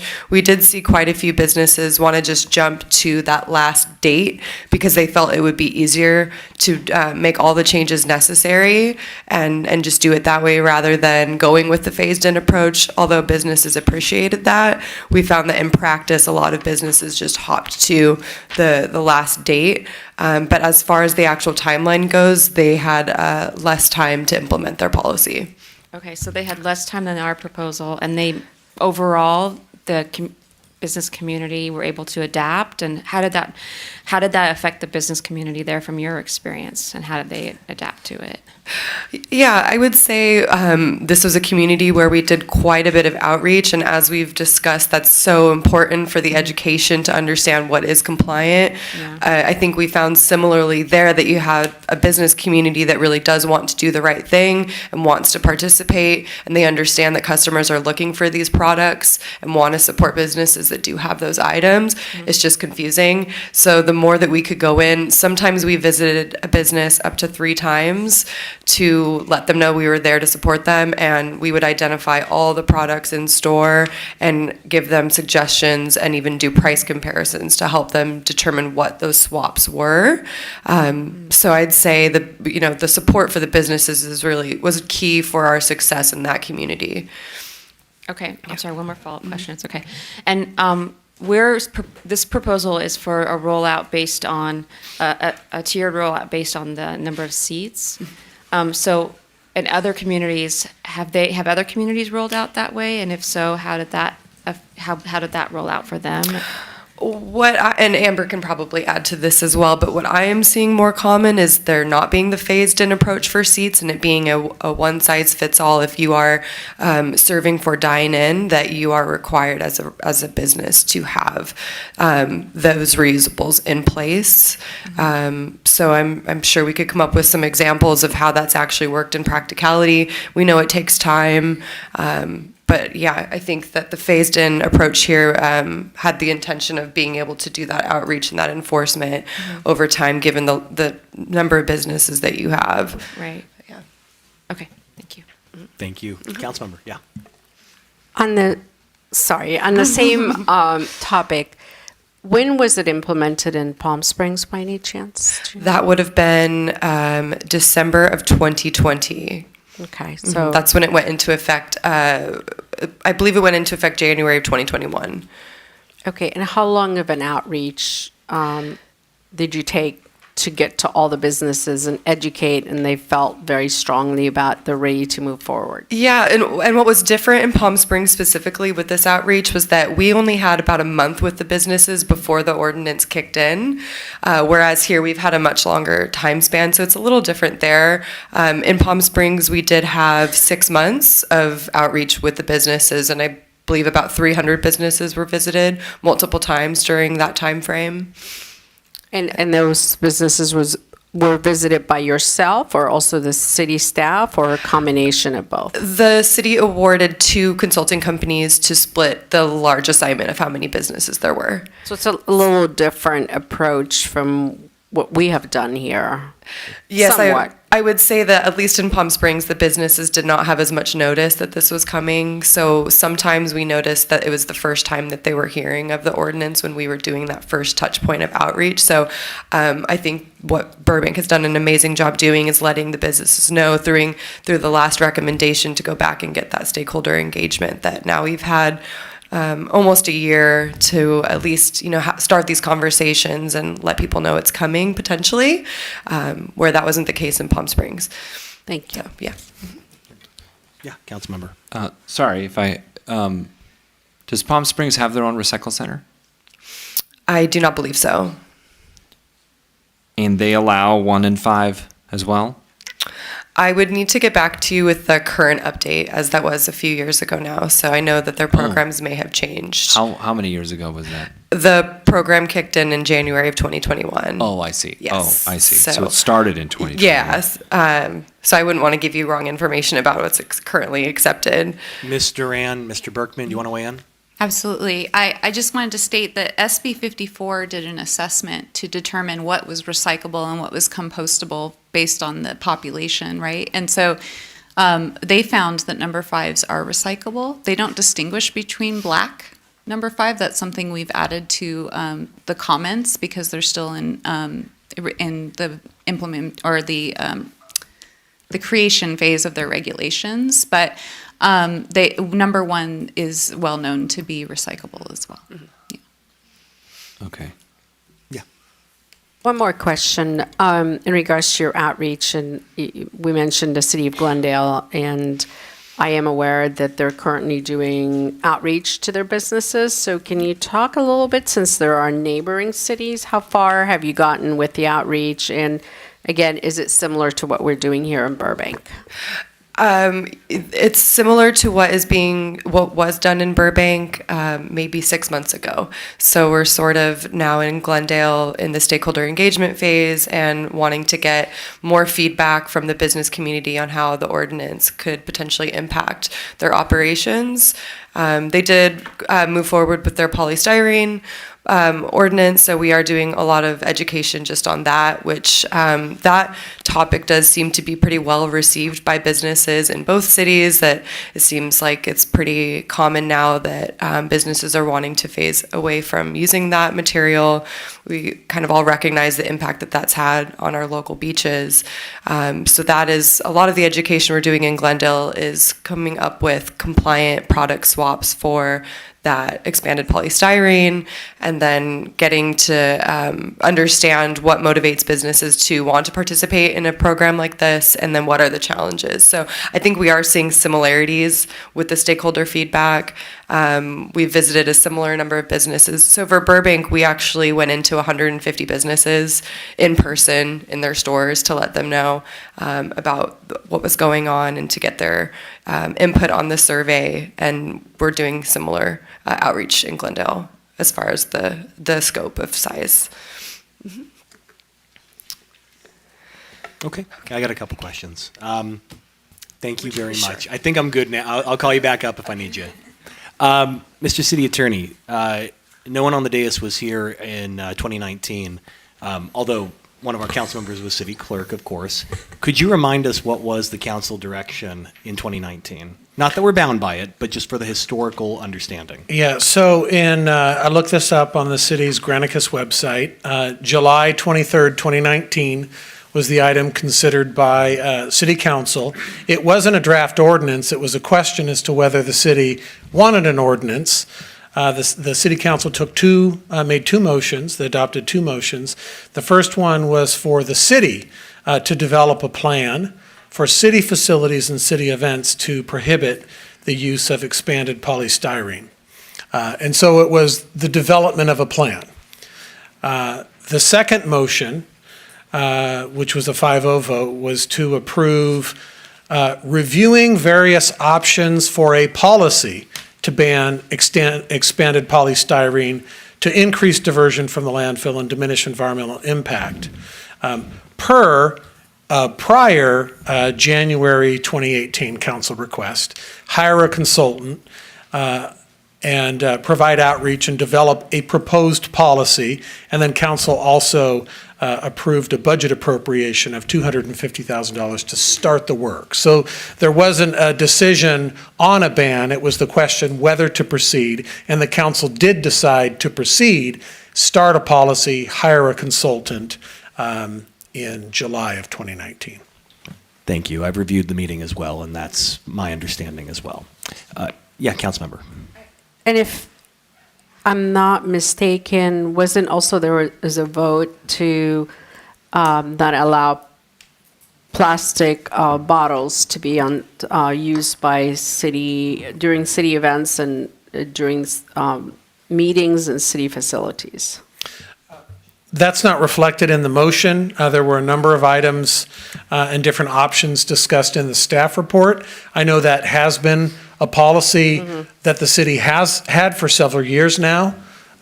So that was put in place, but it's not clear that that was part of the council's motion. I think it was more of a directions Yeah. by council member Ghiberletti at the time, because I recall the next morning we had to remove all our water bottles from the facilities, and we stopped ordering water bottles. So Yeah, and in fact, the staff report includes a listing of years of work that Public Works has done with Sustainable Burbank and with the council on a number of recycling issues. The biggest one was the single-use plastic bag ban, which was the subject of litigation. And then the county of Los Angeles did a countywide ordinance and CEQA, a review under the California Environmental Quality Act, so that all of the 89 cities in the county could adopt an ordinance. That was then superseded by a statewide ban. I don't believe the city ever got to adopt its own ordinance because that was superseded. This was then the next item that came to council, and I believe that work product is culminated with what's before you today. Thank you. Mr. Berkman, I have a question for you. I want to give you the compliment sandwich. So first of all, great presentation, and I know you've been doing a lot of exceptional work over the last year involving all of our stakeholders. This is not meant as a criticism, I'm just wondering, when we visited this topic last year, I remember making the point that I wanted it to come back in the fall in September, and that did not happen. So could you give a little context as to why we're a couple months off of that time frame? Yes, sure, Mr. Mayor. That is absolutely accurate, that we were looking to come back in 6 months from March, which would have been October. And at that time, given where we were with the stakeholder input and hearing that there was not enough yet, we continued on that endeavor, had several other meetings, including a couple of chamber meetings, and as well as setting the, looking at the December timeline that we were going to bring it back. That did not match with the Sustainable Burbank Commission's agenda because we had to cancel that meeting in December for, it was a dark meeting, I'm sorry. So we wanted to allow the Sustainable Burbank Commission to hear, and the public, to hear the final draft of this ordinance, and that was on January 8th. So that's why we are here today. So one, it was, we wanted to get more stakeholder input, and two, to match it with the schedule of the Sustainable Burbank Commission. Okay. And I believe we also, well, at least I remember making a comment that I still wanted an implementation date of 2024, and I believe you've sought to accomplish that in this draft ordinance. The dates were taken out, but the time frame remained. The dates were taken out because we were looking at a consistent moving target to speak to that October date that we thought we would be there, matching with this 1 year later approximately.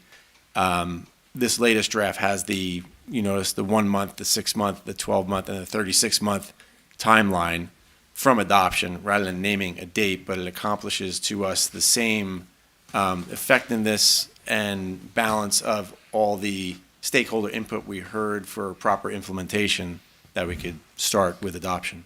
All right. Thank you. Now, I promised the compliment sandwich. I love the suit and tie combination. I'm going to try that myself one of these Thank you, days. sir. No, I will just say, I do have a couple more questions. I'm going to turn it back to all of you, though. But it's been 5 years. It's time we ban polystyrene in the city. So I fully intend to move forward with an ordinance tonight. So one other question that I have is Assembly Bill 1276. Now, that's already in effect, correct? Yes, correct. And that requires establishments to only provide single-use materials, spoons, forks, for example, upon request from the customer? That's correct. So I know this is a really minor technical thing, but if it's already the law, why are we still allowing a month for implementation? They're already required to do it. It just seems confusing to me is what I'm trying to get at. Yeah, I understand that. That was the guidance under the city attorney to, so I don't know if that's something he wants to speak on, but my understanding is you couldn't Okay. enforce something for a month. It's to have our own local enforcement ordinance. Okay, legal requirement? Yeah. Okay. That's why we pay you the big bucks. All right. Let me see. You know what? I may have a few more questions, but let me open it back up to all of you. Yeah. Thank you, Mr. Mayor. I have a set of questions about the timeline, and then I have a couple questions about the enforcement specifics about how it's going to be enforced. All right, so just to kind of sum up a little bit, there's a lot going on in this ordinance. And so I kind of made a little chart for myself here, and let's see if I can help me frame it a bit when it comes to the timeline, okay? So we've got what's a citywide timeline of AB 1276, okay? That's the accessory, skip the stuff. Yes. Okay.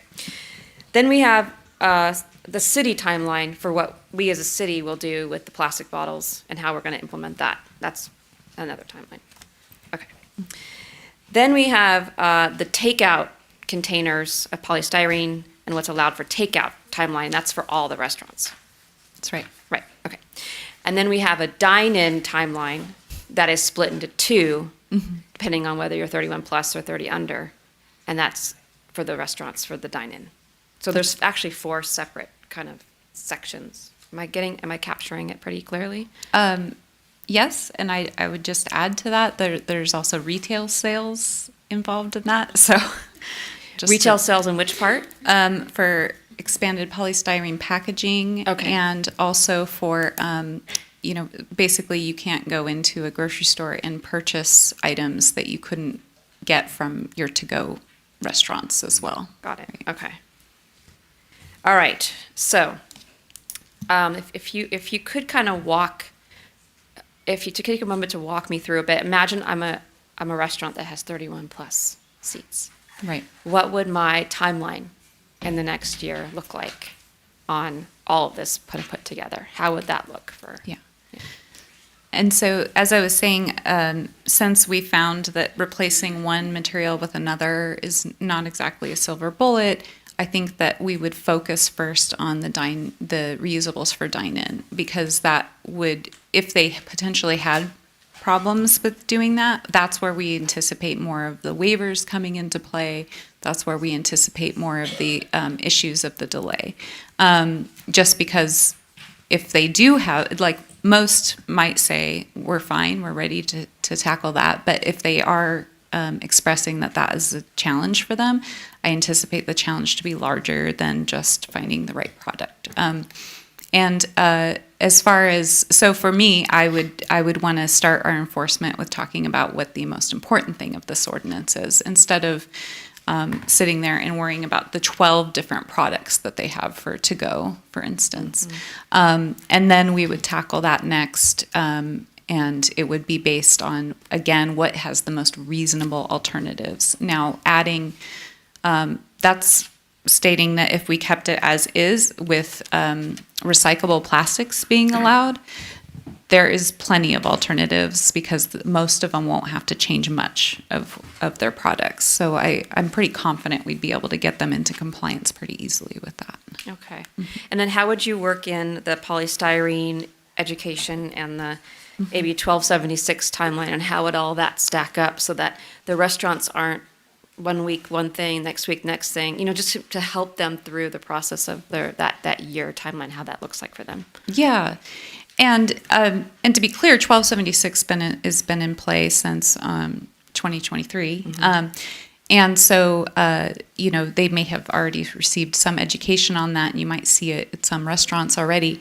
But that is a big one too, because that one takes a lot of retraining of staff. But I think ultimately the restaurants are very supportive of it because it doesn't, it's unnecessary plastics that everybody can get on board, that it doesn't need to be distributed. We don't all need a drawer full of it, right? So, but that definitely is a topic that the topic of training seems to come up quite a bit with 1276. So I think that would have to be the issue. We've talked about putting together guides, but I think it's a matter of multiple touches, as Natalie was expressing from the other jurisdictions, that multiple touches were important because you have staff turnover. Yeah. Okay. So my last question about timeline then is, there's an enforcement timeline in the presentation here, which I appreciate, helps kind of sort things out. Yeah. What is also your education timeline kind of in general? So you had mentioned, like I had asked about a single restaurant and what they might expect, but then what's the overall arching education timeline of what the community could expect for the first year? Right. So for the first year, that would be when we would hit most of our education pieces. And as we've talked about, the education of customers is very important. So I think that's where we would start, actually, because that's something we can do through our social media and online. And so there's lots of forums that we can express that to customers. And I think that's the first step, because if they're expected now to request an item from a restaurant, that's going to be pretty important. And then next we would be going towards if we adopted this ordinance as is, we would be going toward the ordinance that have the quickest timeline to comply. So we would definitely be going to the businesses with the larger amount of seating. So. Okay. If I may move on to the enforcement and violation section of the ordinance. So as you heard in some of the comments, there has been a little bit of concern about the language in this section. I was hoping that we could maybe just chat a little bit about what does it mean to be enforced? So let's say somebody's out of compliance. Let's say there is a violation based on what's here in the ordinance. What would that look like for I know you spoke a little bit about it, but could you give an example of what it would look like for a restaurant who, let's say, a customer sees that they're out of compliance and they say something, what would be the expectation of what the restaurant would experience then? Yeah, so some jurisdictions don't have a lot of support to be proactive, so they're waiting for a complaint-based approach. So if we did have a complaint, then we would start with sending out either a consultant or a staff member in order to do just a check on what it looks like, and an education piece. Just here's what we've noticed, and here's what we'd like to be replaced with that item, or here's guidance on how to find the correct products. From there, we would put them on a list just to make sure that we're doing a follow-up and see how they're doing with that. Our approach, we're handling recycling and composting, so our approach is always very delicate because these things cost money, and so we're very aware of that. And so we would come back again in maybe a couple months or so when we are confident that they've had time to get into compliance in order to see what that looks like. If they have not at that point, then we would issue a letter stating what we've seen. Of course, we have real accounts. We're not going to use complaints as being a mark. We're going to use that to investigate further. And then from there, we have administrative citations that are basic for our city code. Okay, so there's several steps that happen before there's any formal action taken. That's very right. many steps. Okay. Mm-hmm. I'm sorry? Sure. Speaking on enforcement, since that's a very good topic to talk about, some of the concerns that our business owners have shared are things like the threat of litigation. We have seen this happen. There are folks who are not the best intentioned actors out there and suing restaurants over ADA compliance issues, regardless of whether or not they affect them or not. They are just looking at the law and where they can find a reason to sue. Would this ordinance in any way give somebody the ability to do that? I think I'd like the city attorney to answer that one for us. Thank you. Yes, Mr. Mayor, Vice Mayor, council members.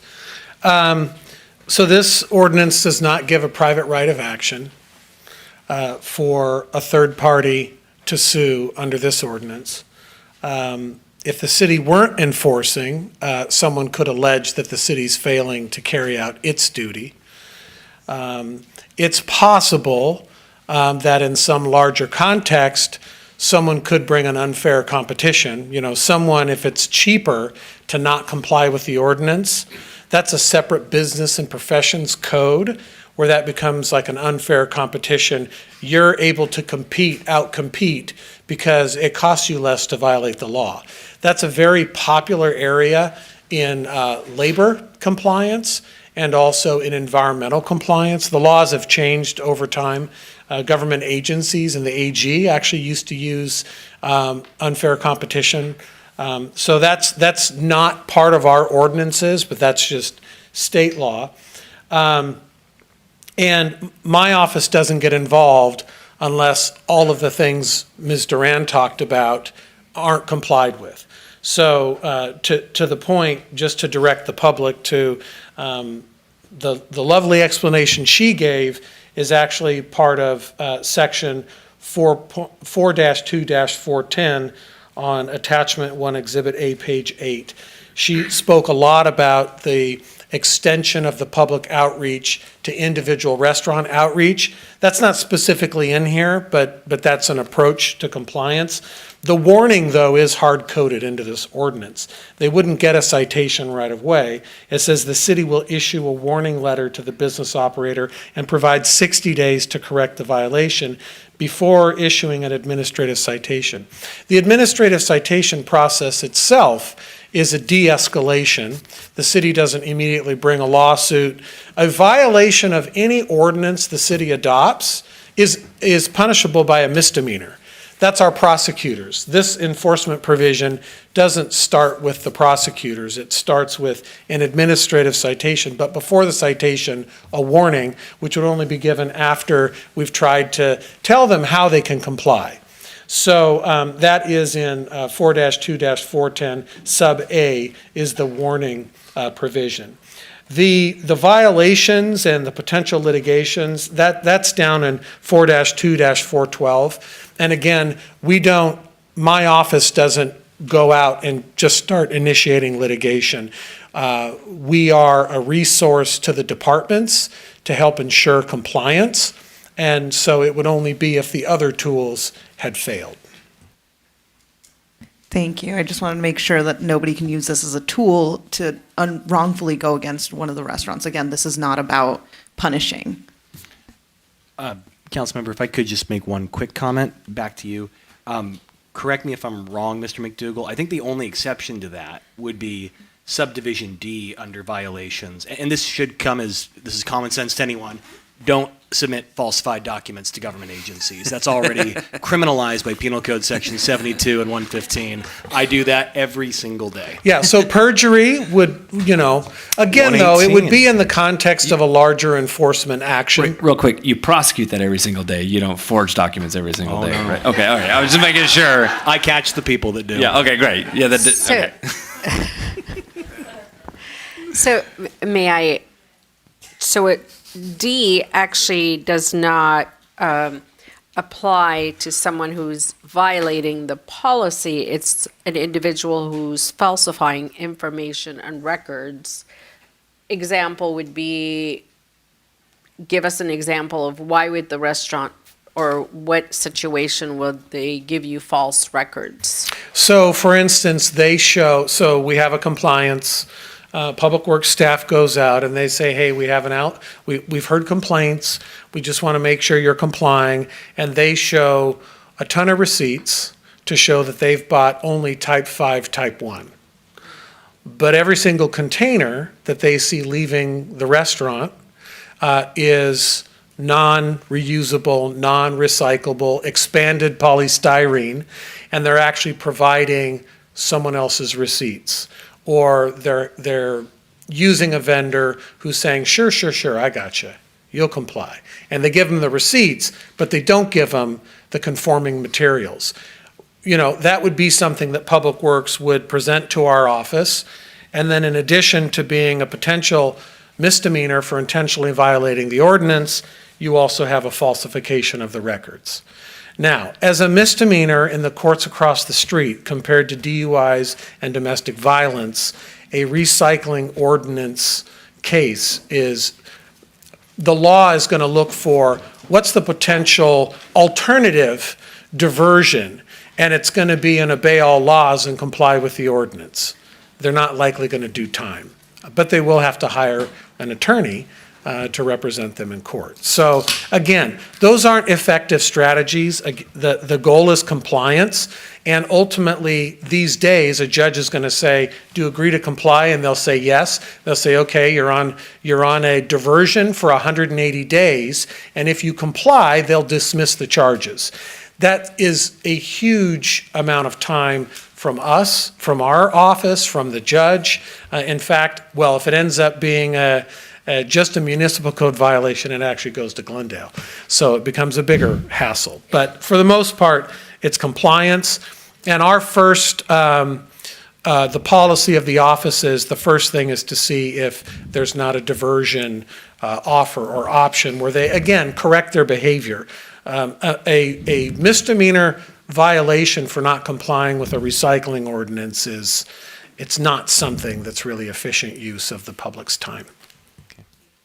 Colleagues, I'm not going to weigh in. I just want to remind us of the hour. I know we have 2 more items. So let's bring questioning to a close, and then would love to hear some deliberation. So any outstanding questions? Yeah. My only other question, it's in the line of enforcement. So we've been talking a lot about enforcement, penalties, citations, even education. Have we considered, and Amber, I look to you with your expertise in other cities, have we considered incentives? I know it's not for the same thing, but City of Long Beach gives their restaurants who are doing well with water waste a blue sticker to put on the restaurant. Personally, I'm not a restaurant owner. For me, I was like, blue sticker. Their restaurants have found that to be a wonderful form of incentive because they can put that on Yelp, they can put that elsewhere and show their residents who are interested in having, the restaurants be green and environmental, that is a place they can go and get good service. I know it feels small, but I know it's also something that some of our restaurants would be interested in, and it's one of the only things we can do that is a carrot rather than a stick here.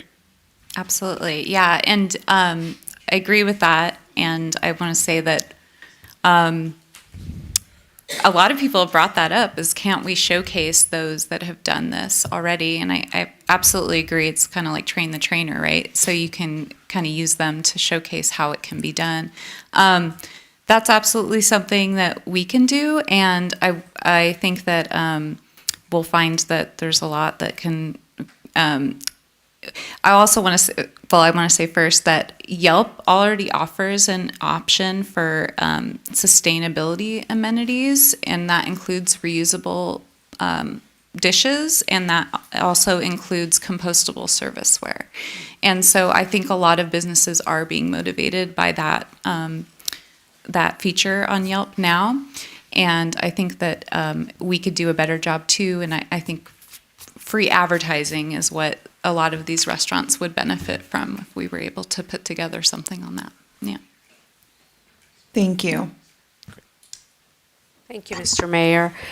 So I have in my hand SB 54 and the time schedule, which starts in July 2023 and it goes all the way to 2033.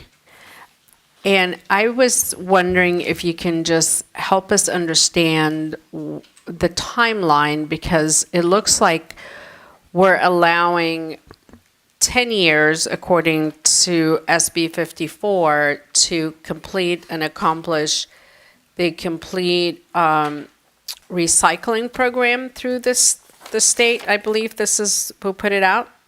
And so the question is, our timeline, obviously from what we heard from our businesses, it's much quicker, much faster when it comes to the restaurants, when it comes to dine-in. I think I didn't hear any pushback from our businesses in regards to all the other items and the deadlines. I think most of them have done a wonderful job to comply without even having us to put these timelines for them. So I want to know why is this timeline much longer? And I'm not suggesting at all 10 years. I'm not suggesting at all, to use this timeline, but there is a reason why it was put for 10 years. Yes. So if you can help me understand that, I would appreciate it. Sure. And so you're speaking, just to clarify, you're speaking specifically about SB 54. Yeah. So SB 54 is a extended producer responsibility. So it's putting the responsibility back onto the producers of the material. So that's with the understanding that they might need to completely change their supplies, that, as far as their raw materials. That means that they might also have to change a lot of labeling, because this is a truth in labeling where they can't put the chasing arrows symbol on, which we typically think of as meaning something's recyclable, unless it actually is on the list for SB 54.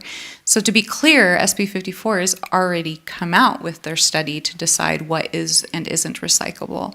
And so the enforcement or the goals of SB 54 are to be able to reach these goals by 2032, but it's clear that the actions are happening now. They're working right now with the producers because they won't be able to sell in California anymore.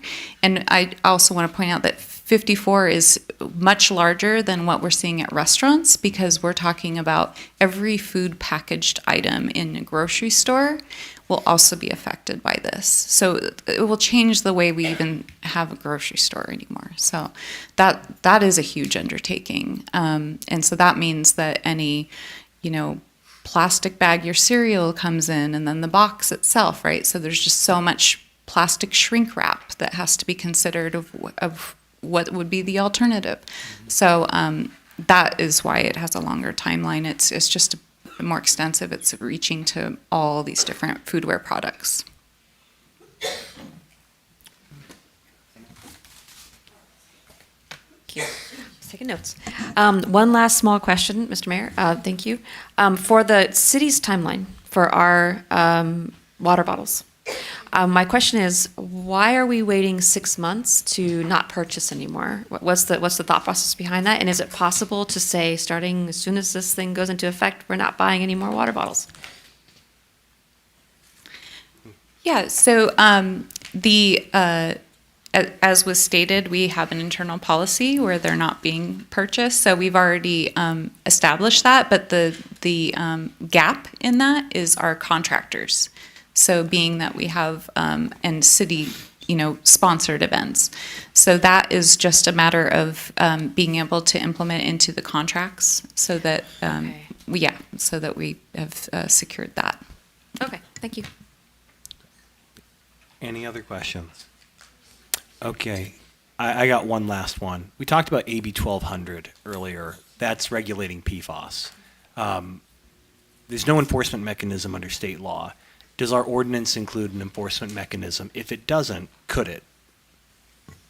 Yeah, so how we incorporated that was by, it does include it because it's part of the ordinance as far as the definition of compostable. So we state that something needs to be compostable, meaning it can be taken by our compost system, but it also has to meet another criteria proving that it doesn't have added PFAS to it or at a certain level. So that would be through a third-party verification. That could mean that it's something stating that is absolutely 100% fiber. There's been no additives added to it. So there's just different ways to determine that. But yes, so in our enforcement, that would be part of the compostable aspect of it. Mm-hmm. For the record, that's attachment 1, Exhibit A, page 1 of 8. I was going to say the same thing. Okay. All right. I think that's all our questions. Let's move to deliberation. Who'd like to begin? Not everyone jump at once. Yes, sir. Yeah, I'd like to talk a little bit about the promises I made 3 years ago before I got on this council, that we would do everything in our power to protect small businesses and at the same time be strong on environmental regulations. And I find a major flaw in the county's definition of who should comply and when. So I would like to offer a change to page 5 of attachment 1, exhibit A, section 42403, dining on the premises. A, it says effective 1 year from the date of the article, ready to eat food served for consumption by a customer on the premises of food facilities with 31 or more seats as defined by LA County shall be only in distributable reusable foodware. I'd like to remove the section of 31 or more seats and just say all restaurants, all food facilities must be in compliance in a year. And then B, have be the exemption. I would like to give an additional 2 years of compliance, specifically to food facilities that are either sole proprietorships or LLCs with a single location in the city of Burbank. I think by using a definition of the type of business and how they are organized is a much simpler and easier way for us to get small businesses in compliance versus the Taco Bells and the In-N-Outs and the McDonald's and all of these other big restaurants. I want to give an additional 2 years to the folks who have built their business in town, who have worked with us, and many of them are almost in compliance anyways. But let's give them that exemption. That way the Talleyrand's, the Poquito Mas, the Portos, they can work with us closer to getting to that level. In addition to that, I would like to use that same criteria for a tiered approach on the next section, 42404, the single-use foodware standards. On letter A, it says, beginning 1 year from the effective date of this article, no food facility may distribute to customers single-use foodware that is not either compostable or recyclable. And I'd like a tiered approach. I would like to turn A into a full ban by removing the word recyclable, starting from a base level that all food facilities should only be sending out compostable use, no recyclable. And in the same vein, using the next section to find exemptions. So B would stay the same, beginning 1 year, director does the definitions. And then C, adding a C to 42404, where those same businesses, a sole proprietorship or an LLC with a single location in the city of Burbank, shall be granted an exemption to use 1s and 5s recyclable. Shall be granted. If you are a small business, if you are a sole proprietorship LLC with one location, you get the exemption automatically. You don't need to apply for a permit, you just get it. And then I want to add a D after that. If you, as a sole proprietorship or LLC with one location, choose not to use the 1s and 5s, if you choose to be in compliance, we award you not only the sticker, but I would like to see a monetary award to businesses that willfully comply. I'm looking at $1,000 a year. For every year that they are in compliance, we pay them an award of $1,000. That's what I would like to see. Not just a sticker, but an actual compensation. And then finally, in E, a full exemption. If you are in hardship, if you are one of these sole proprietorships in LLC and you can't comply for whatever reason, we have the permit process. You can apply for the permit. You go to the Public Works Director. They walk you through it, and they give you the exemption if needed. Now, this is a lot to take in. Obviously, I've been listening to everybody trying to put this together for weeks now and for tonight. This may not be the thing we do tonight, but this is the kind of thing that I would like to see us move towards, because we have some amazing, amazing small businesses that want to be in compliance, that want to work with us, and they should be awarded. They should be compensated, because the last thing I want to see is a black market version be more profitable. It shouldn't be that way. It shouldn't be that way. So I would like to see those changes. If it doesn't happen tonight, I would like to direct staff to come back and see if we can implement those changes, but I'd like to talk to my colleagues and see if that's something you would want to see on a fast timeline, or even if we can work it through right now and maybe come back on a second reading. Quick clarification question. Because it is a lot to take in, I was like trying to write it all down while you were saying it. For when you were talking about the $1,000 reward, do you mean for any business that's in compliance? No, or any of those small Small, businesses that choose not to be in compliance. So you either use the 1s and 5s, use the recyclables, and you were granted that automatically. You don't need a permit for that. Or you say, I'm not going to use 1s and 5s. Come and check me, give me my award, give me my sticker. I'd like. So fully compostable and no Yes. recyclable. So they go back to product. tier 1, fully compostable, if they comply with the tier 1. So if you're a small business and you're going fully compostable, then you get essentially the scholarship or Yes. award. Yes. I definitely want a chance for other colleagues to weigh in. I will say I really appreciate your creative thinking in the first half of that too, because that didn't sit well with me, and I mentioned it to staff earlier today, and I had been racking my brain, like the city attorney said, if there's a way you can think to get around the giving some of our larger corporations a fast pass while, bringing the hammer down on a Talleyrand.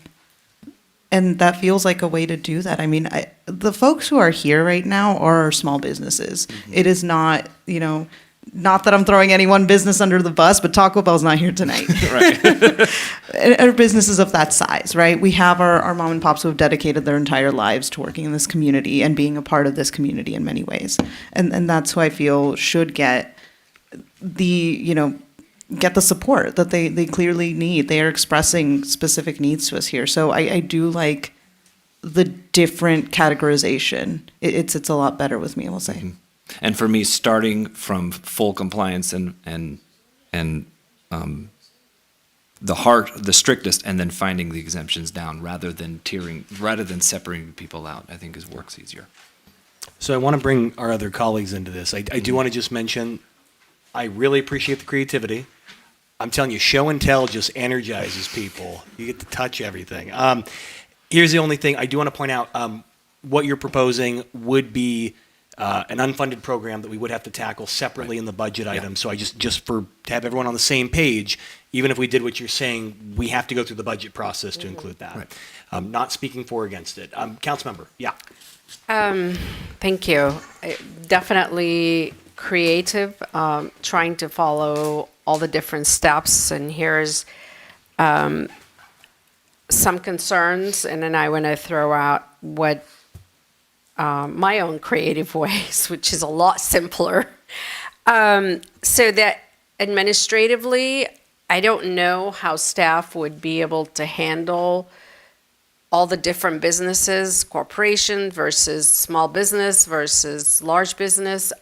I don't know how they're going to handle. So I'd love to hear from staff. It's going to be probably in the budget having 4 or 5 staff members trying to keep up with the creative ways that we have presented to them. I still look at our community as a whole, our business community as a whole. Of course, I know what you're trying to do is to reward our businesses that are sitting here, our hardworking individuals who work, owns the business and come in every day and put their best effort. But then we're dealing with the whole entire city of Burbank as the businesses that the chamber represent, probably the small business owners and then also the large business owners. So I think I agree with you on separating the 31 and the 30 restaurants, the numbers. I totally agree with you. I think we need to treat everyone equal. But what I heard tonight, and what I kept on hearing when I met with the business community, when I met with the chamber, they're in agreement with what's on this proposal and in agreement of removing, taking action of doing some things immediately. The only issue that I heard so far was that 1 year and the 3 years, which, in my opinion, they're screaming out for help to give them additional time to be able to figure out how Betty's gonna, add a small kitchen with a dishwasher in the back, and how many employees she's gonna hire, how is she gonna get rid of all her supplies. And a year goes by really fast, and before you know it, she has to be in compliance. The thing that I heard tonight is, we're happy to comply, we are good to go, give us some time. And the time I heard is 3 years. Could we argue why 3 years, why not 2, why not a year and a half?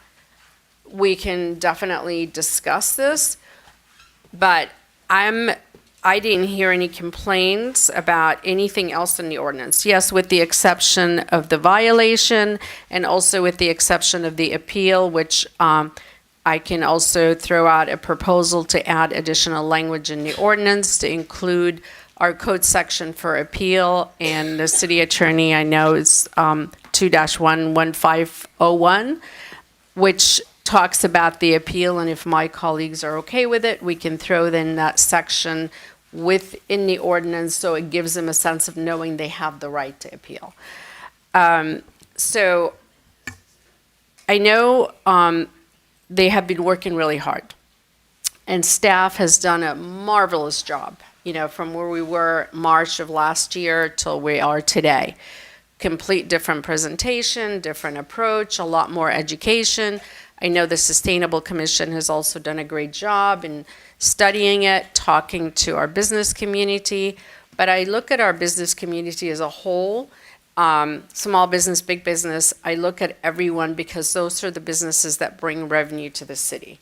We want them to succeed, whether it's a Taco Bell or a Talleyrand or a Porto's. We want everyone to succeed, because the last thing I want is to have a Taco Bell on the corner of Buena Vista all locked up and closed, and that's an empty space. We don't need to have that in our community. We've seen enough closures of business in our community. So this is how I'm looking at it personally. We have business here, we need to take care of our business community, everyone in our business community. I am supportive, ready to go with all the proposals based on their input, is to combine the 31 seats, the 30 seats, and make everyone in compliance in the 3 years they've asked for.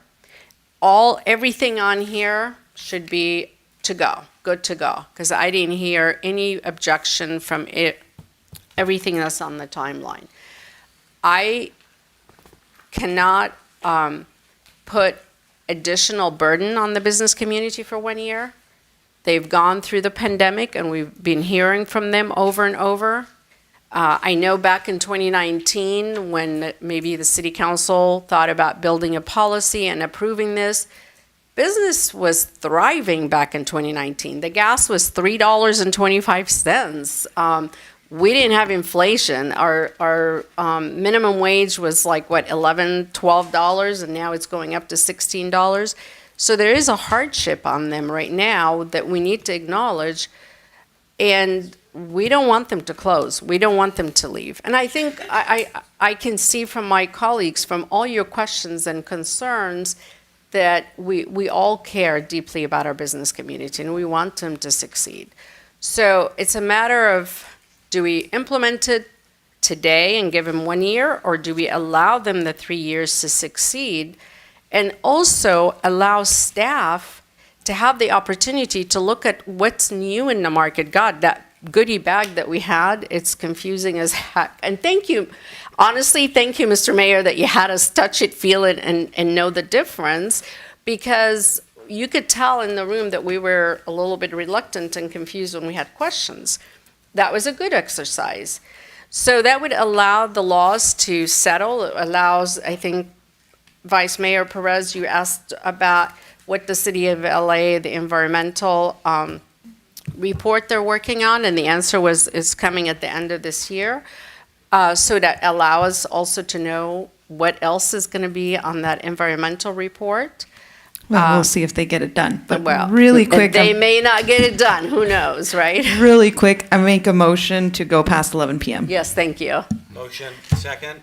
Aye. All in favor? Aye. Okay, we got to change that rule. Keep going. Yes. Yeah, the Tell you, train of thought. But that is thank you for antiquated government. watching that. So I think I think you all see where I'm going with this. We definitely are making great progress because there's a lot of things we're going to implement immediately. I'm with you on a lot of things, the 31 seeds, the 30 seeds. I'm with you on consolidating the time, but I'm not with you about treating the restaurants in different way or just the business community in different view. But this is where I'd like to see us go tonight, and I'm ready to accept the motion if we all agree, and then also add the appeal section to our ordinance. Thank you. Thank you both for weighing in. Let's let everybody share their perspective. Councilmember? Wow, this went a whole different turn that took me some time to kind of parse it out. Okay, so I think that there definitely are competing interests or competing desires here and trying to balance it all together. And I do appreciate as well the creative ways to approach it. Hearing about what happened in Palm Springs, that for me was a little bit of a change in my thinking a bit, because hearing what another city has done and that it didn't all just crumble to the ground and that they were able to make it work. 1 year does go fast, but for a restaurant that's already on its way, they can get it done. And 3 years is a long time. So I'm wondering, here's a thought, taking kind of what you're already talking about. Compromise to 2 years for everybody at once, because I think, number one, I think the complexity, it's hard to manage, it's already complicated. So let's consider 2 years for everybody, and then the staff has a priority of who they start with getting it going. Rather than saying, okay, then this group has to be in compliance in a certain time, and this group has to be in compliance at a certain time. It's more about who do we prioritize to get up and running first, right? And so I think to your point, Councilmember Anthony, is that there are some folks that's going to take longer to ramp up, it's going to take longer to get there, longer to get going, and some folks who are ready to rock and roll. And that may be determined by how many employees or how big of a restaurant they are. It may be whether they're full service, already, and they already are halfway there because they're full service versus counter service. It may be because the business owner is proactive or not. And so I'm just wondering, if there's a way to simplify the process and make it easier for everyone to understand while still going through that tiered approach so that staff isn't trying to educate and get everybody into compliance all at the same time. So just a consideration is to kind of compromise and then give the staff direction to tier their approach to education and helping folks get into compliance. And I think also that 3 years is, by the time 3 years comes, everything's going to be all kind of, who knows what's going to be happening, right? And so I think that there's a certain percentage of it as well. It's how do we, as a city, continue to educate and help our businesses roll with the changes that are coming, right? And so once we get them in compliance, then once the compliance happens, then they roll as we move forward. Whereas if it takes 3 years to get into compliance, then we might have to go through this all again for another process. So I'm just thinking a nice kind of medium ground to get kind of, we can't get everything. I don't want to be perfect to be the enemy of the good and get kind of as good as we can. And I also don't want to put so much work on staff that they're juggling, well, who do we talk to here and who do we give the automatic exceptions here, and just kind of simplify it with still allowing to have the option to get even more of an extension and more of assistance than what's allowance in the 2 years. So just throwing that out there as a possible simplicity, compromise, and also, not pushing the timeline too far out, but also not making it so it's tomorrow. So just some thoughts there. On that point, I agree, Councilmember Takahashi. You said something that I've been thinking about for a minute with 3 years. In 3 years, that is 3 legislative cycles where they can bring down a whole slew of fun new things. I do want to leave our business community with an understanding of what's going to happen within the next year or so, rather than, hey, this is going to happen in 3 years, and then just kidding, 2 years from now, the state is asking them to do something harsher, something beyond, right, what we've put forward. That's a lot of yo-yoing. So that's one consideration. The other thing, I will say, Councilor Anthony, I wish you had put this in writing. I just wrote it. Food for thought. Next time, put it in writing. We can't read your For us. handwriting. I can barely read my handwriting. Because I still really do like your idea, because I'm trying to think about this the way government staff thinks about this. For one of your other points as well, when I was doing the math very quickly, the 31 plus, regardless of who's 31, who's not, that number is 235. That is almost half of the restaurants we have in our city. That is about the time, and in my humble opinion as a former government staffer, it would take me about a little over a year, if not more, with help of colleagues to get through that number. So in many ways, it is kind of folly to think that we are going to implement something, for everybody now and that it's going to get done now, right? We are going to have to go through a group of folks first and then another group of folks second, which is why I asked a lot of the questions about enforcement.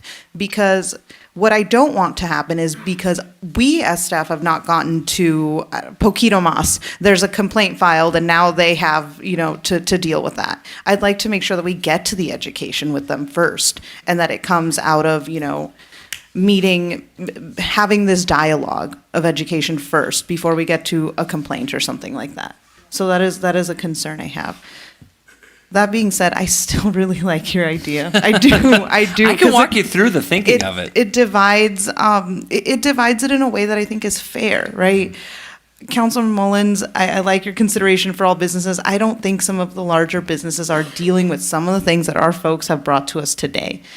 Betty Porto mentioned space for her washers. That is very particular. I mean, Porto's is not. You're not going to compare it with. Oh my gosh, I'm sorry, Taco Bell. I like Taco Bell. Just want that for the record. I really like Taco Bell. I don't know where you got Taco Bell from. That was not. Somebody threw it out. But that was but for me personally, I've worked at small chain restaurants, and I've also worked at corporate giants like a Red Robin. A Red Robin is gonna be able to comply like that. It is, and I'm not going to say for a business who can and can't do what, but I will say the feasibility, the financial capacity is much more there for them than for somebody that has one business in the city of Burbank, right? That is very different. And I think we do have to consider that. That is a difference. And it's not to say that one business is better than another. It is to say one business does not have to deal with the same financial considerations that another one does. And one business could use our hand a little more. There's a reason they are in this room today, right? So I like the idea of creating a system that looks to partner closely with our small businesses, because that keeps Magnolia storefronts full. It keeps San Fernando storefronts full. And I know this is going to, as the mayor told you, go through a budgetary process later. I would love to talk about a form of reward or scholarship or whatever we want to call it down the road. But for tonight, I do like the separation of those two systems, because it ensures that we can do that. My question for staff is, can we find that through, can you reiterate for them? Yes. For me, particularly, starting with the Section 403 and the definitions of who complies and who doesn't, doing the 30 and 31 seats it feels arbitrary. So for me, separating food facilities into two groups. One, all food facilities, and then two, an exemption for food facilities that are if they're designed as a sole proprietorship or an LLC with only one location in the city of Burbank. And they have to come forward and comply. So it would be up to them to step forward and say, hey, I'm one of these, put me on that second tiered list. So, Mr. Mayor, Please. staff is not prepared to help council figure out how to decipher size. I can tell you why. It's because businesses are measured and organized in innumerable ways. You have national franchises where the local owner is an LLC or a sole proprietor subject to a franchise agreement. Right. That's different than, and so suffice it to say, there are many forms of filings one can use with the Secretary of State, and there are also financial arrangements they may have with a parent corporation. So there may be one of a franchise in Burbank for which there are 80 locations in Southern California, but the financial hardship may be the same as one business where their only storefront on the face of the earth is on Magnolia Boulevard. And so we need, it's something that we may want to work with finance because they look at revenue. It's confidential information, but we need to kind of figure out how we can meet council's objective, but it wouldn't necessarily be by the form of Secretary of State filing. It wouldn't necessarily be by the name on the restaurant. If you truly want to get at the hardship. Okay. And I'm going to jump in here. Mr. City Attorney, correct me if I'm wrong. I could open Nick's Fish Tacos stand outside. I could incorporate. I could be the only shareholder under the law. So I understand we talk about corporations, but the laws of incorporation aren't as black and white as you'd think. Mr. Mayor. And I speak from experience. I've owned a Rocky Mountain chocolate shop on San Fernando. Best chocolate ever, but guess what? There's a lot, it's a franchise, right? But my sister and I were the owners and we incorporated so we can protect our assets. Sure. So I will fall under that category you're mentioning because it's a franchise, just like, I don't know, McDonald's. Some of the McDonald's are franchised, they're owned by an individual. And this is why I don't want us to get into the ownership and how we're going to find it, because it's very complicated. And Right. like So- the mayor said, If I could, I will say this. Walking in today, having read the ordinance, I was comfortable with the ordinance as is. And I'm fully comfortable moving to a full 2-year for the compliance across the board. The stuff that I'm proposing today, if we can't do it, if it needs more staff time, I'm comfortable moving forward today's ordinance and then giving staff direction to see if there is a possibility for us to create these definitions to really target the differences of the local businesses versus franchises and other corporations. So, I mean, it doesn't have to be tonight, but I do want to have the discussion. So I want to let the Vice Mayor finish her thought. I want to weigh in just to try to bring us to a point of center. So, Vice Mayor, did you have anything else? No, I want to hear what you have to say. Yeah, please. So I think that if we look at this from a 2-year timeline, what we can consider, and to your point, is kind of hard code to come back from, have the staff come back after 10 months, 11 months, a year, and give us an update on how education's going, how folks are complying, and who is struggling or what considerations we might add, and then we can update, because compliance wouldn't be for another year, right? So this would still be an education mode. If we give it a 2-year timeline, it'd still be 2 years of education. And if we get an update in a year or so, then we can see if it's going okay in that kind of internally rolling out compliance or education is working and they feel pretty confident, or if there's something we have, a little bit more we should do to help assist with some of the folks who are struggling in a way that's up above and beyond the waivers. Well, I will say the dining on premises is, if I'm hearing you correctly, is the 2 years, but the single use does have compliance in a year. So that does say. Well, there's the there's the 2 bits, the skip the stuff and the Right. Those are almost immediate. Those are like separate. We're not talking about that because that's its own timeline. We're talking about the dine-in and the takeout. Okay. specifically, yeah. Which is where the 31 cutoff was, yeah. So I'm thinking if there's a 2-year timeline, it gives us a little bit of flexibility, gives everybody flexibility, because we could adopt it tonight, give some time to do the education, really get more into it, give folks an opportunity to try things out, and it's not, doesn't feel so eminent, and we also have time and room to come back to then look at it and for you to even hash out some more of this details. So when we come back and see it, that we can say maybe this is a different direction we want to go, and maybe another legislative cycle we might have some new statewide legislation to look at as well.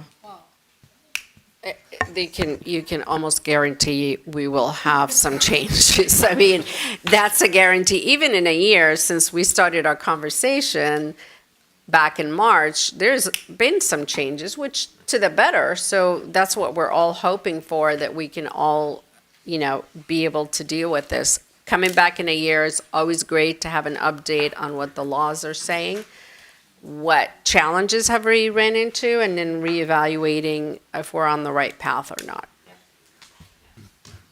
All right. And to follow up, but we do have the 2-year plan, so there is a goal. There is something we're trying to achieve. So it's not just general education, there's something specific we're moving to, but there's an opportunity to shift gears in the middle if we do decide. It's okay. You have any other thoughts? Just question for staff. If we're following this timeline, right, this 2-year timeline, you were saying that the first year would be education, and then by the end of the second year, it's like that's when we start enforcement compliance. Would we be able to collect data on because there is no, essentially you're not supposed to be doing something yet, right? So can we still collect compliance data? Are they able to do that?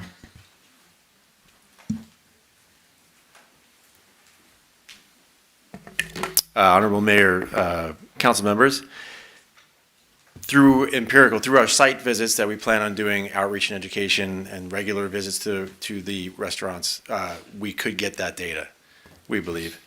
I did want to ask a question or clarification for Councilmember Takahashi's point.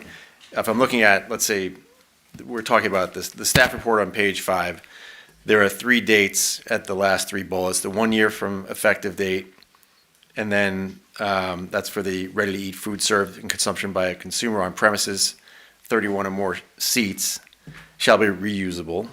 The 1 year from effective date, the next bullet, no food facility may distribute to customers single-use foodware that is not compostable or recyclable, that's another one. And then the 3-year effective date, that's the one for the fewer than 30 seats. Those 3 items are what we are looking at potentially for a 2-year time frame. Okay. So everything goes to 2 years. No. The first 3 items, 1 month, 6 months, 6 months stay, and then the next 3 go to 2 years is my understanding.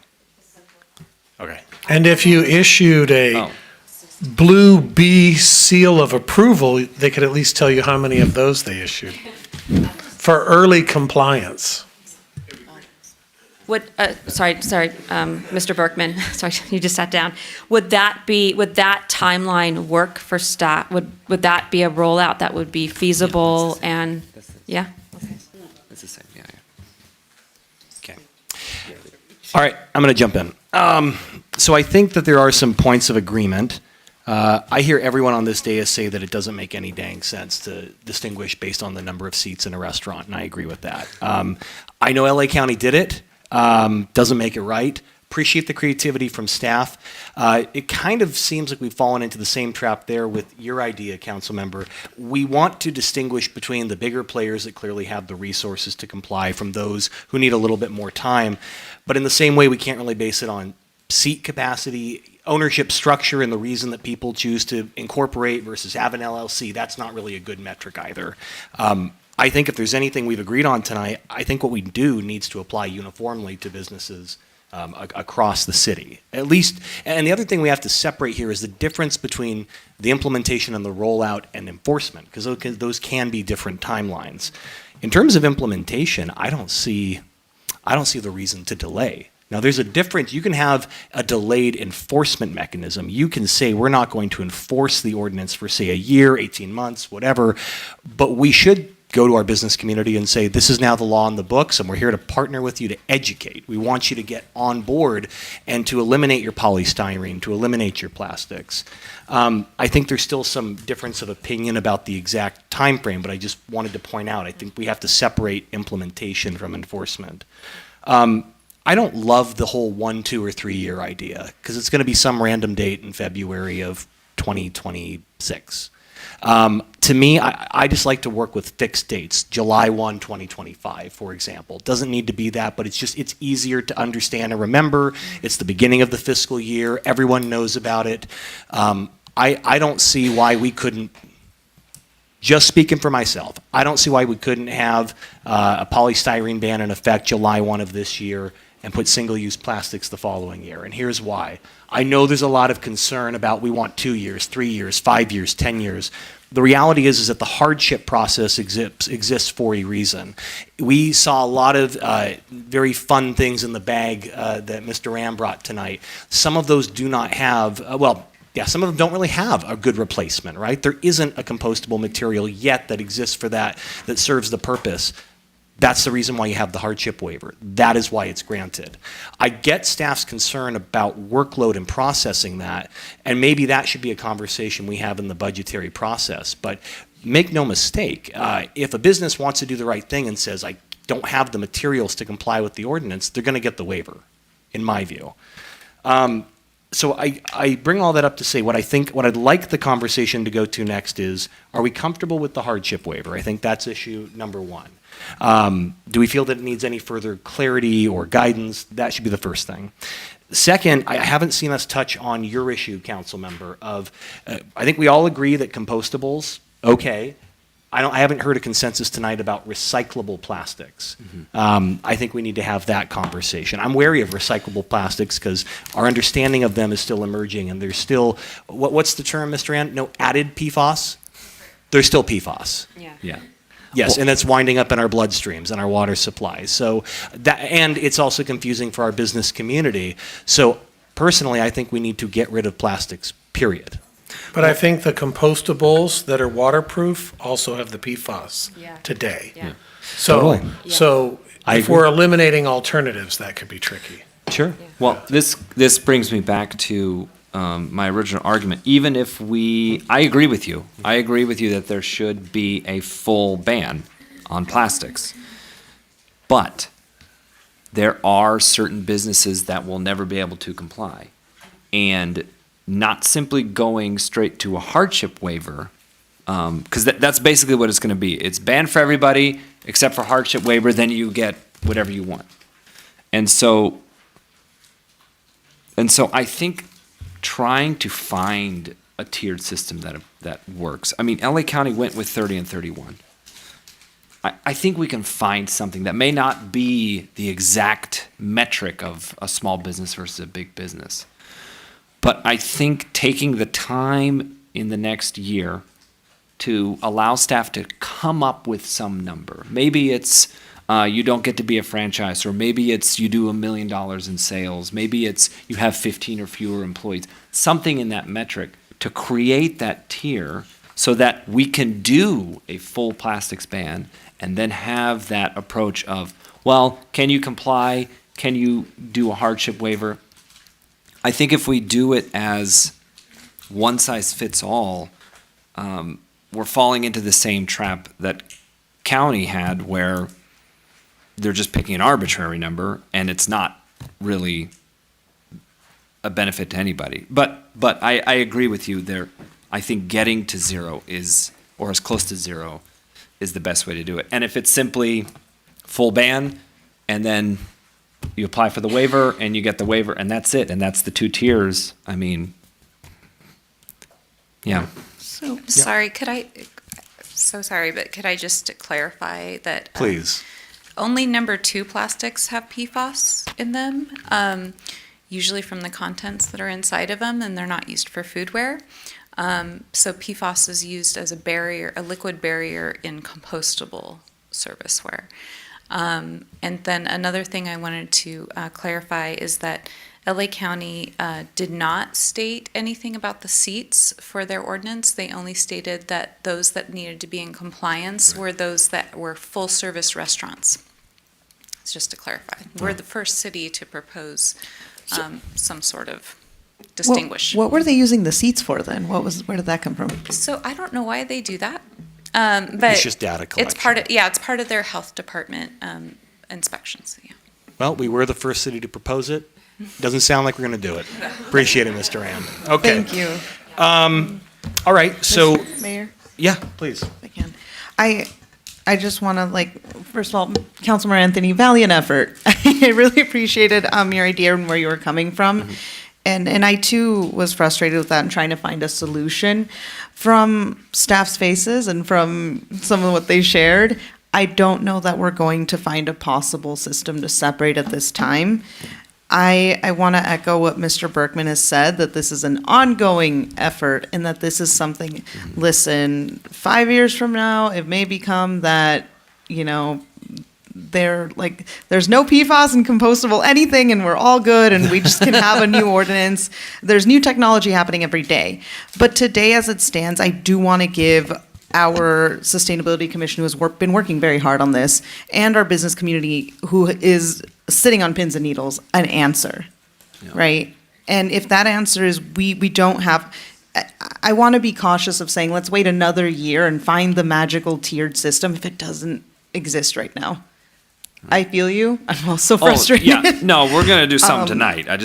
But I'd like to definitely get something in motion. And if that's treating all the businesses the same and going through, our education and then our enforcement later, sure, that's the way we go. But I don't want to, for the sake of not creating an arbitrary tier system, be it by seats or being it by, yours was an arbitrary, but it's not something we can do feasibly. So I just want to make sure that we are giving an answer tonight. Mm-hmm. Agreed. Councilmember.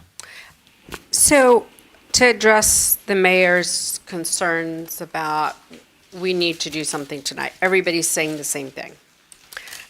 Again, we are going to do something. Of course. Hopefully, we agree to pass this ordinance. There's a lot of different steps that were taken that recognize all the hard work for the Sustainable Commission, the staff, and the business community.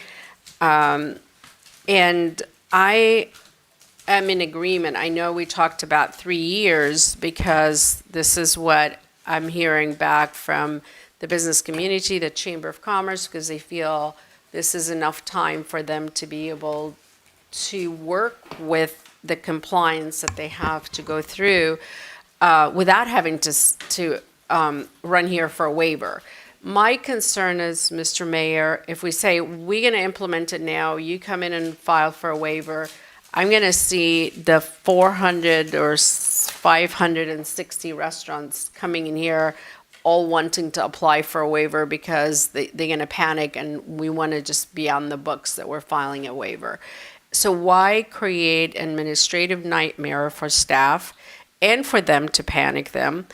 I think adopting this ordinance, making those final tweaks, and allowing the 2 years compromise, I'm happy with the compromise, and give those 2 years for them to allow them the time to be in compliance without having to panic about filing a waiver, but without allowing staff that free time to do education, outreach, flyers, do everything but accepting those waivers and having to process the administrative process for the waiver.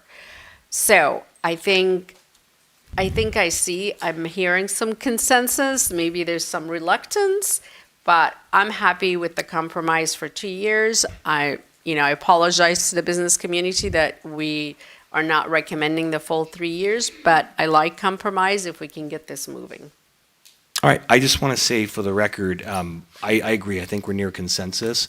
I actually think, well, I won't walk fully through it, but I think that the timeline I'm proposing actually is of benefit to them on the whole. But regardless, I'm just going to show you all this. I've mocked it up. This is a modification of slide 17. We're eliminating the distinction in seat size for, if you want to zoom in on that, you can see it. I personally think that July 1, 2024, we should be banning rigid, expanded polystyrene in the city. That doesn't mean that we're going to go into enforcement July 2nd. I think that we can say we'll have a delayed enforcement mechanism, but I think that giving them a clear, articulable timeline as opposed to February plus 6 months. So that's I'm okay with July 1. July 1? 2024. Just for the polystyrene. That's the foam and the styrofoam and all that. And I also want to add that in terms of the hardship waiver, I think we should clearly spell out that, yes, financial hardship is a concern. If you are a business that simply doesn't have an available or affordable alternative product, you get the waiver. Absolutely. We're not in the business of penalizing our businesses, but we are trying to move the market towards where it needs to be.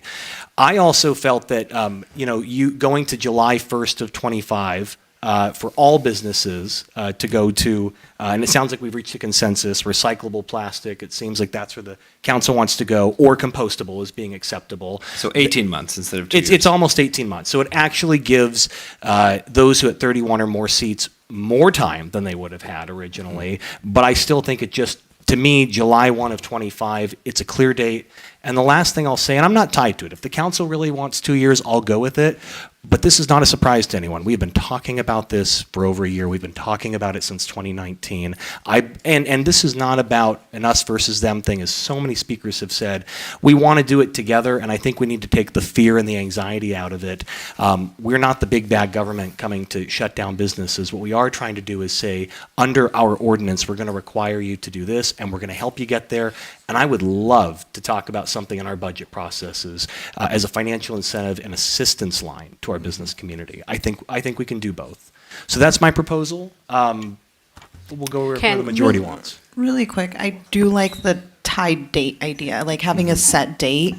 I have no opposition to the dates you shared. I think they're perfectly fine because I'm also thinking about this strategically. If I were a business, let's say I'm having a hard time with this, I can apply for the waiver, which may allow me more time if I find that, I don't have, I have, I don't know, let's say I ordered a lot of polystyrene, right? Use it. I gotta use it. So I may apply for the waiver, which allows me some more time. I think that's clear and cut, and I like that we've included that. And in our current process, we have to remember that, as the city attorney mentioned, as staff mentioned, the enforcement timeline is a long time. It is not like if you are not in compliance on July, for July 1st, 2025 with everything, tomorrow you're shutting down. That is not what's happening. You're having education come first. You're having then a written, written warning, then comes a citation, then another citation, then, it is a buildup, and that we're talking months from there, if not a year from there in that process. And I genuinely don't think our businesses will get there because they will either comply or in that moment when they are having that dialogue with staff say, hey, in dialoguing with you, I realize that I actually qualify for a waiver because there is no other option for this item that I am using. So I think that's a valid timeline, and it allows for our businesses. And to your point about giving a monetary reward, I was thinking mental math. I mean, just if we had 475, businesses that fit, and we gave them each $1,000, that's not a lot of money. 400. I know, obviously it wouldn't be entirely, but I'm just thinking that in itself is not a lot of money for us as a city. Obviously, it would not be all of those that would be in compliance. I mean, I would be jumping for joy for those folks who would be going above and beyond. But I think it is a nice incentive to our business community.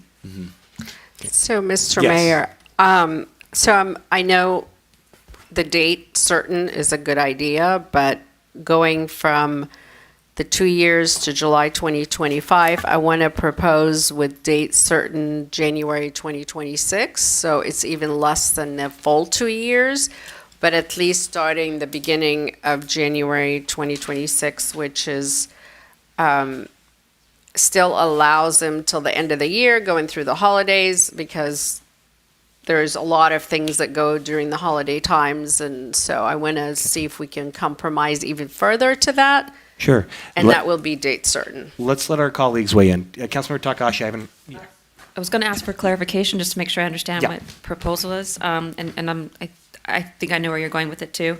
And to Mr. Berkman's comment earlier about which bits of this would change. So what you're proposing is that rather than 6 months for the polystyrene it's July 1st, 2024, which is a little bit less than 6 months. And that would also apply to the city's purchase of water bottles, which I'd rather we stop tomorrow. Yeah, right, me too. But Right. July 1. Which I think we've already stopped, right? We don't- It's the contractors, right, yeah. Oh, it's a Okay. contractor. Okay, so July 1st for that bit. And Yep. then the other bits that originally I had proposed 2 years, what you're proposing instead, potentially would be January 1st, 2026 as a specific date. And I have to say that I like that idea because it's easy to remember. January 1st is when we shift, okay, right? Yeah. So is that what you're suggesting? So I had actually proposed July 1 of July 1, 25, yeah. but if the council consensus is January 1, 2026, Okay. I'll go with it. But it's for those bits that I had, Yeah, so all. the same right. bits, just a date instead of 2 years. So aside Yeah. from polystyrene, everything else goes in effect, either it's July 1st, 2025, or January 1, 2026. The only other thing I would propose is I do think we should spell out in the waiver process, and I've seen it in language in other ordinances, that the lack of availability of an alternative is grounds to grant the waiver. I mean, for example, there are medical supply companies, right, that they have to use plastic products. There is no alternative for it. I think we should just be very clear to alleviate any anxiety that the business community may have. And then one more point of clarification. What you're suggesting is that those are the dates when enforcement would begin? Or is that the dates? Yes. Yes, okay, got Because it. the ordinance would go into effect 31 days after the date of adoption. It would essentially be a very extended, and I would say generous, but rightfully so, period of education and outreach and telling folks, hey, we want you to get with the program. And then, even if January 1, let's say, rolls around, you're going to have your notice of violation followed by 60 days before the first citation, before the second, before the third, before your hearing, before your appeal, before you get to council. It's a process. One clarification, Mr. Mayor. Always. So you were referring to slide 17 on page 9 of the handout? Oh, yes. Okay. So for clarification, because for purposes of a potential motion this evening, all restaurants are in the same category. Yes. Not only are we striking the with 31 seats, but we're also striking the word dine-in. You know what?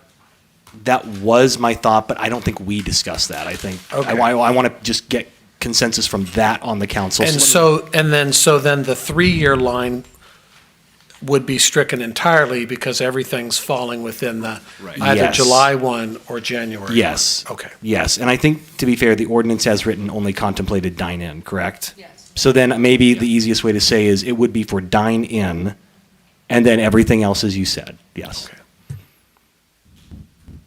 Okay, I'm seeing a nodding of heads, and I'm there's okay a with that. consensus Yeah, on that. that's fine. Yeah. And may we add, if council's okay, the section of the code Oh, yeah. that treats the appeal, so it's very clear when somebody looks at it? Great idea. Okay. thank you. Okay, so for purposes of a motion, I would say that would be the addition of a subsection C to section 4-2-409 on page 8 of 8, attachment 1, exhibit A, page 8, would be the addition of a subsection C at the top that says, appeal of the waiver process would be handled in accordance with Burbank Municipal Code Section 2-1-1501 et sec. Yes. And I want to be clear, I also think that for purposes of a motion, while I had proposed July 1, I'm getting the sense of a consensus for January 1, 2026 as the second date. If I'm mistaken, let me know, but I'm getting that's the consensus, to clarify. Yes. Okay with that. Okay, so that's Mr. the Mayor, consensus. one more question. With regard to the grounds for waiver, Yes. you had mentioned no available product. Okay, so then my suggestion would be on page 7 of 8, that's attachment 1, exhibit A, page 7, section 4-2-409A is the waivers. Yeah. Sub 1 is compliance with this article will result in undue hardship because of lack of space. Sub 2, as currently worded, is undue hardship, undue financial hardship. Okay, so the cost of alternative, not that it's not available. And unless you have a problem with those two, we could add a sub 3 that says undue hardship, no suitable or available product. I think we should, because in some case, it may not be a matter of cost, the product just isn't available or doesn't exist yet. Okay.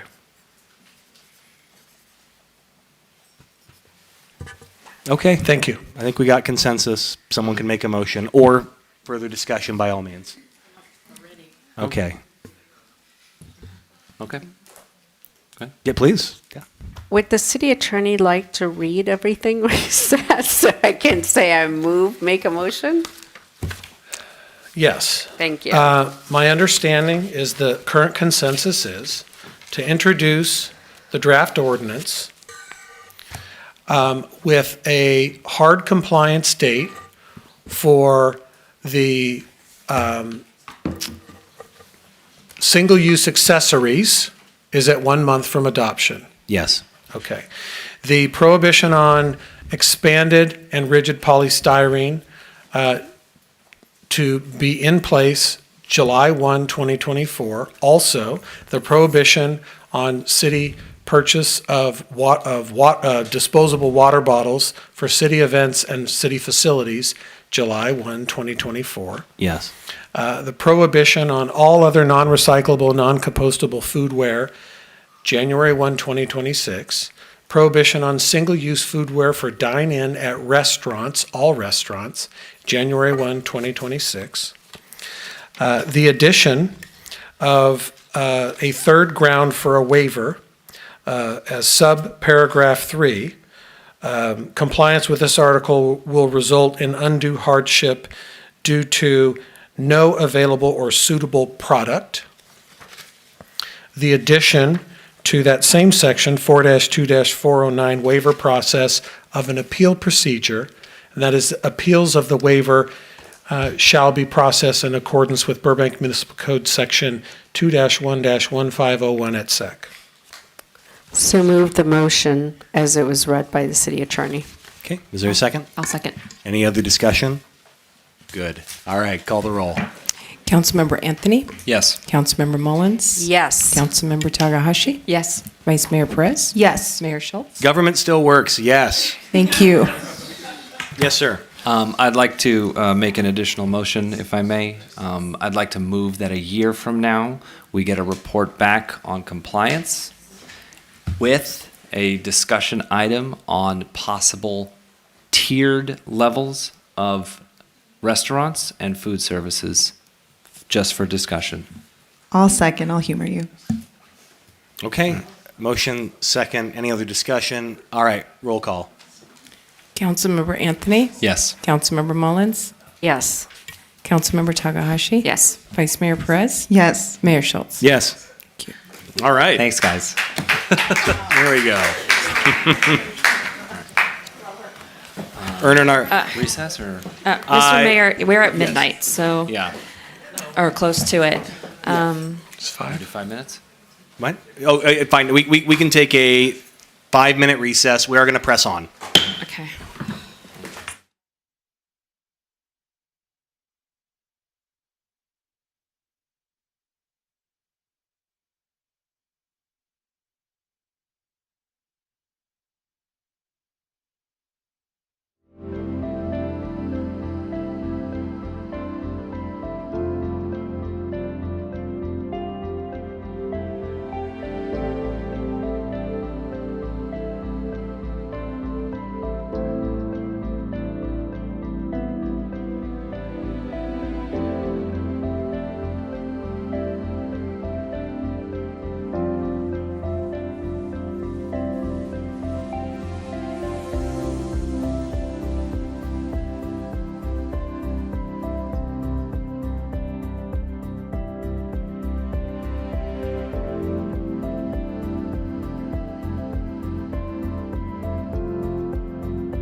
because it's going to go, it's going to go long. All right, welcome back, everyone.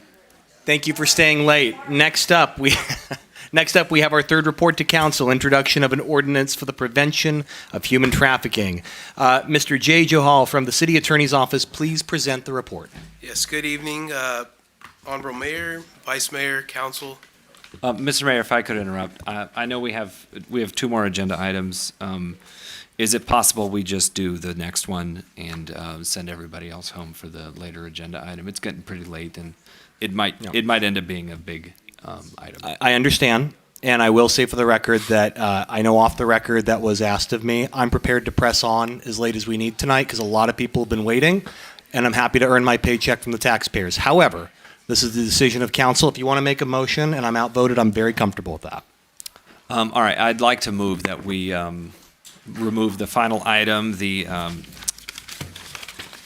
would be item 9, the report back from the landlord tenant ad hoc committee. Thank you. The report back. I'd like to move that we delay the report back until the next meeting, which is in 2 weeks. Is that correct? Yes, and for what it's worth, we could have it as the first staff report for the evening. Okay, I'm going to construe that as a motion from Councilmember Anthony. I'm hearing a second from Vice Mayor Perez. Any other discussion on that? No, let's call the roll with regards to tabling item 9. Councilmember Anthony? Yes. Councilmember Mullins? Yes. Councilmember Takahashi? I'm going to abstain on this one. Vice Mayor Perez? I'll say yes, and it also gives time for folks who said tonight that they'd like to talk to us about it.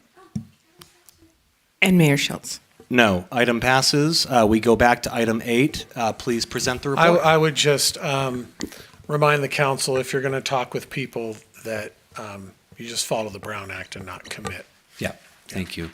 Thank you for... So everyone here on item 9, thank you for your patience tonight. Thank you for staying. I'm sorry that we can't get to your item. This will be discussed at our next meeting on... Mr. City Manager, could you just remind them of date and time of next meeting? February 13th, 6 o'clock. Right here in the council chambers. Thank you, everybody. And Mr. Mayor, this will be the first item on the agenda? There is a public hearing, but it will be the first report. Okay, thank you. Thank you, Mr. Mayor. I appreciate that. Thank you. Well, I voted no, but it's okay. All right, onward we go. We have a staff member willing to present. Yes. When you're ready, sir. Good evening, Council. My name is Ray Johal. I'm a Senior Assistant City Attorney with the Burbank City Attorney's Office. With me is Mario Zuno, who is a Assistant Director with the Community Development Department, as well as Gloria Salas with Zonta. And I have a brief presentation. If I can have the slide, please. In 2022, towards the end of 2022, Council directed staff to prepare an ordinance regarding the prevention of human trafficking and requested that we attempt to model the LA County ordinance that was put in place. We have done so and presented that to Council, but just to go over briefly, human trafficking in general is a major concern nationwide, as well as specifically California, which is one of the highest states with human trafficking instances as well as victims. And human trafficking in general addresses forced labor or services obtained through force, fraud, duress, or coercion. It includes sex trafficking, labor trafficking, and the main component here is fear and coercion.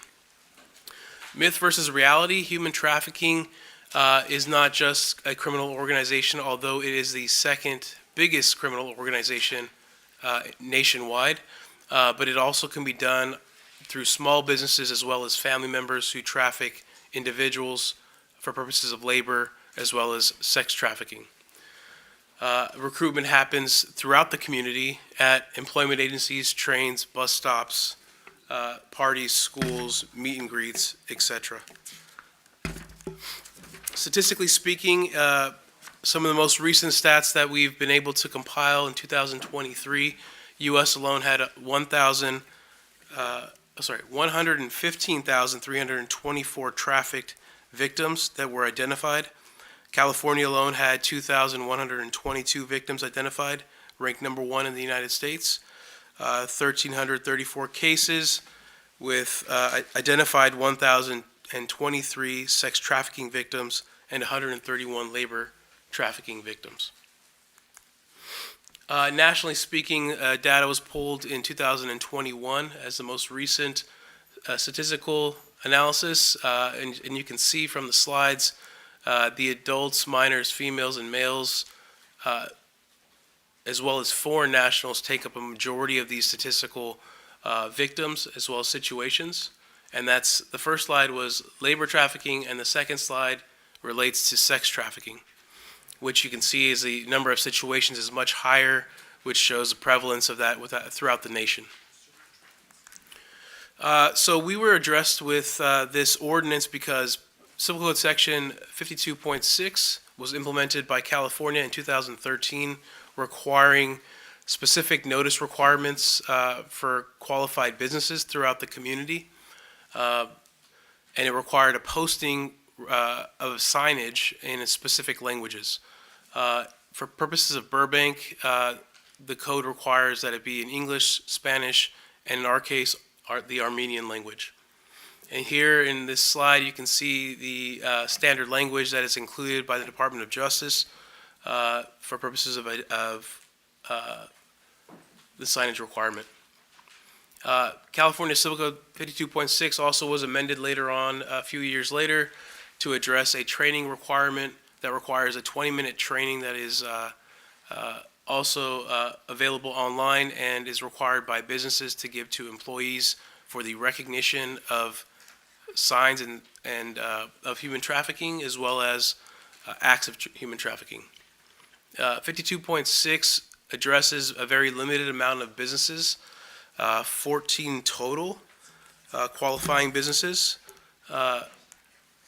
Our ordinance specifically, we've mirrored the LA County ordinance, which lists an additional 12 businesses,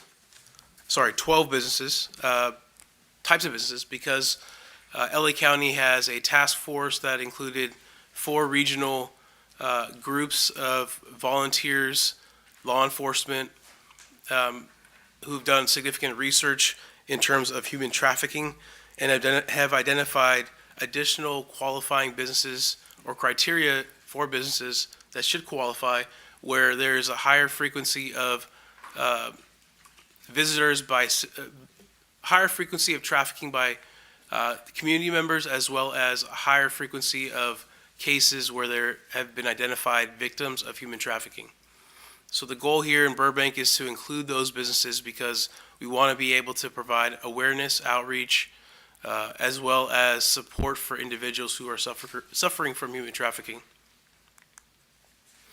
The staff report submitted to council addresses 3 different types of outreach. Staff recommends outreach number 1, which would be immediate outreach through the help of Zonta, additional volunteer groups, the community development department, and it would be an immediate outreach via sending a mailer along with the model signage in all 3 languages, as well as a return envelope for and a declaration indicating compliance with the training requirements as well as the signage posting. The outreach hopefully will be done rather quickly. I've spoken with Ms. Salas through Zonta, and her group is ready and willing to act on the noticing to businesses. Enforcement, we've identified reactive versus proactive enforcement. The benefit here is that reactive complaint-based enforcement would allow us to utilize city resources with minimal additional funding, as well as volunteer groups such as Zonta to help enforce the new ordinance. And this would be based off of volunteer groups, law enforcement, code enforcement who go out to businesses, do checks on businesses, and identify individual businesses that have failed to comply, to issue a complaint, and for further contact to be made with these businesses to verify compliance, allow for time to comply, and then at that point, if no compliance is met, citations would be issued by the Community Development Department. First offense would be a $500 offense, and every subsequent offense would be $1,000. And that's, those penalties are listed in the civil code, straight from the state of California. Obviously, the goal here through the issuing of this ordinance would be 100% compliance with all qualifying businesses, educate the community regarding human trafficking awareness, how to identify signs, reduce human trafficking instances within the community of Burbank, and streamline the complaint process and compliance. At this point, any questions from council? Thank you for your presentation. We'll take public comment, and then we'll be happy to direct any questions. Now's the time for public comment. Those with a yellow card submitted will have 3 minutes. I have 2 comment cards. First, we have David Donahue, followed by Gloria Salas.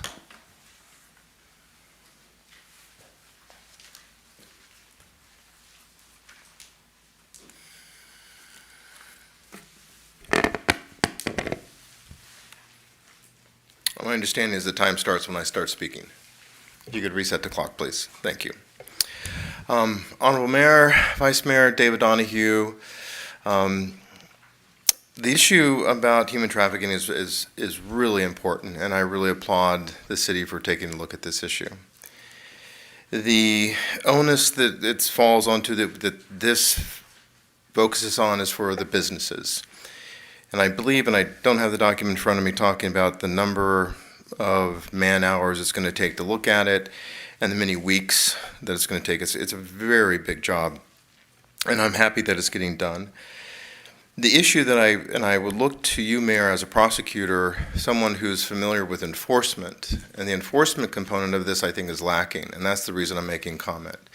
And I really wish that there could be a way that the city of Burbank could have a stronger enforcement component, not to the businesses that may harbor this, habitual kind of behavior, and I think that's important to call them out, but as being able to look at the perpetrators, the ones that are taking advantage of the victims. And I didn't see that. Recently, there was a statewide organization where Sheriff Luna, it was about 18 hours ago, they did a statewide organization and they arrested hundreds of people. And the unfortunate part, I didn't hear anything about prosecution. What are the punishments for the people that are the victimizers, not the victims? Zonta is probably one of the best organizations the city could partner with. They are tremendously a blessing, and it's wonderful that they're here and offering their services. Again, I look to you as your perspective, because that's not my field of expertise by any stretch of the imagination. But Mr. Mayor, I would ask that if there's any way, and I don't think that there is, but I'm just wanting to see if I can turn over a stone and see if there's an opportunity, is to have an enforcement component to keep these horrible, horrible people away from their victims. Thank you very much for the late evening. Thank you to staff. Thank you for your comment. Ms. Salas, you're next. First, I was misinformed. I came because I thought we were going to have dinner. And now I guess it's breakfast time. But anyway, good morning, Mayor Schultz, Vice Mayor Perez, council members, and I feel our very good friend, City Attorney Joe McDougall, and City Manager Hess. The Zonda Club of Burbank held an anti-human trafficking forum this past Saturday. One of the speakers is a survivor advocate. She was trafficked at the age of 14 and was able to get out when she was 21. She mentioned when she was coming to our forum that when she got off the freeway at Buena Vista, she drove past 2 Burbank hotels where she was kept for days at a time while she was being trafficked as a young teen. And one of her comments when I spoke to her privately, she said that no one in the hotel even questioned her or asked why so many men were going into that part of the hotel. She said if only someone would have noticed or asked a question or just called law enforcement to have somebody investigate, but they didn't. Having this poster prominently displayed in hotels, nail salons, restaurants, and other locations will demonstrate Burbank's vigilance and commitment to ending labor and human trafficking. As mentioned earlier, the goal is compliance, isn't it? This ordinance sends a clear and strong message to the perpetrators that we will not tolerate this insidious crime in our city, and to the victims, who are adults as well as minors, that they have a pathway to safety and freedom. And thank you for your aye vote. I have here just a model poster from the Alameda County, and what they've done in their region or their neighborhood, they had Chinese as one of the other languages. So it's in Spanish, English, and in Chinese, with the number that usually goes to Polaris or caste. And I know that there have been some people who have said that this number is overused and they don't have enough, they're short-staffed. But I've spoken with members of caste who do get some of the referrals, and I've also spoken to Journey Out, and they also receive some of the referrals from this 800 or 888 number. And we have an organization, a nonprofit called Journey Out, who is willing to train the volunteers to help the city in some of the compliance. But we're ready to hit the ground running. I also have members of the Commission on the Status of Women in Glendale, Seroptimus in Glendale, who are willing to help us in this. Thank you.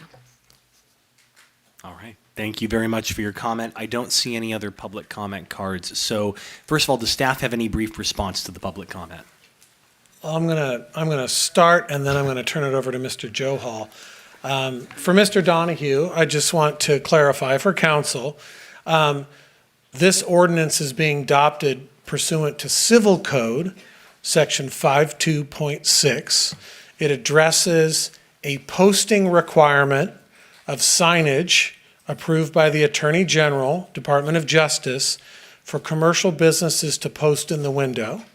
And it addresses a statewide requirement for training for certain businesses, including transit employees. Our staff have been trained as well, it applies to our bus, to make sure that there is awareness and signage. Prosecution for human trafficking for traffickers is a criminal code section. It's entirely different. I don't even think there's any human trafficking that's misdemeanors. That's where I'll turn it over to Mr. Johal, who's also a veteran prosecutor. Thank you. Yes, just to add on to that. So it is a felony prosecuted by up to 12 years in state prison if you are caught being a perpetrator of human trafficking. So there is already a penal code section 236.1 that addresses that particular situation. In no way does this ordinance prevent the Burbank Police Department from investigating complaints of potential human trafficking and doing a full investigation and referring those cases over to the DA's office for filing.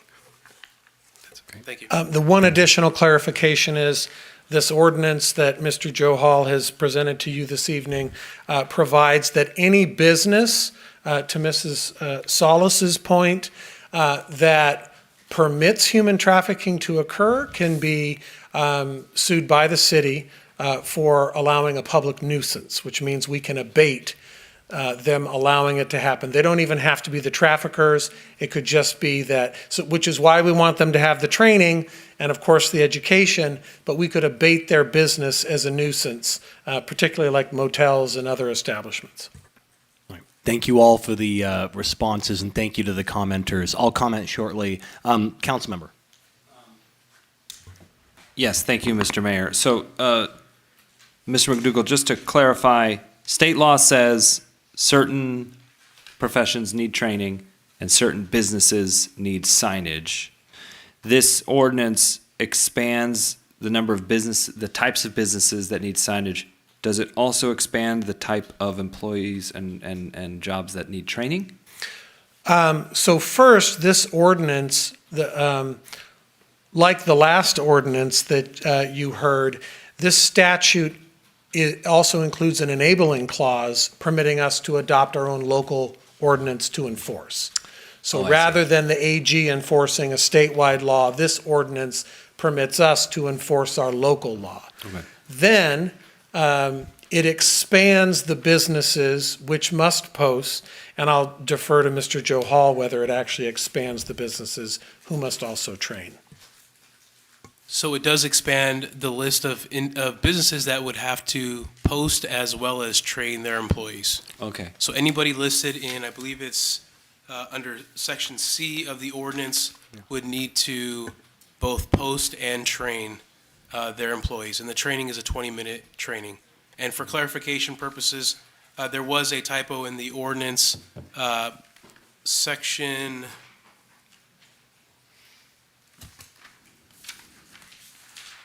The reference to the businesses that would need to,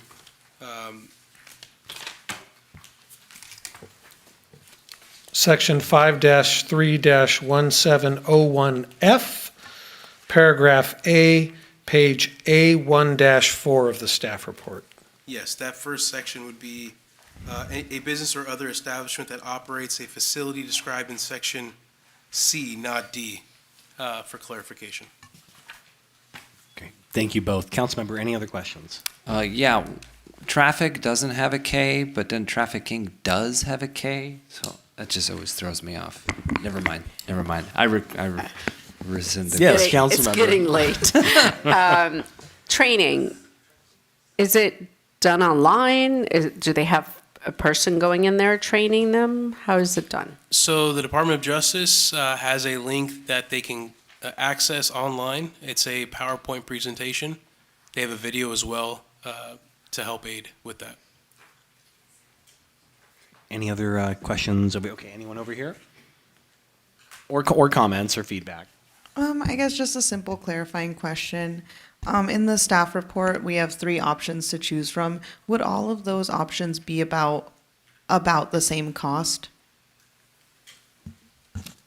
Yes, it's pretty minimal. It's around 16,000. It's kind of timing more than anything, but yeah, it's pretty low. It's a low. All of them are low cost alternatives. Thank you, appreciate it. Yeah, the biggest impact is if we use existing staff resources only, it'll take us much longer to get around to all of the businesses. Ms. Salas has been eager to help the city really jumpstart, and that will rapidly help the city reach out to all the covered businesses. Thank you all. I'm just going to I have no questions, just very brief comment. Ms. Salas, and to all of your Zonchans who pushed for this, I really want to thank you.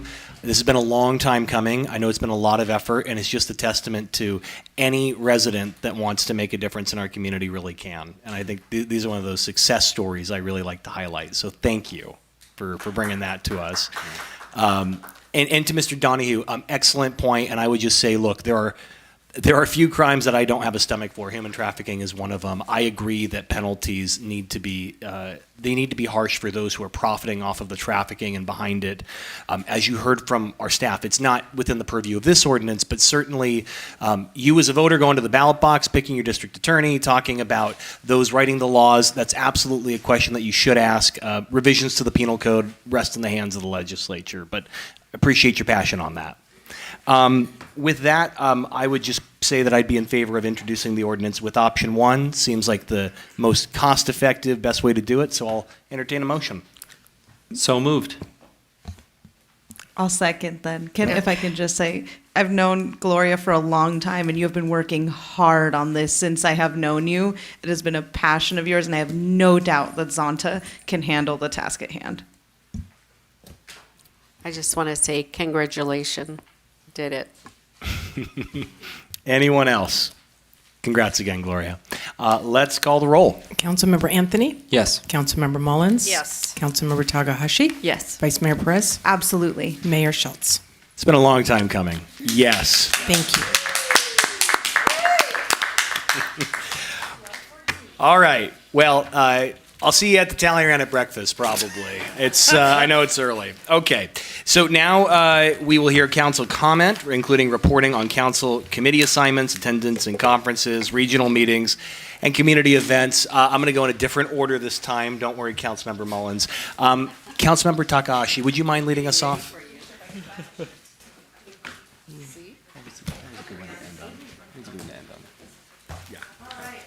Sure. I had a fun week. All right, let's see. So last week, right after council, I spent a few days up in Monterey at Cal Cities. Didn't get to see much of Monterey, unfortunately, but it was an excellent opportunity to coordinate with and chat with other local electeds and get a refresher on the Brown Act, which is always good. And my favorite part of the day was weekend was talking about advocacy up at towards the state level, so that was good. And then while I was there, I popped onto an online meeting of the Valley Economic Alliance Board of Directors. So I was there virtually. And then, let's see. Oh, and then after that, I was lucky that I was already up there. So I swung by and visited my youngest up in San Jose and visited my middle one down in San Luis Obispo. So that was a nice little trip. Let's see. On Monday, which was yesterday, I popped into the community meeting last night online for the SB 9 standards update. So I got to hear some of the folks and their comments and what was going on with that. And then this morning, I went to I was invited to the Valley Economic Alliance Energy and Sustainability Think Tank. And Drew from BWP was there, our sustainability coordinator was there, and it was a room full of people from across the valley talking about energy and sustainability. It was an excellent opportunity to chat with the regional folks about that. Yep, and that's it. Great. Thanks for leading us off. Who'd like to go next? I can go. Great. Thank you, Vice Mayor. Alrighty.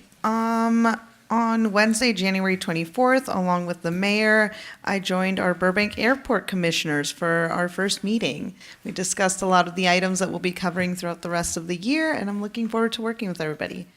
On Thursday, January 25th, I also attended the Valley Economic Alliance meeting, and I know Councilmember Takahashi will be joining the Environmental Committee. I will be looking at the Economic and Workforce Development Committee. So that is where we have very enthusiastically signed up. I think we were two of the only people that jumped up and were like, we'll do this, so proudly representing everybody there. Also on Thursday, January 25th, we ended up at the groundbreaking ceremony for our Elevate Burbank replacement terminal for the airport. We are very excited to see that, and I joined the other three of my colleagues, because I know you were up in the Bay. And then the same day, I have a lot of things on the 25th. At 4:30 p.m., I gave a tour of City Hall to a group of very eager Cub Scouts. They invaded Courtney and Justin's office. They were in love with Courtney's office.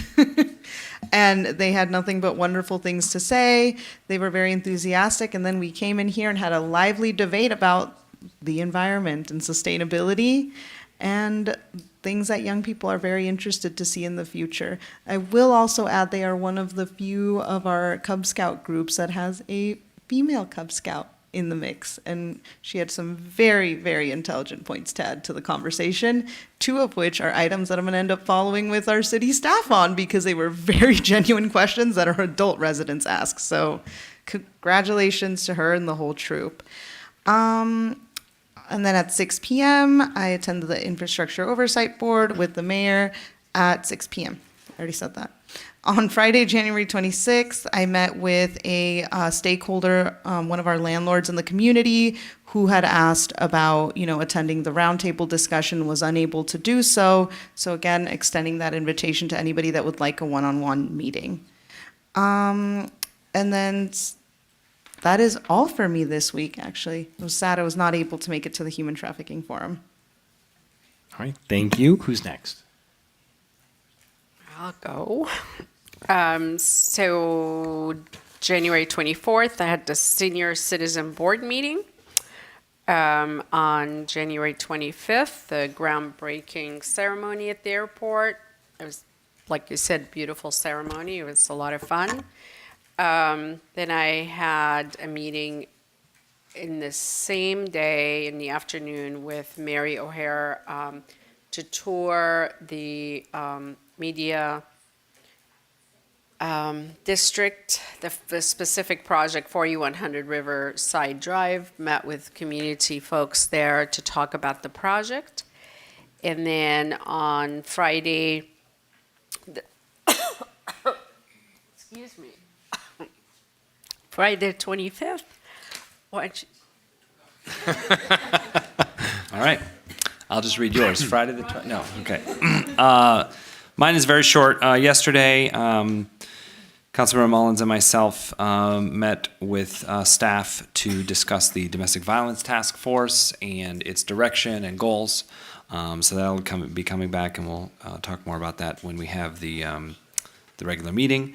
And then as part of my participation in the Retail Cannabis Subcommittee, I did have some conversations with folks who are experts on this issue. They went through like 5 key points, involving industry stakeholders. This is the kind of successes that would have good retail ordinances. Industry stakeholders getting involved, being very careful not to over or under tax the businesses, being careful not to over or under allow permitting, and then using social equity to really hamper down the application process, really clearly set goals and standards for that. So that was an interesting series of conversations I had over time. Back to you. Sorry about that. So on January 26th, I met, like I indicated early, with Jamie Keyser and a few business folks regarding the plastic ordinance that we discussed tonight. January 29th, I had a meeting with Ryan with West Coast Custom. And on the same date, we talked about our domestic violence committee and how we structure the committee moving forward. That was a good meeting. Thank you. All right, thanks everyone. I'll try to be quick. I won't repeat anything the Vice Mayor already said, but Airport Commissioners meeting, Infrastructure Oversight Board, glad to get off the ground in 2024. And speaking of getting off the ground, what a great groundbreaking ceremony there. See, I still got it even after midnight. I'm not, all right. January 27th, Saturday, I did go to the Human Trafficking Forum, and it was really well attended. Congrats to Zonta. And then on Sunday, January 28th, I had a WhatsApp video call with Lucille Shahoob. I'm probably saying her name incorrectly. I tried it earlier. She turned 100 years old. She's one of our centenarians here in the city of Burbank. Wish I could have been with her in person, but obviously for health reasons we couldn't do that, but we sent her a certificate and had a chance to talk with her and her family, and she said Burbank is changing compared to when she was a little kid. She was in great spirits, though. That's right. Same day, I also had the distinction of attending the Eagle Scout Court of Honor for Dino Azadians, our local Cub Scout, Boy Scout troop.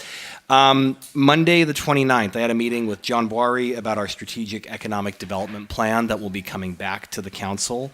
And the only other thing I wanted to add to close the loop on our year-long subcommittee on retail cannabis, I would just say that if and when the time comes that the council wanted to revisit the issue, the thing I learned from touring a retail cannabis facility and meeting with industry experts, people that are in business, is that like a lot of industries, tobacco at one time, alcohol too, there's a real disparity between black market operators that really are not enforced against and unregulated, that are just driving the legitimate operators out of business. So I guess what I would say back to the council is if we ever touch that issue again, I think one of the questions we would want to ask is what would be our local enforcement mechanism to really make sure that those who are not complying with licensing or complying with our zoning code, or any of our development standards, how are we going to ensure that they're actually cracked down on? Because what I learned from my experience is that a lot of really legitimate operators that want to do the right thing just can't stay in business because they cannot offer the product at a competitive price. So anyway, if and when that item comes back, I can share more insights, but it was an interesting year there. Okay, so with that, now is the time for the introduction of additional agenda items. Do any members of the council have any items to introduce? Yes, sir. Yes, I'd like a first step report on retail cannabis sales with an eye on illicit markets and their effect on legal sales. You know, that was smooth, just like Kobe and Shaq. I see what you're saying. Okay. No other commentary there, Mr. City Attorney, don't worry. Any other requests for new items? Going once? Yes. I was going to ask for a report back from the cannabis subcommittee, so it worked out. Are you wanting a written report from us? Because that could be a separate related ask. Actually, that wouldn't be a bad idea. Sorry, right. you did Well- all that work. Why not let us Well, know? it sounds like it's not really a staff item. I know we can't talk about it, but it seems like it's a request, so it could be done, right? Well, I'm not, if they want a report from the subcommittee. Correct. That's the council members. Yeah. If the council members, if Councilmember Anthony wishes a first step report on retail cannabis with an emphasis on the effects of the black market on, then that's, if that's a staff report, then that's different. Okay. Would you be comfortable having us report out during the next, That'd be great to Okay. get a brief overview. during the item? Okay. Yeah. So combine the two items. Sure. A subcommittee report with the staff first step report. Sounds great. Okay. Great. And my other item is actually, I've been getting a couple of requests or questions about sidewalk bending. And I would love a quick memo on Burbank's sidewalk bending, how we manage that and work with that and permitting and things. Thanks. Anyone else? I have one item, just a take-home report, not a future item. If we could just get some short information, even an email would be sufficient. I'm getting a lot of inquiries now about folks wondering what the city's process is for dealing with illegal political sign placement and what the city's doing about that. So just, and even an email by the end of the week would be fantastic, just to share with our residents. I won't say anything further. Mr. Mayor, I did call one of the candidates and ask him to remove a couple signs, and then I saw another one, and I asked the homeowner, who happens to be a friend of mine, if she would move it into her yard, and she said, I didn't put it there. The candidate did, and I think the candidate should know better, and I said, I agree. Okay. Thank you. Any other requests? Yes, I would like to request an announcement on the proper practice of sign placement. I'm just looking at where we're heading into, and I'm looking at the headache that it'll be for you individually. So just a report out, because I don't know that that's common knowledge for a lot of folks. Just to clarify, you're talking about like an announcement, one of our recorded announcements at the beginning of the meeting? Yeah. Or How about in the city announcements and manager's other report. outreach? Because PIO could do Yeah. other things too. Thank you. That are easy. And I have not had any complaints so far. The only ones I've followed up on are ones that I saw, for what it's worth. Great. Anyone else? Okay. With that, we now adjourn the meeting to Tuesday, February 13th, 2024 for a joint meeting in the City Council chamber located at 275 East Olive Avenue, second floor. Thank you, everyone, and have a good night.